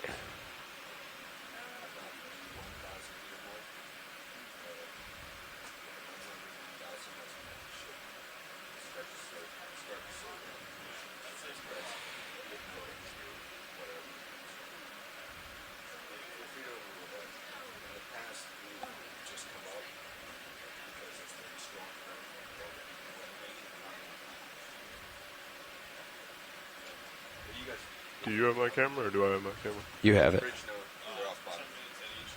All right, I'm coming out auto depth or auto heading, and I'm coming out auto depth, and I'm starting up. And you can come out of auto heading as well.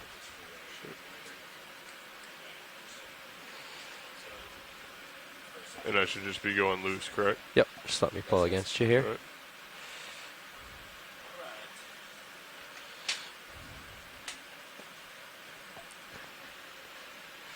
Should see me shortly.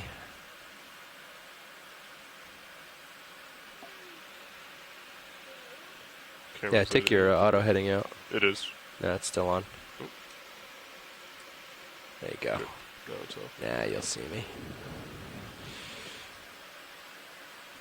There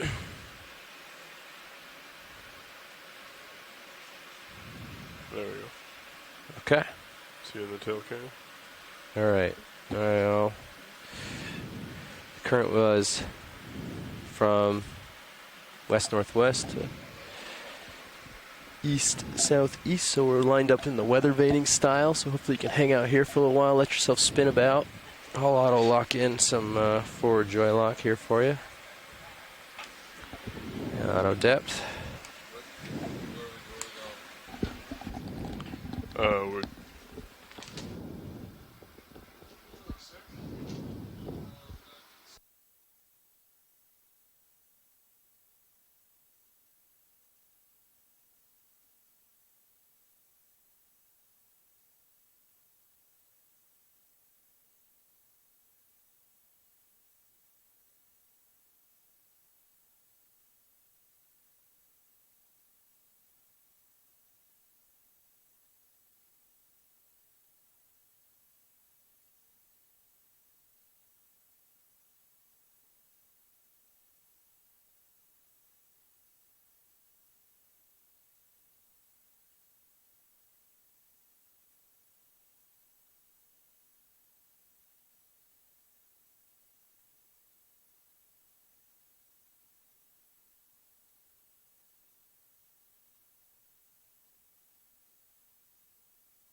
All right, let's start coming up.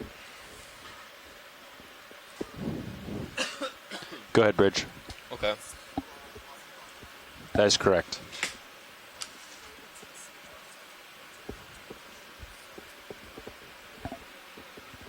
Yeah, go ahead. I'm coming up. Okay.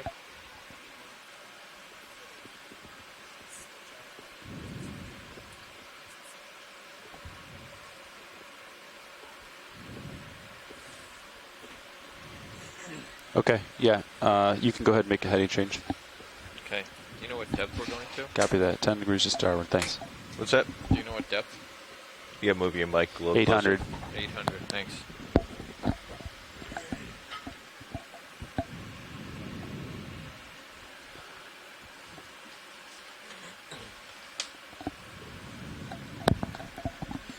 High voltage looked a lot better today.